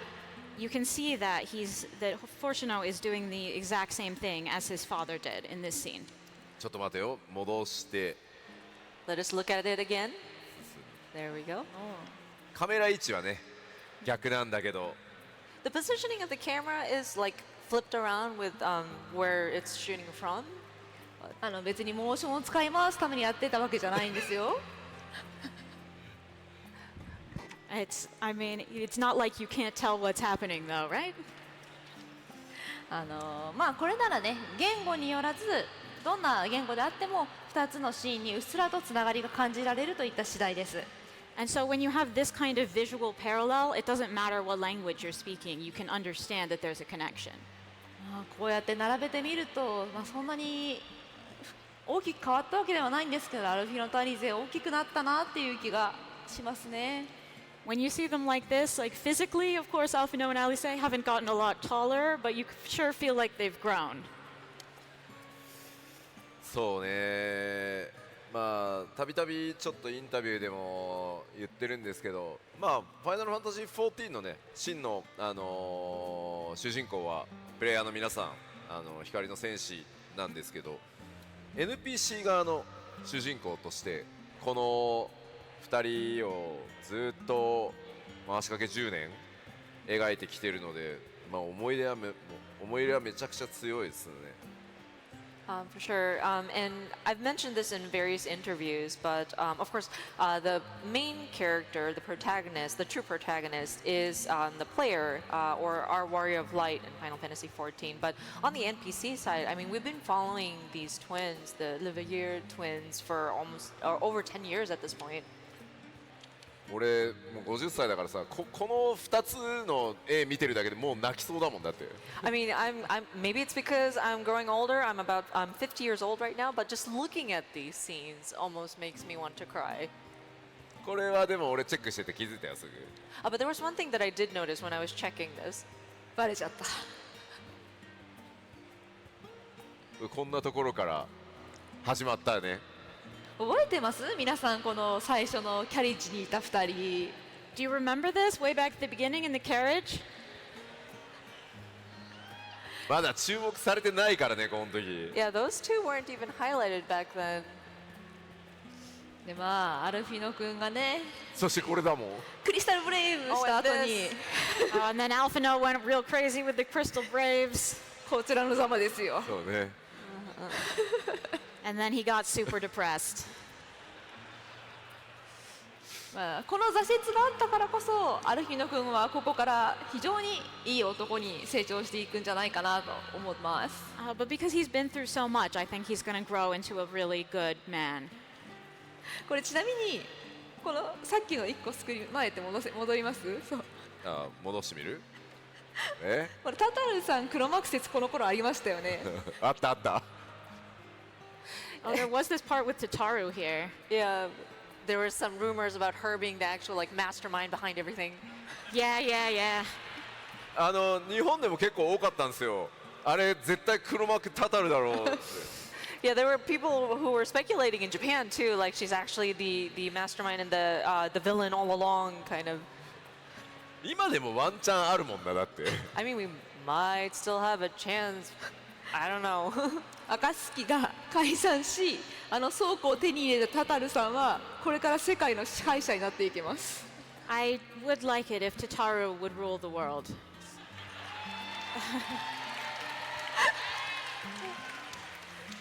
いやでもやっぱり今回、まあ、ファイナルファンタジーって、まあ、大体がこうキャラクターがいて、そのキャラクターの物語をこう疑似体験するみたいなものが多い中で、14MMO でもあるから、こうプレイヤーの皆さん自身が、主人公なので、どうしても皆さんのキャラクターを勝手に成長させたり、こう勝手にこう挫折させたりは難しいので、本当に、まあ、それでもね、石ガルドに追い落とされたりとかはやってるんですけど、まあ、その代わりといってはなんですけど、やっぱりこうサンキューでしょ。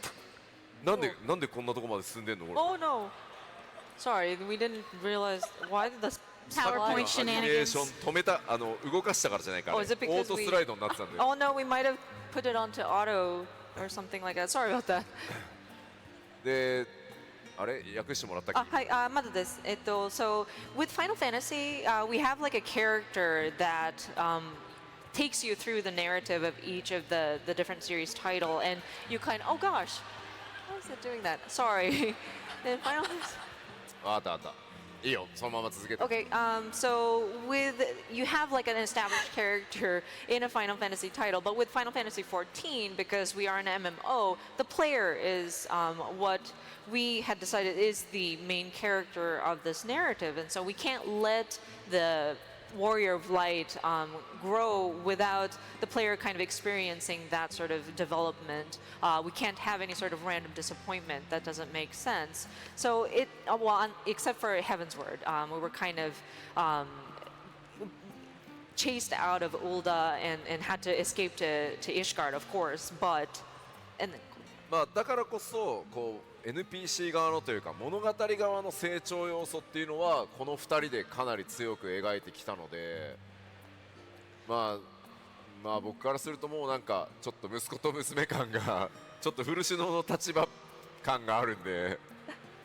And so that's why we kind of used the NPCs as our sort of vehicle to carry on that sort of development and the character arc and kind of drove that narrative in that way. So with Alphino and Alize, they feel like son and daughter. I know we have Fortuno as their dad, but it almost feels like I am watching these kids grow up.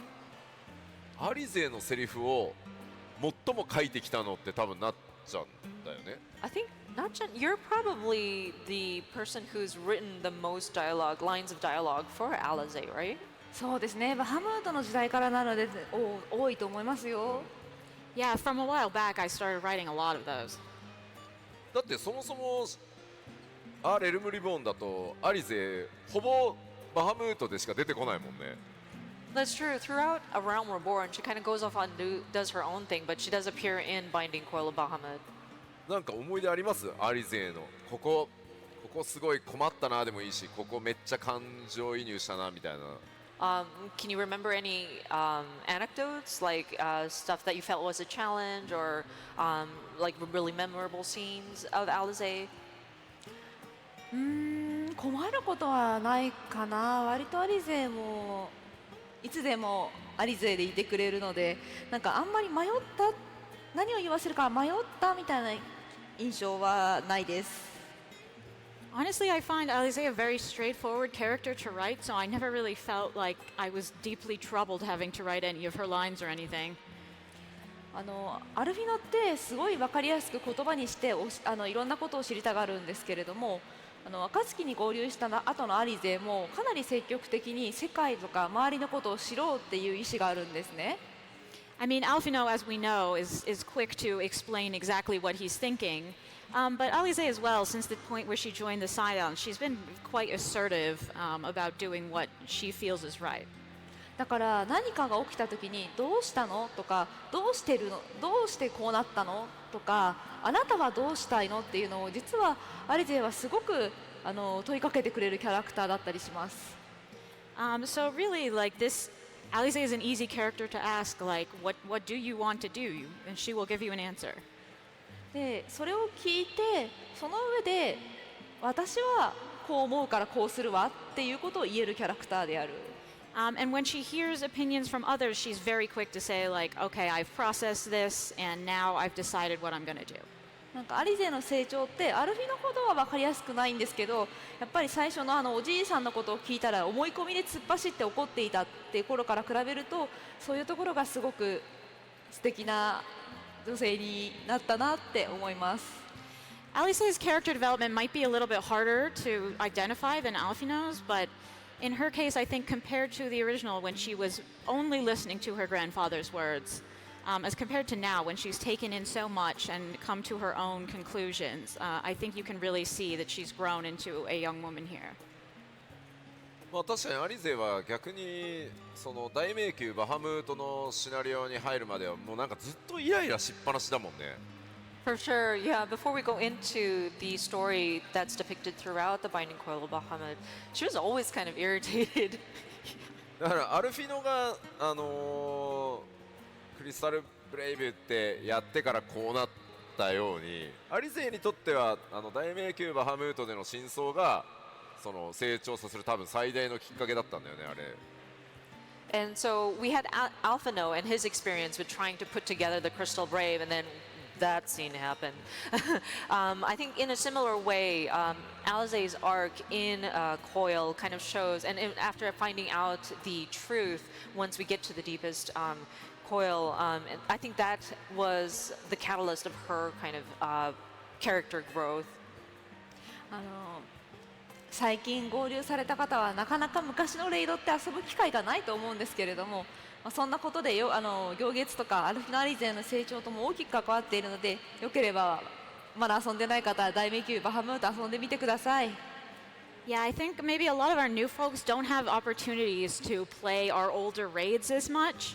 But if you at all can, I do recommend that you check out Coil because it is so important to these characters and the story.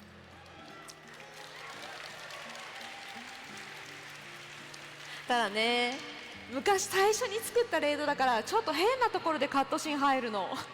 Okay, but it is like the first raid we made, so the cutscenes come in at really weird times sometimes. ごめんなさいね、あれね、開発チームも今だったらあんなことしないんですけど、もう当時何も分かってなくて、みんなでじゃあここに入れるかって言って入れちゃったので、攻略の邪魔になっていたら本当にごめんなさい。Sorry about that. Like the team of today wouldn't do that, but back then we were just sort of like, yeah, adding it here might be nice, and then it was like a huge impediment to your progress. So sorry about that. あれノーマルもハードもないからさ。Oh, and plus we don't have the normal versus extreme or savage mode either. 正直ね綺麗に作り直したいぐらいだよねあれね。I would love to kind of revisit it and remake it if at all possible. やりましょうか。大迷宮バハムート回収。Binding Coil of Bahamut returns. ボスのギミックめちゃくちゃだもんだって。But the mechanics of the boss fights, it's all over the place. だってヘビにスライム食べさせるのに黒魔同士で俺コラプスって走ってたもんだって。I mean, you were trying to feed the slimes to the snake, and then I was playing as a black mage, and I was shooting at it and trying to get it to work. あとあれですよ。ミノタウルス連れて歩くのにブリザード打って足遅くして、そしたら他のプレイヤーの人に黒魔導士さん召喚使えないんですかって言われたし。And then there's a part where we have to kind of take the Minotaur and kind of bring them, and so I was trying to cast Blizzard, and then another player came in, chimed in, and said, "Can you be a summoner, please? Can you not summon, please? Can you not summon?"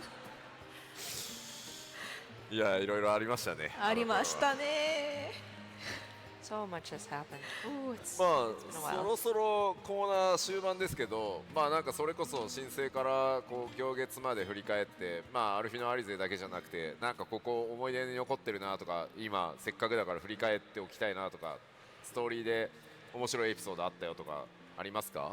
So just wanted to kind of reflect once more because we are kind of nearing the end of the panel. Was there any other sort of memories that you had, something that you wanted to talk about regarding the story up to this point? 皆さんにちょっと断っておきたいんですけど、私たちのこのパネル、他のリハーサルが押して一切リハーサルしてないので、この質問今初。Just so you know, we didn't actually have time to rehearse this panel in full, so this is the first time I'm hearing this question. だってあとまだ20分あるんだもん。We still have 20 minutes left. 広すぎて難しいですね、その質問は。And that's like a really difficult question, actually.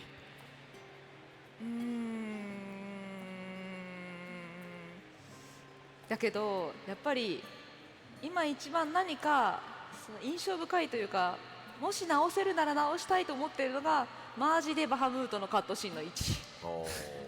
Really though, the Bahamut haunts me, and I'd really like to redo those cutscenes. まあ確かにね、我々の作り方も慣れてなかったし、スケジュールもめちゃくちゃだったし。Yeah, we were still very inexperienced at that point, and I mean our schedules were also kind of all over the place too. そうなんだよな。カットシーンもまだまだこうテクニックがね発達してないから苦労の連続だったんだね。Yeah, and we were still unexperienced with the different techniques that we could apply to give these cutscenes like a cinematic presentation. So yeah, it was quite a challenge to get through that. でもそのね、やっぱりそのカットシーンとかの面もそうなんですけど、申請の頃ってやっぱり MMO にストーリーって必要なのかっていうのがスタッフの中にもやっぱり気持ちとしてありました。I mean, so learning how to make cutscenes is one thing, but to be honest, back in the A Realm Reborn days, you know, that was the period of MMOs where it still wasn't clear like whether it was okay for MMOs to have stories or if that was something we should be focused on. And that was a discussion within the development team as well. で、その時吉田さんがチームに打ち出した方針として、これはファイナルファンタジーなんだから世界だけは救ってもらおうっていうのを最初に打ち出した。It was actually Yoshi P who came and said, "Look, it's a Final Fantasy game. We at least need to save the world."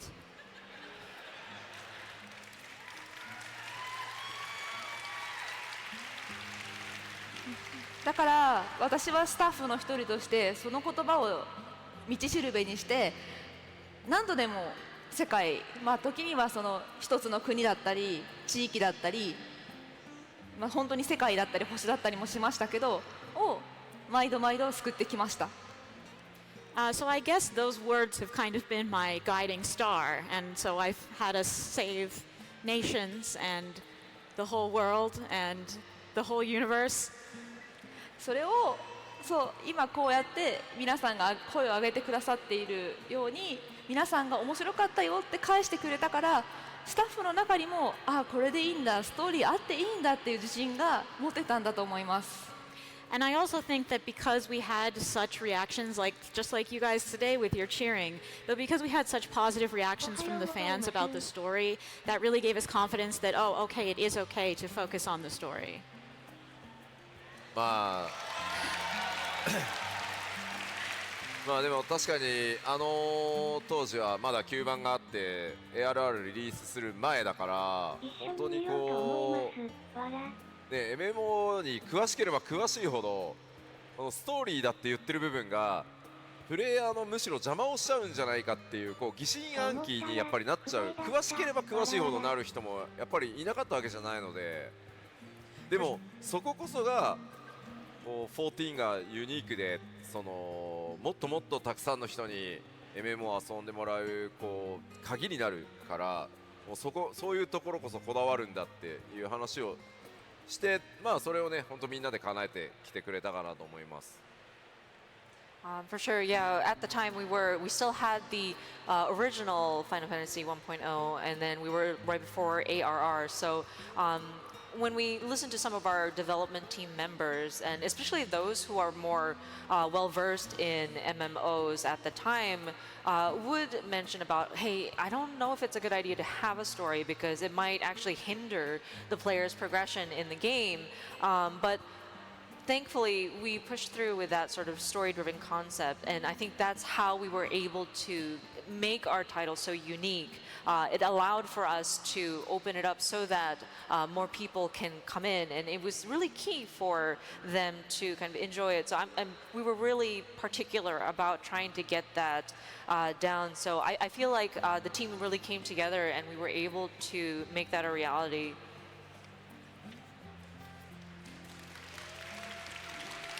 Ah, ありがとうございます。Oh, thank you. You were too kind. まあね、だから本当にこの場を借りて言いたいことがあるとしたら、皆さんに本当にありがとうございました。私たちがこんなにちゃんとストーリーを書いてこられたのは、自分たちが書いてきたってこと以上に、書いてきたことに対してリアクションをしてきてくれたからだと思っています。So yeah, I mean, if there is just one thing I want to say while I have the mic today, it's that I really, really appreciate all of you, because it was only because you were reacting to it that we were able to continue writing this story. So thank you so much. Thank you so much.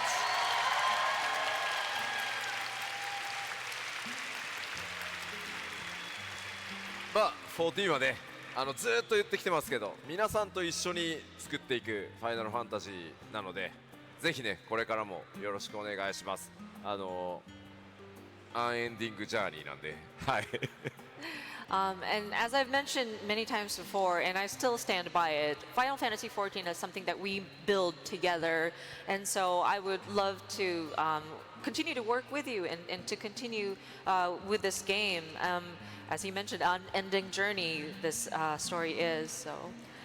はい、ということで、なんかまるで終わってしまったかのような感じですけれども、今回のパネルもそろそろ締めていきたいと思います。All right, and with that, I'd like to bring this panel to a close. Oh, not fully closed. but one more thing. でね、今回ご紹介したところ以外にも、まあ、行月にはいろんなデュナミスのように目に見えない要素が隠されています。So as you can tell from this, there's a lot of things in Endwalker that you cannot see, much like Dynamis. いつかまたね、物語に触れることがあれば、そういうのを探していただくのもいいかもしれません。So next time you take a look at the story, maybe consider the things that aren't immediately apparent and see what connections and interesting points you can find. ただ、まあ、現実でだって真実とか真意っていうのはなかなかつかめないものです。But even in our real world, perhaps there's never just one truth. まあ、どんな意図で書かれているかではなくて、皆さんが見て、聞いて、感じて、考えたものがエンドウォーカーです。Rather than just something I wrote to be the way that I wanted, Endwalker is truly what you all see, hear, feel, and think.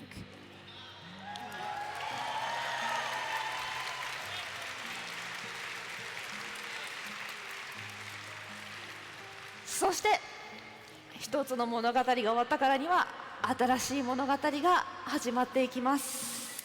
And now, since we've reached the end of Endwalker, I would like to mention we are starting a new story. 今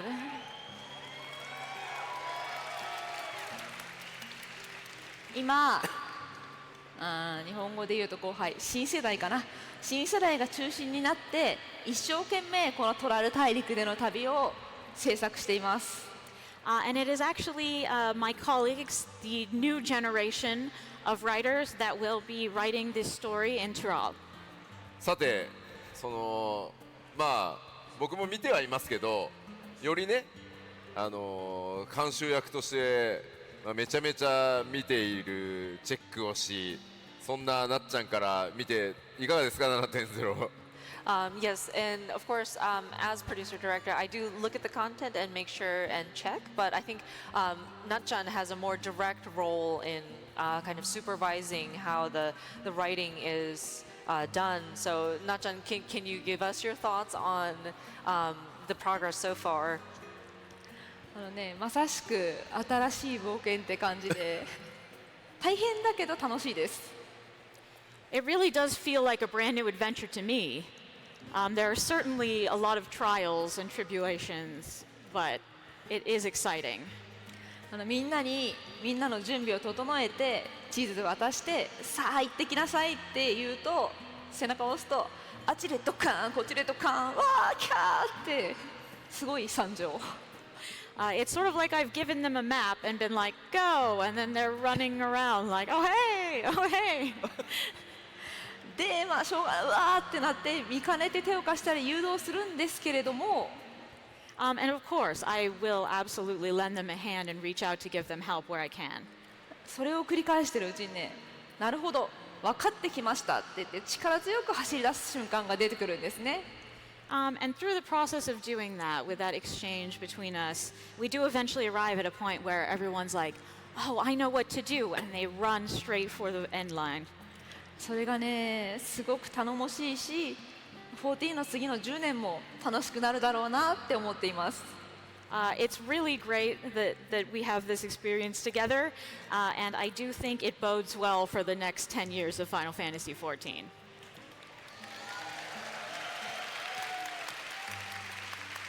まあね、そんな気持ちを多分本人たちが自分で言うのはちょっと照れるだろうから浩二さんと一緒に今日公開されたトレーラーのですね主題歌に歌詞として込めてみました。It's probably a little bit embarrassing for them to like talk about it themselves, but you know the reaction from the trailer and everything, yeah, they'll be happy to see that. ということでね、ソケンさんが周りに答えを求めながら頑張って作ったあのトレーラーの曲を聴きながら次の情報公開や発売を楽しみにお待ちいただければと思います。Also, you might want to note that from the trailer, I worked on that with Koji, and I am really looking forward to this new journey with all of you.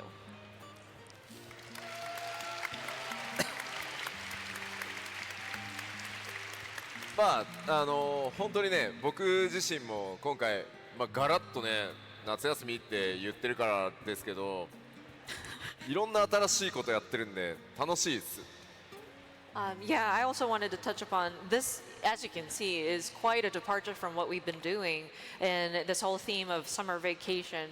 And it's just, we've been doing a lot of new things on our end. なのでしっかり作っていきますんで、ぜひね、次なる新しい冒険も楽しみにお待ちください。And so we will continue to work hard to continue production, and so I hope you look forward to it. よし、じゃあクローズするので、長かったけど、ご挨拶を一人ずつ、ケイトさんからまずお願いします。So we will be closing out the panel. So before we do that, let's go ahead and have each person go through and provide some final thoughts. Kate, can you go first, please? Yes, hello.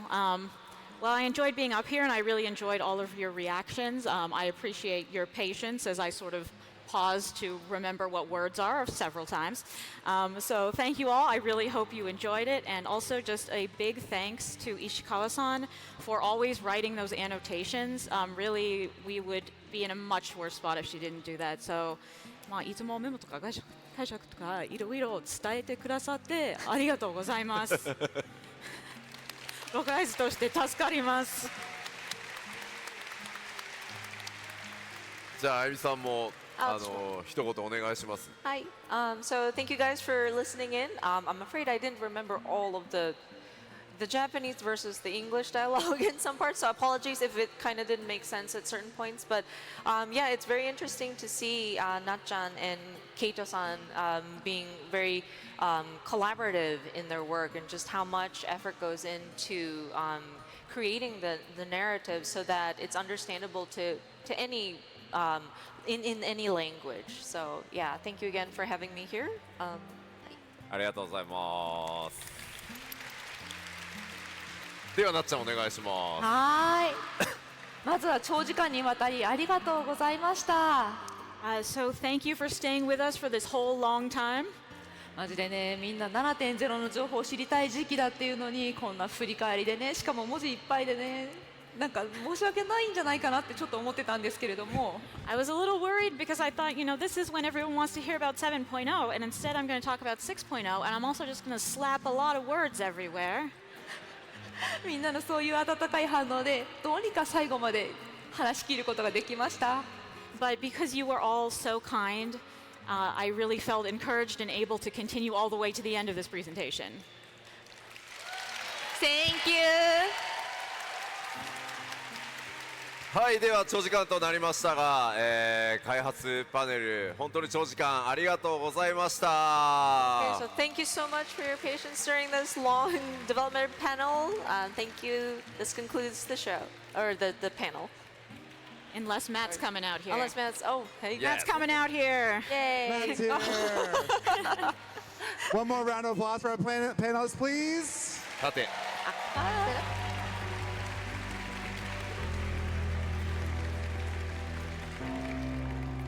ゃあ下がりましょう。はい。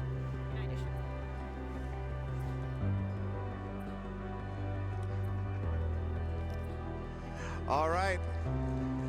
Oh.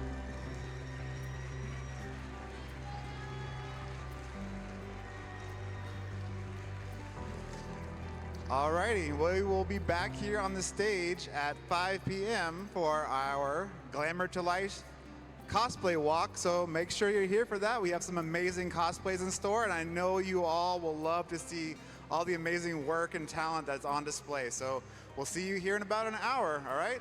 Take care, everybody.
JI1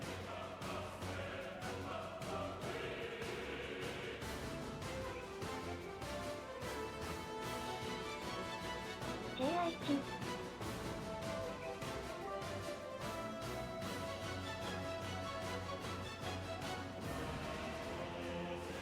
JI1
Come on, Popoto.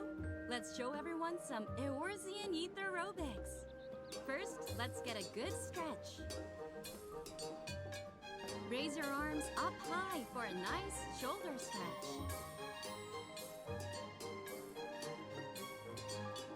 Now spread your arms to open up your chest and back. One more time.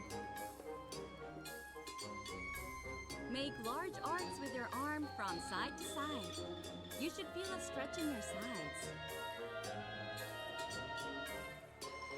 Now with your other arm.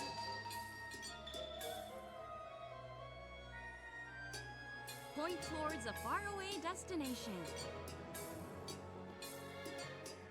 Ragnarok, engage. Kneel down, extend your arms and spread your hands like you're showing off a friend's outfit. Switch legs and show off the other side.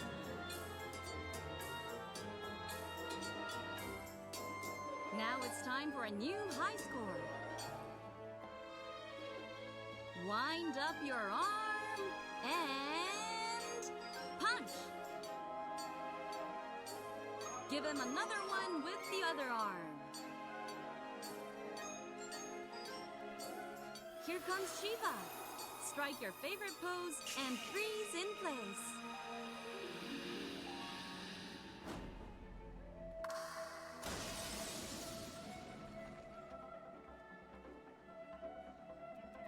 Let's pick up the pace with the Yol dance. Flap your elbows and do little hops from leg to leg.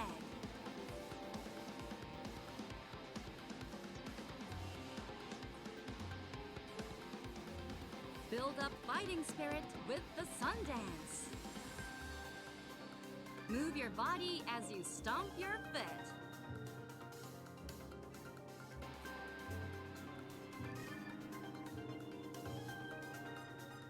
Now for some squats. Can you keep up with Popoto? Susano's here. Prevent his blade from striking the party. Plant your legs and push back. One more time. Stand firm and push back. You've done well, but can you keep up with the Mandervilles? Swing your arms as you rock your body back and forth. A full body exercise is the key to staying gentlemanly.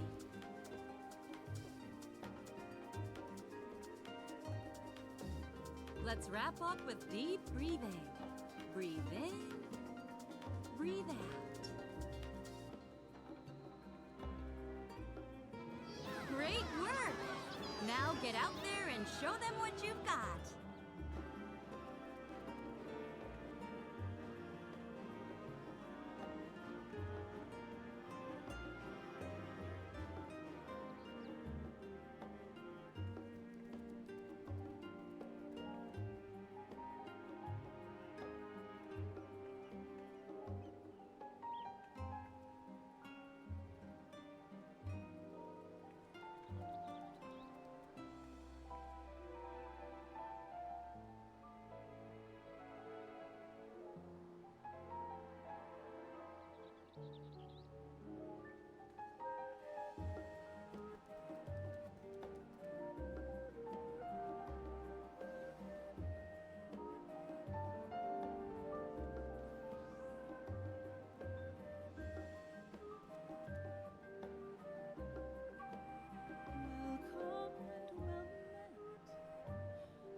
became one. Streams, rivers, and lakes reaching for the horizon and far beyond. They carry onward, however, change with each brief reflection. By setting sun, by storms, waves,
ダブル。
All right, good evening, everyone.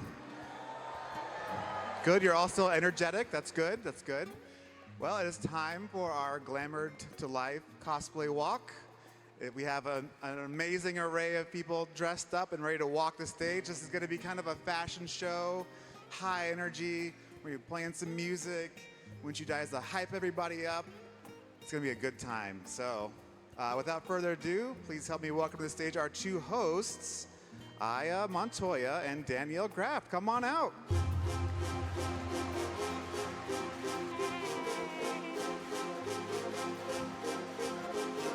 All right, take it away. All right. Thanks, Matt. All right, welcome back to the Fan Festival stage, everybody. My name is Sai Seekerway, and joining me is my illustrious co-host. Yes. And so today, what do we got for everybody, Okiomi? Today we are going to be doing our Glamour to Life showcase. This is going to be celebrating the creativity and passion within the Final Fantasy XIV community, and we have a lot of cosplayers lined up. Yup. And we wanted to make this part clear that we usually do our contests and everything, but this time we wanted to go ahead and celebrate the craft itself by showcasing as many cosplayers as we can. So that being said, let's hop right to it, shall we? Let's hop. Let's go.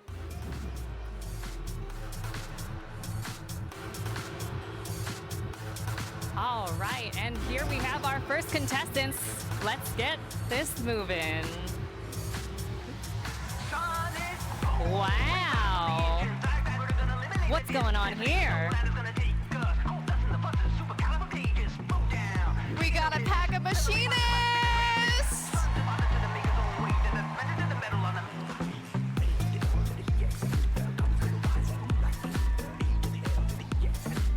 All right. Fabulous. And we have our next contestant.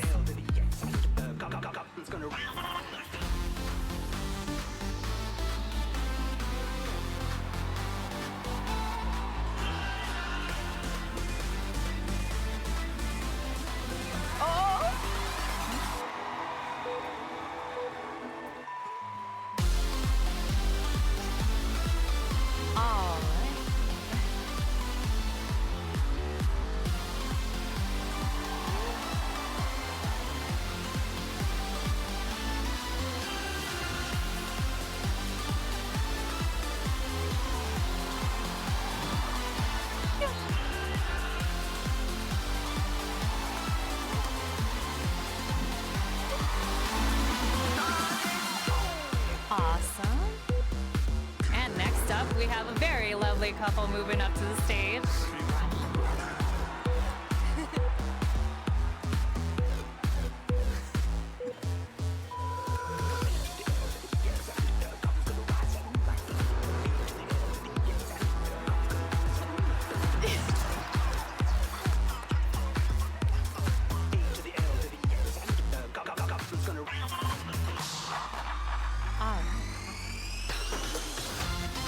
Ooh, they pop sprint. They pop sprint. Oh! Yeah! Awesome. Okay, and next up we have our two next contestants. Please make your way down to the stage.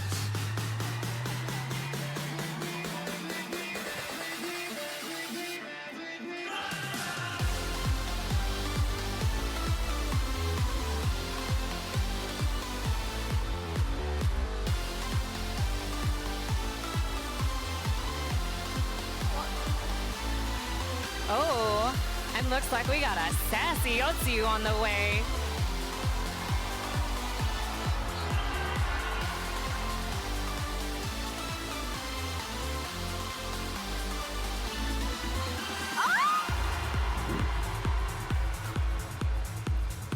Awesome. Ooh, and now next up, Punches and Bunches. Welcome our monk.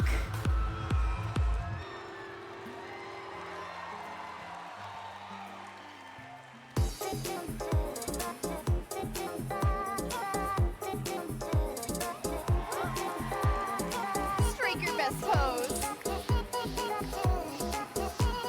Ooh, next up, it looks like we got some crowd favorites. Let's make some noise, everybody.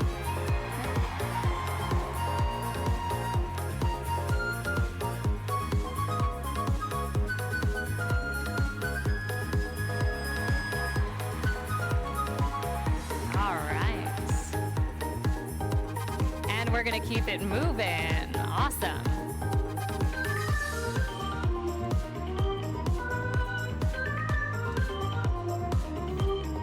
What a trio walking up now.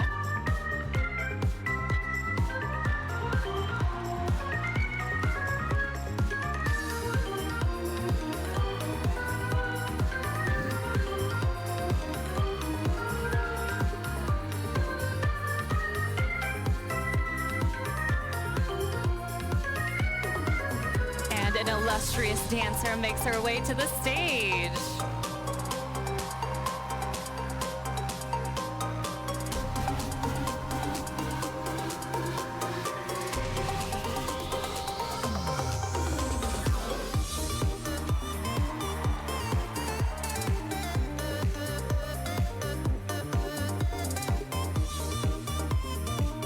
All right, and if I'm not mistaken, is that Yoshida's Lalafell?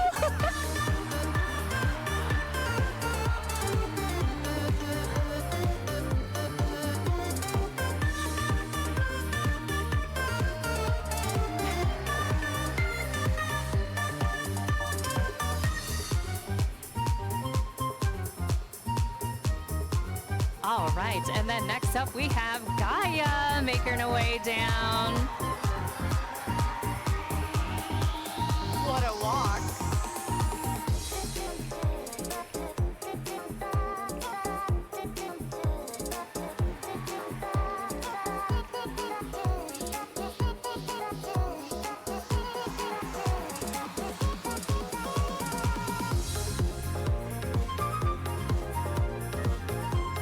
All right, and now we have a Gaia and a Ring making their way.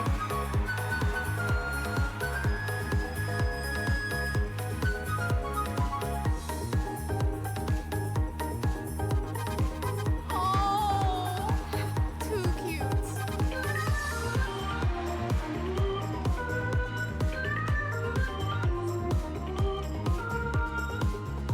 Ooh, this looks like a tank and healer duo. I bet they get instant cues.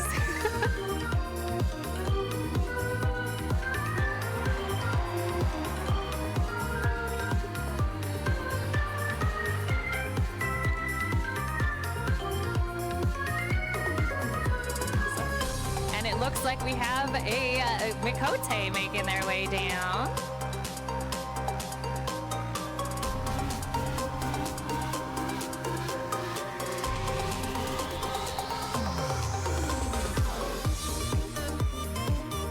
And next, we have our next contestants.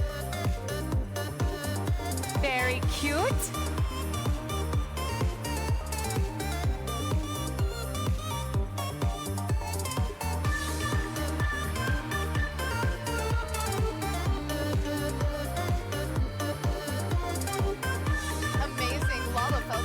Okay, and it looks like we have another set of contestants making their way down the stage. It's Grahatia and a red mage.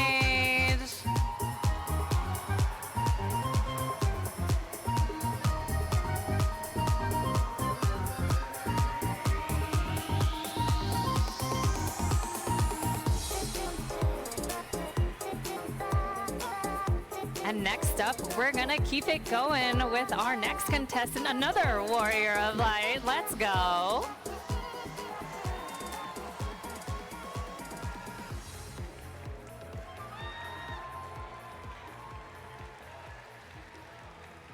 A fine Mikote glamour indeed.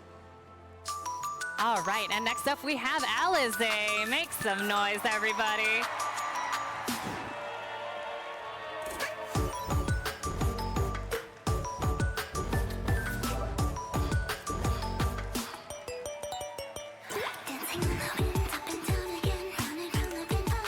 And we're gonna keep the party jumping as another Lopperin makes their way to the stage.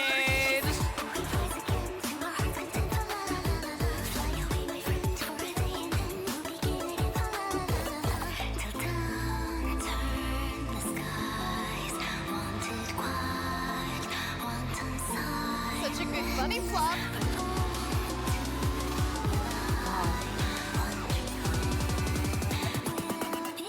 All right, and then let's make some noise for our red mage making his way down.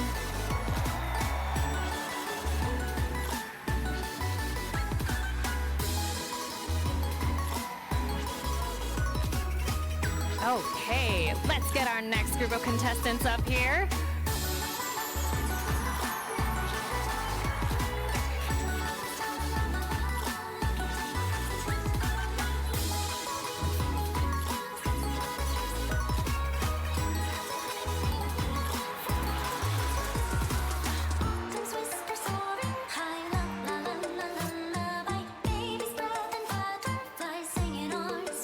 All right. Oh, and Lord Ian makes his way to the stage.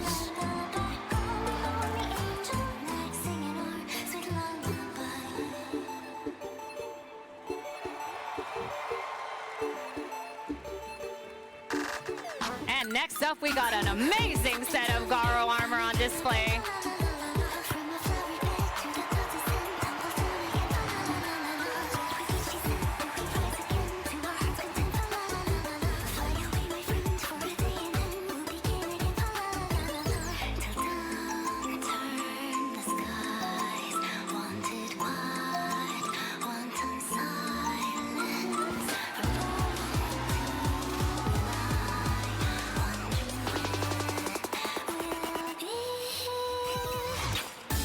All right, and let's keep it going with our next contestants.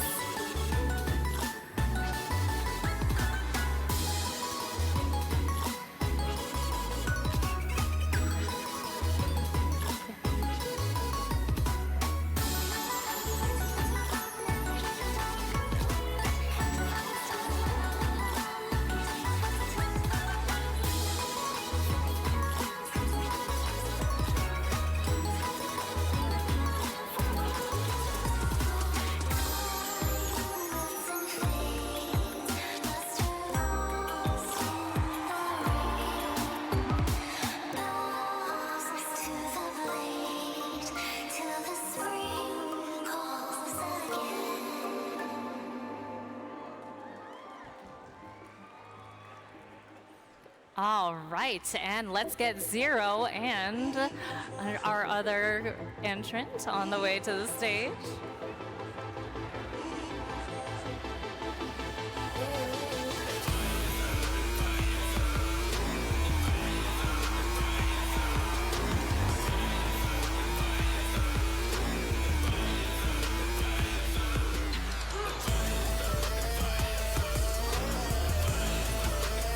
All right, and let's get it going with our next party. Moving on up.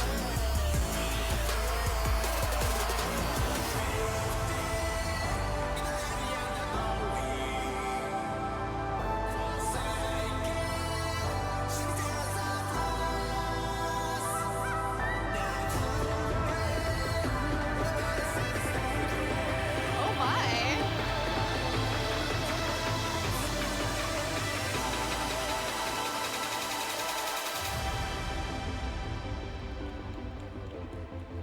Awesome. And now, look out, it's Emmett Selk. And the Crystal Exarch.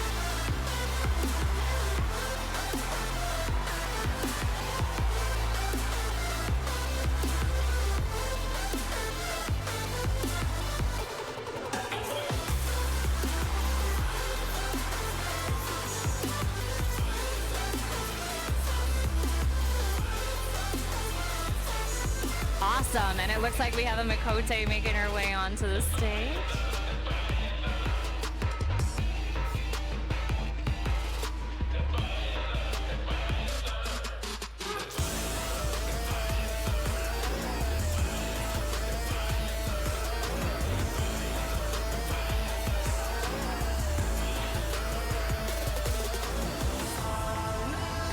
All right, let's get our next party up here.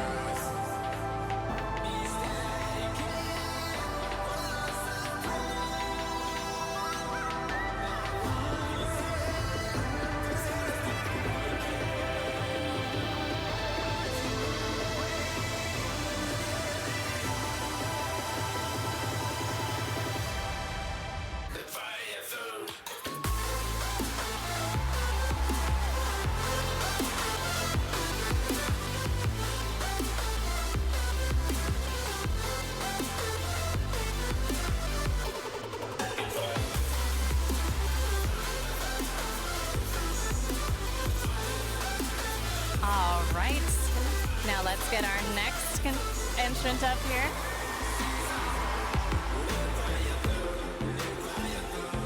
Cute, and she has the puffers too.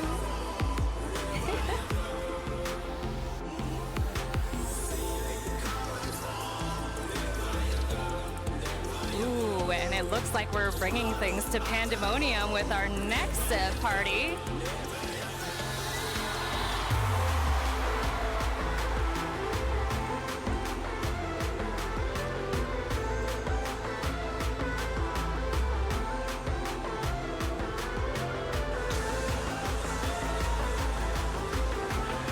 All right, and Naufika making her way to the stage.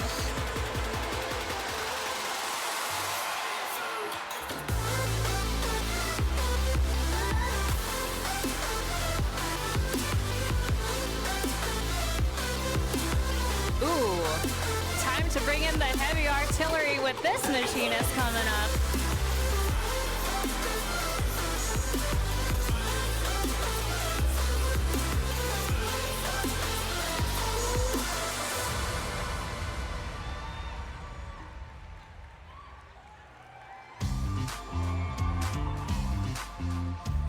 Okay, and now we have a gunbreaker making their way onto the stage.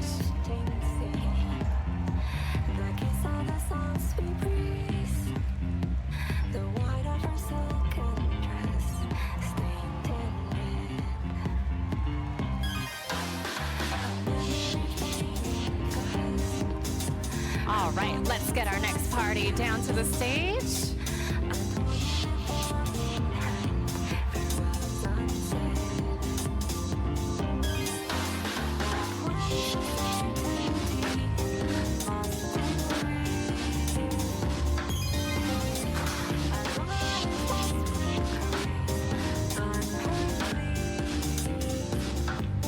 Okay, and now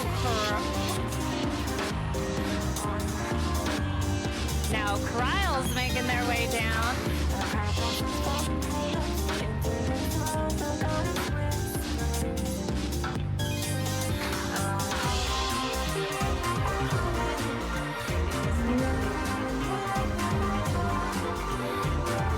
Whoa, and a couple of Lockerites making their way too.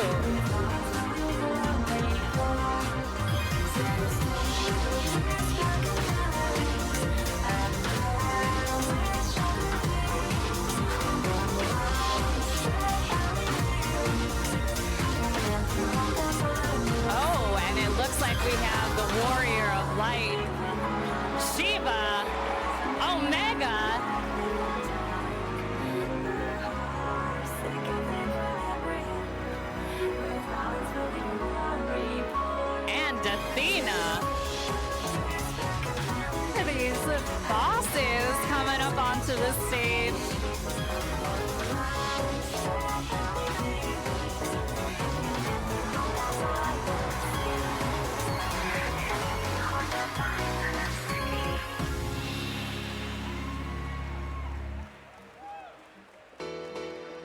Okay. And it looks like we have a Vieira Gunbreaker making his way through. Ooh, along with the rest of his party.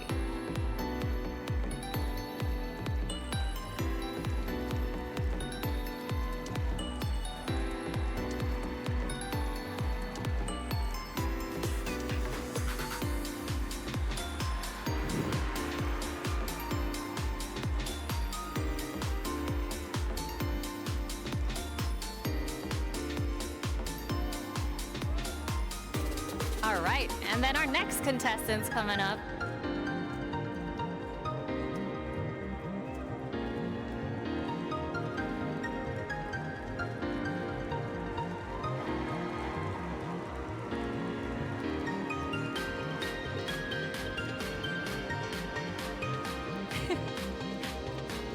All right, and now make some noise for our patron deity, Azema.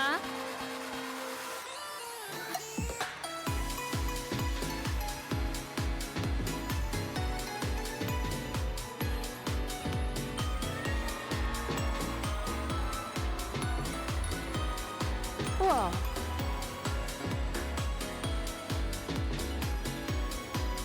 All right, and now coming up to the stage, we got Zero.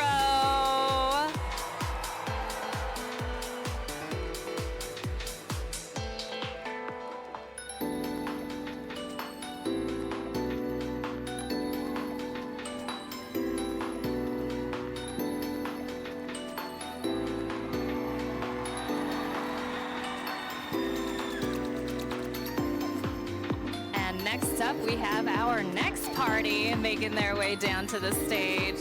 Make some noise, everybody.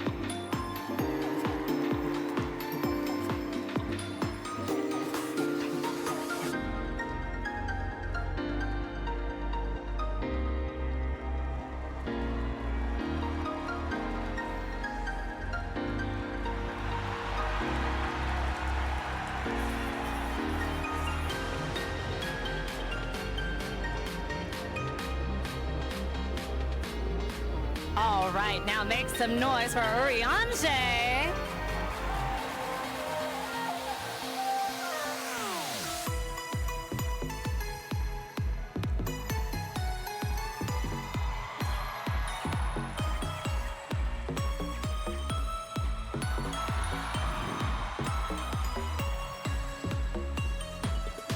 All right. And next up, we have the Warrior of Light along with Grahatia.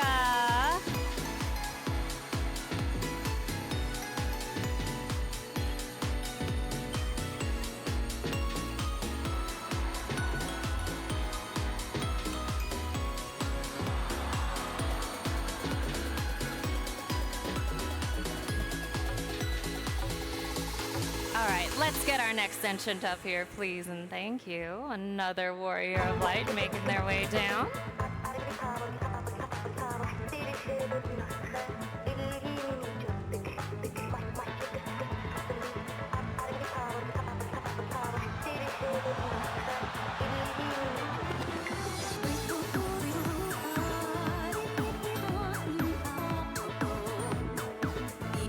All right.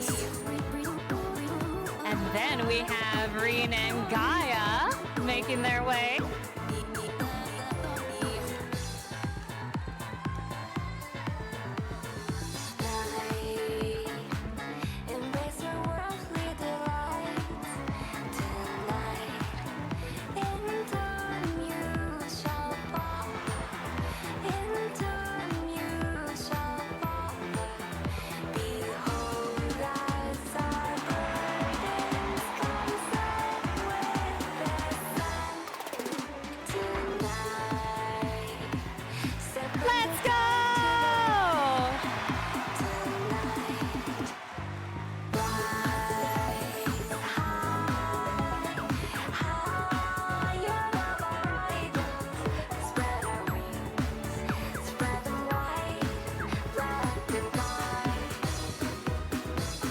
Awesome. Now, next up, we have a Black Mage Vieira making their way to the stage.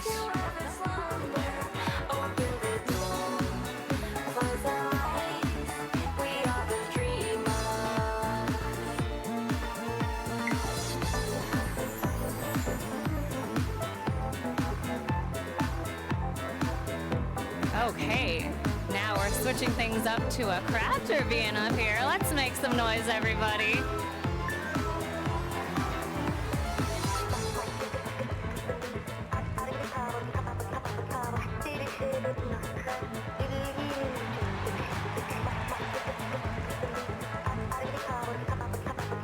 All right, now we have...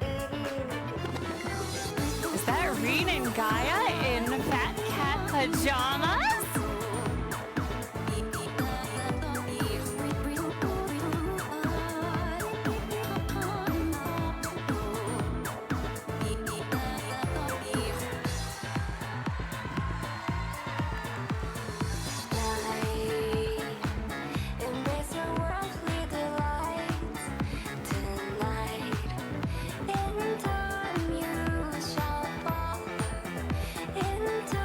All right, and now we have, ooh.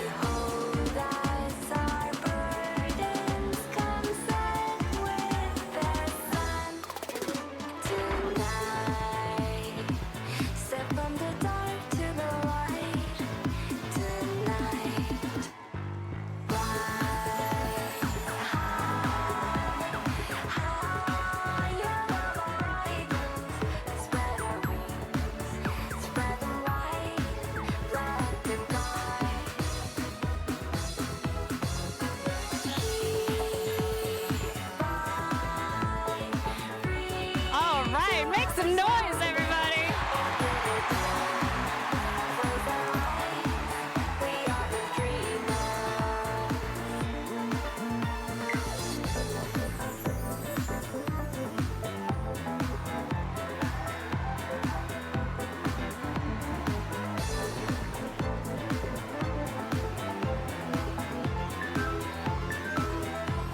Oh, they may have been patched out, but here they are back with a vengeance.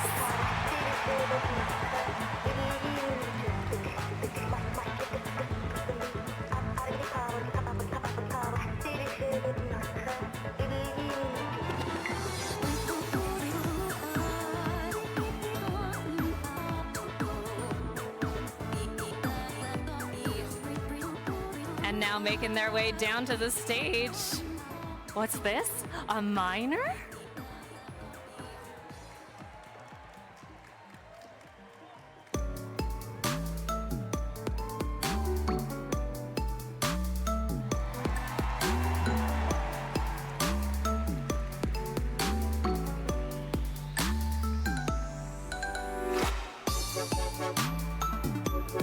Now we have a Warrior of Light making their way onto the stage.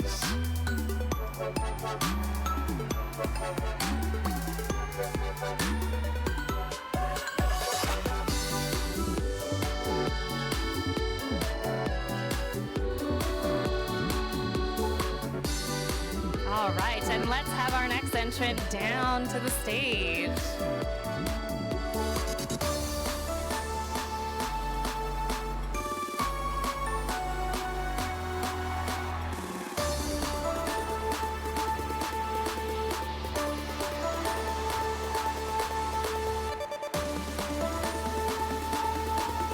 All right, wow.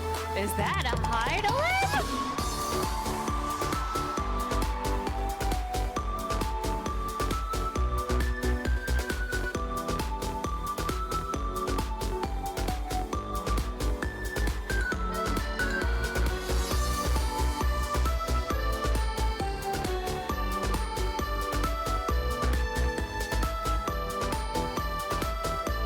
And now it looks like we have a red mage making their way down to the stage.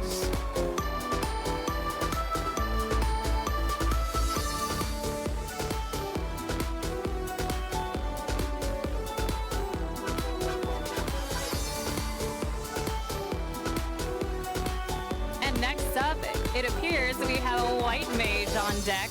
let's get him onto the stage, shall we?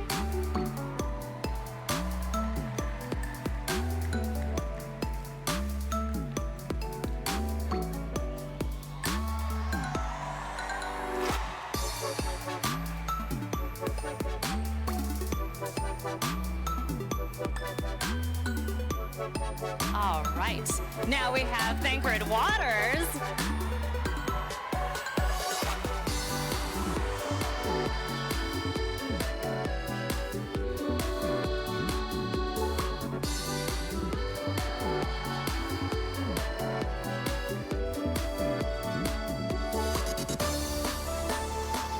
All right, and now it looks like we have a Vieira White Mage making their way down.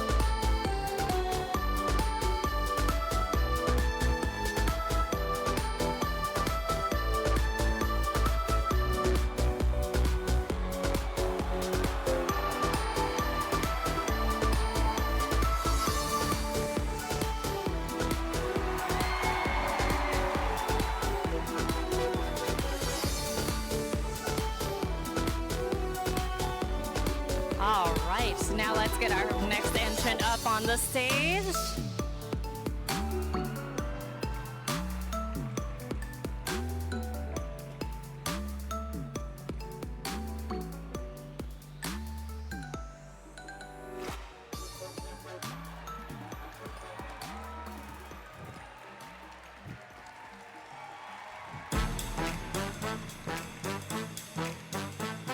All right, now let's give some love to the Blue Mage along with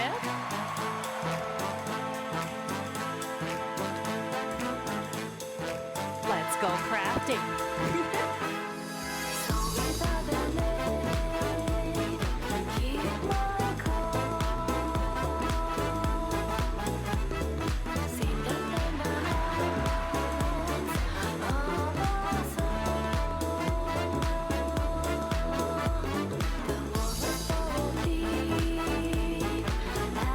All right, let's get our next party up there. Let's go. Awesome.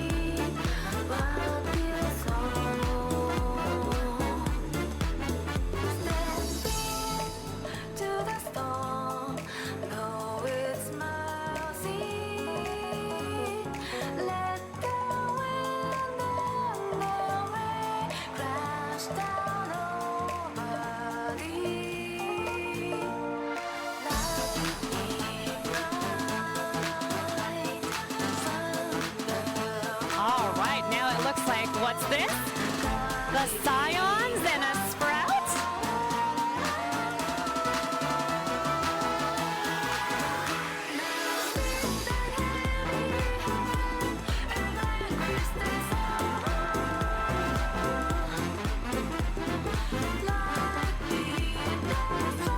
All right, now we have our next contestants moving on up to the stage. Please make your way over, Estinian. Alice Grahatia.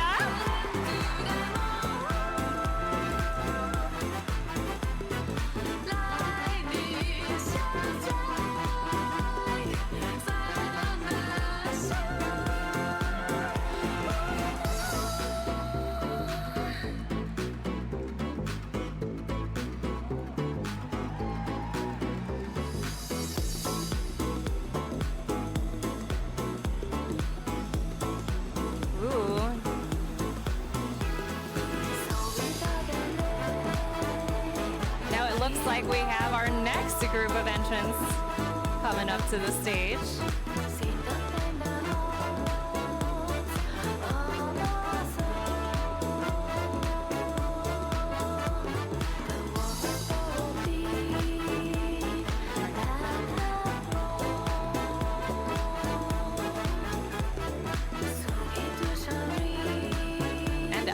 Is this another party coming up?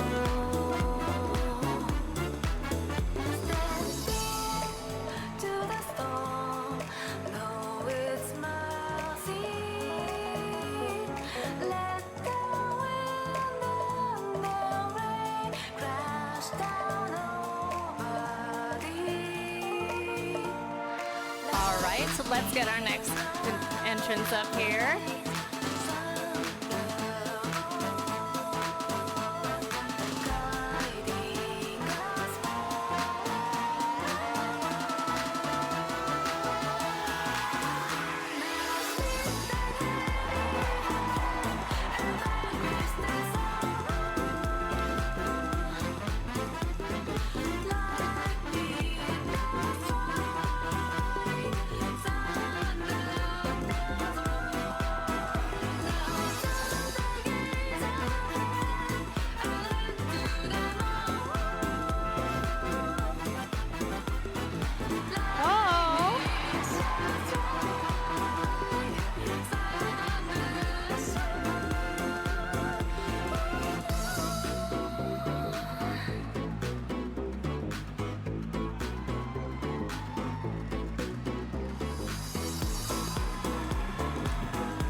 Whoa.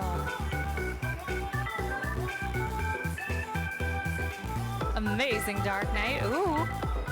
What's this? Oh no.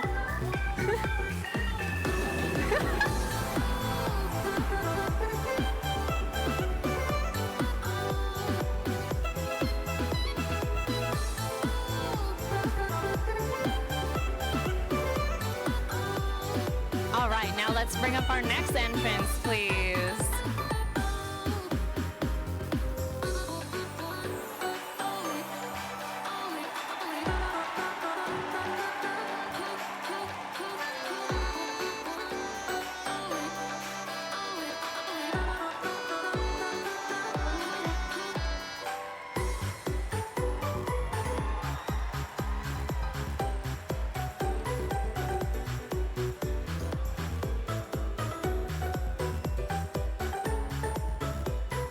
And now we have Amelius making her way onto the stage.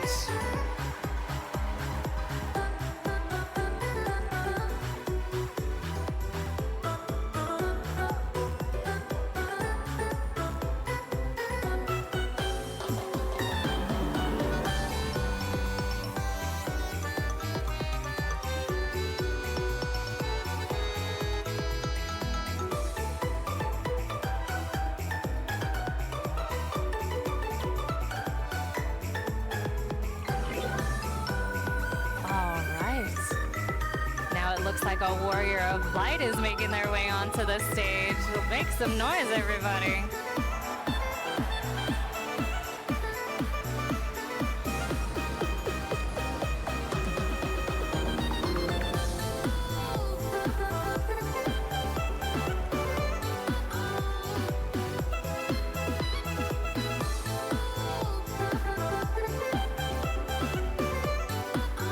And now we have Graha Tia. And what's that?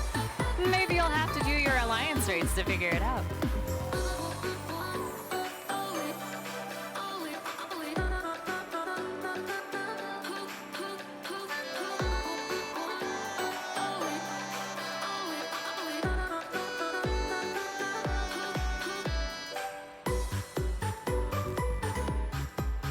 And now we have a Vieira making their way onto the stage.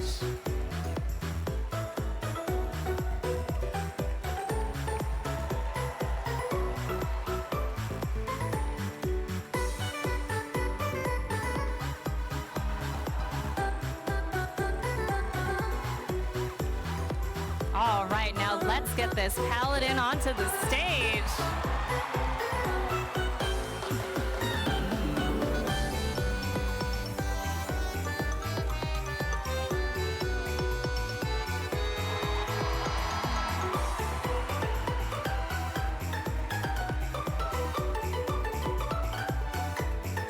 All right, and now we have our next entrant.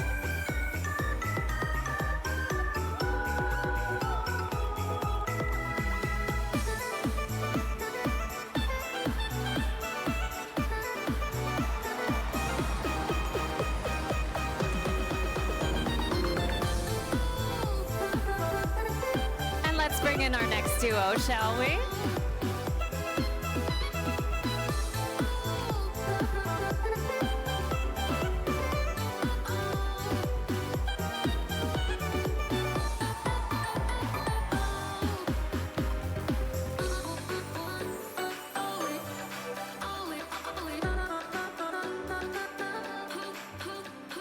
And now for Rain showing up. Oh, and Thancred. And Y'shtola.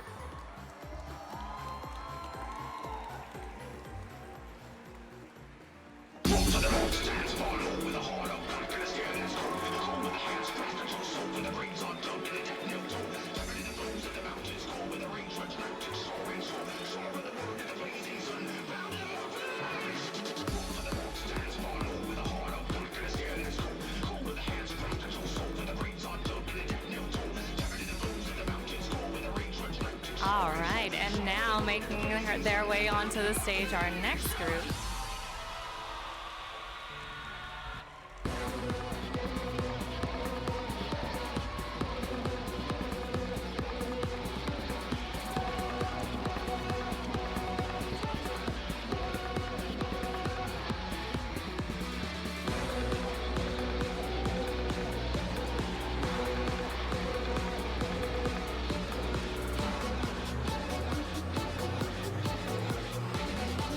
All right, and it looks like Athena is making their way onto the stage.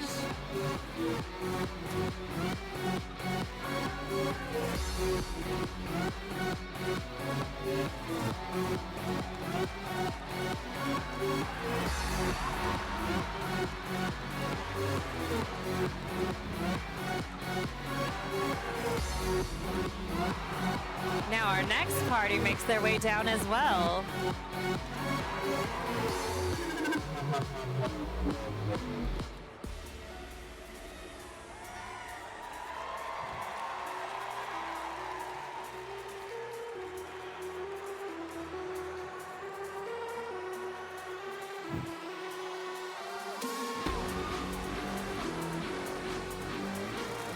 All right, and now our next party.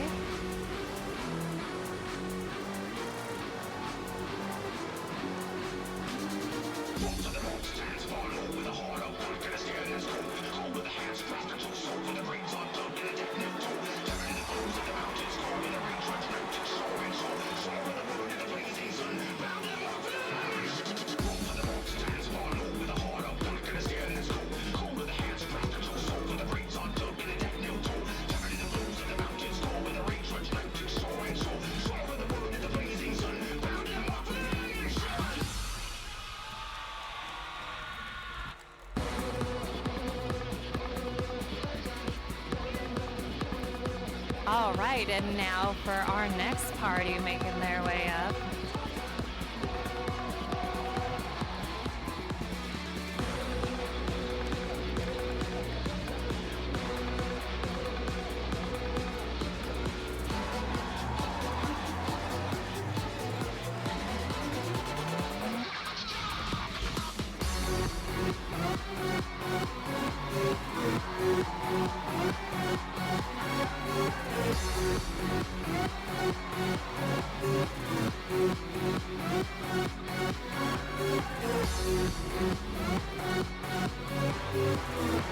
All right, oh my goodness.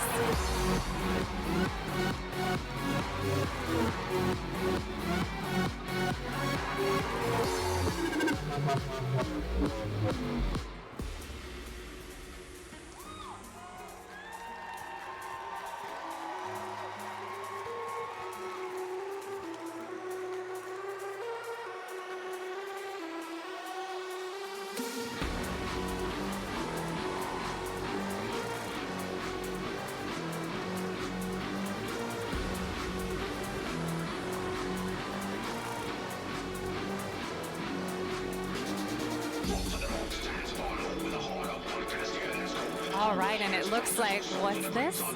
Halone along with the Warrior of Light.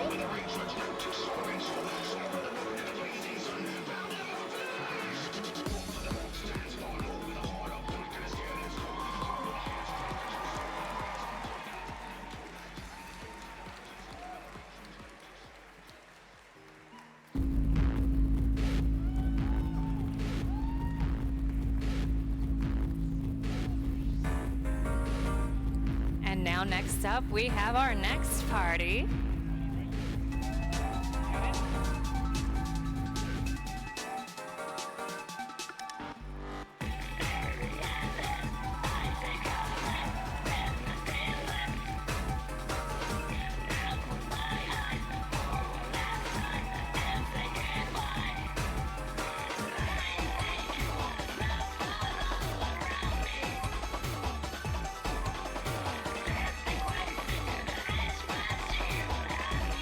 All right, now let's get our next entrance up here.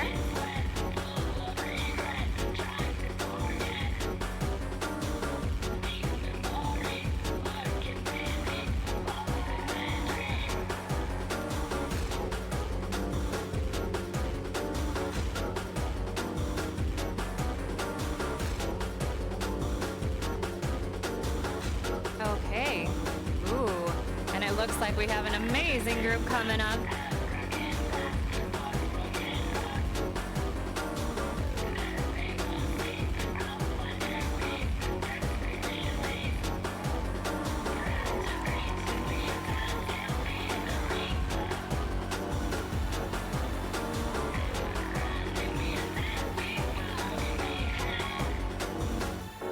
And now, please, make some noise for Grahatia.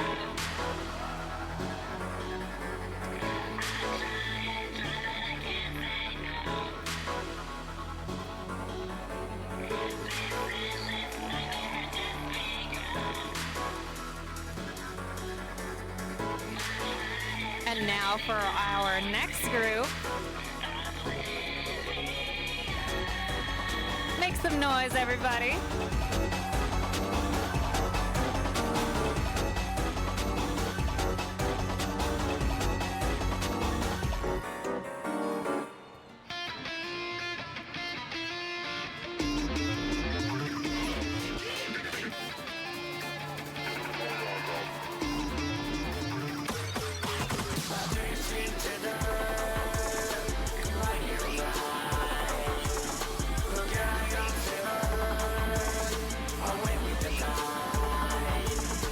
Bring up this amazing Dragoon Vieira.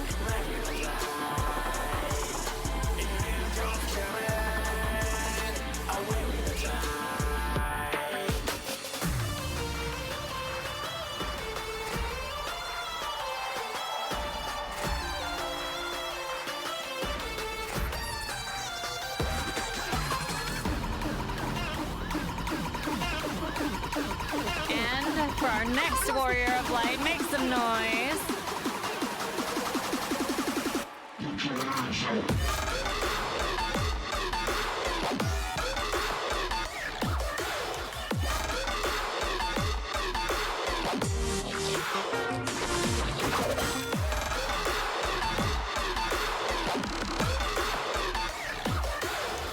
And now we have a beautiful Mikote making their way down to the stage.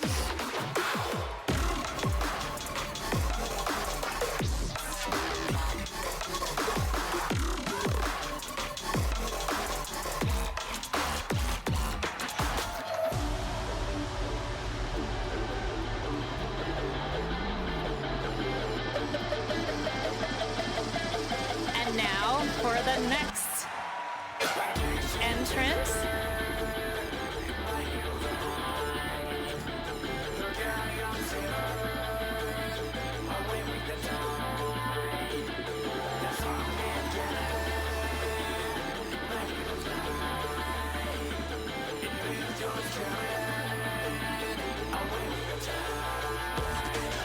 And now let's make some noise for our next entrance.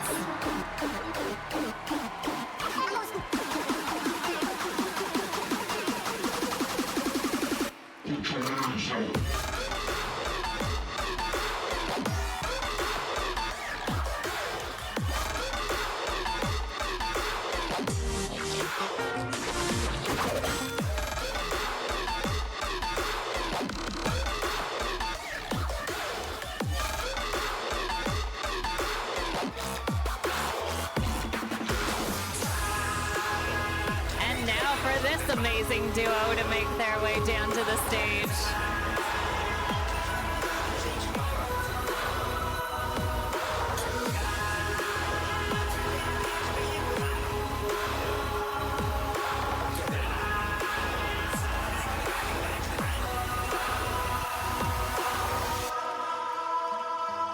And now a Moogle running down to the stage.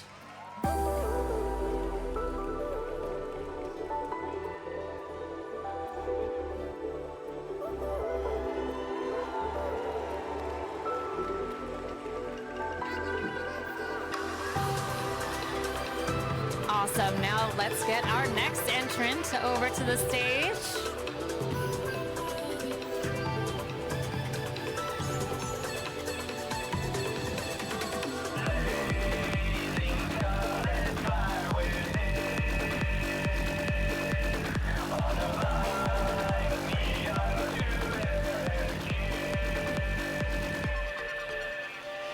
All right, and it's now time for this dancer for them to show us their stuff.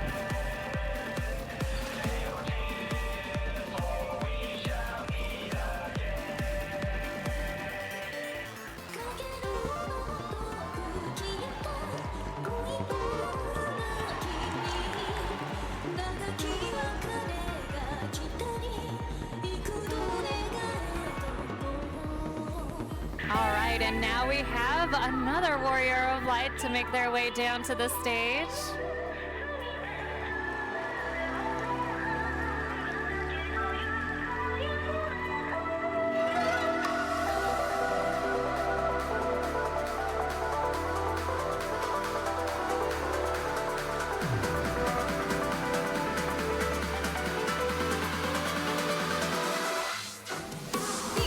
Next up, we have a white mage.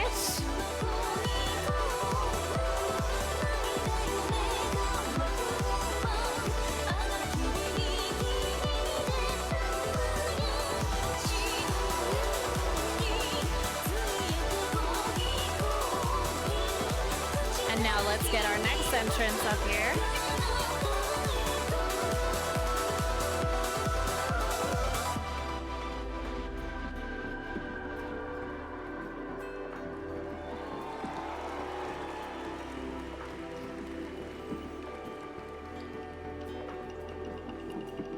And now a Mikote is making their way down to the stage as well.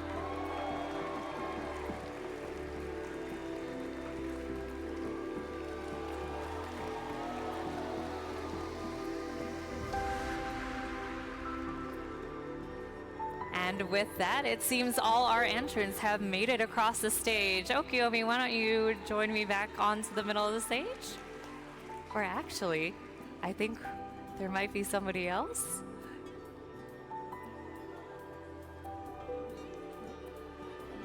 Hi, Matt. Hey. My costume isn't as nice as everybody else's, but I'm dressed as a community manager. We're doing our best here. Let's give one more huge round of applause for everyone. These costumes were amazing.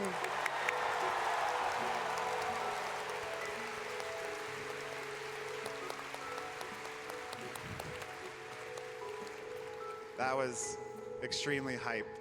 That was a great way to cap off our final stage event ahead of our piano concert, and a great way for us to say goodbye to our live stream viewers at home. We hope that you've enjoyed the show.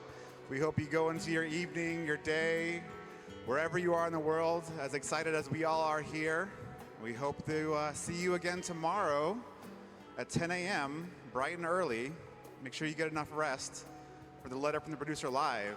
But for everyone else here, stay tuned, because in an hour, we'll be hosting our piano concert performed by Keiko.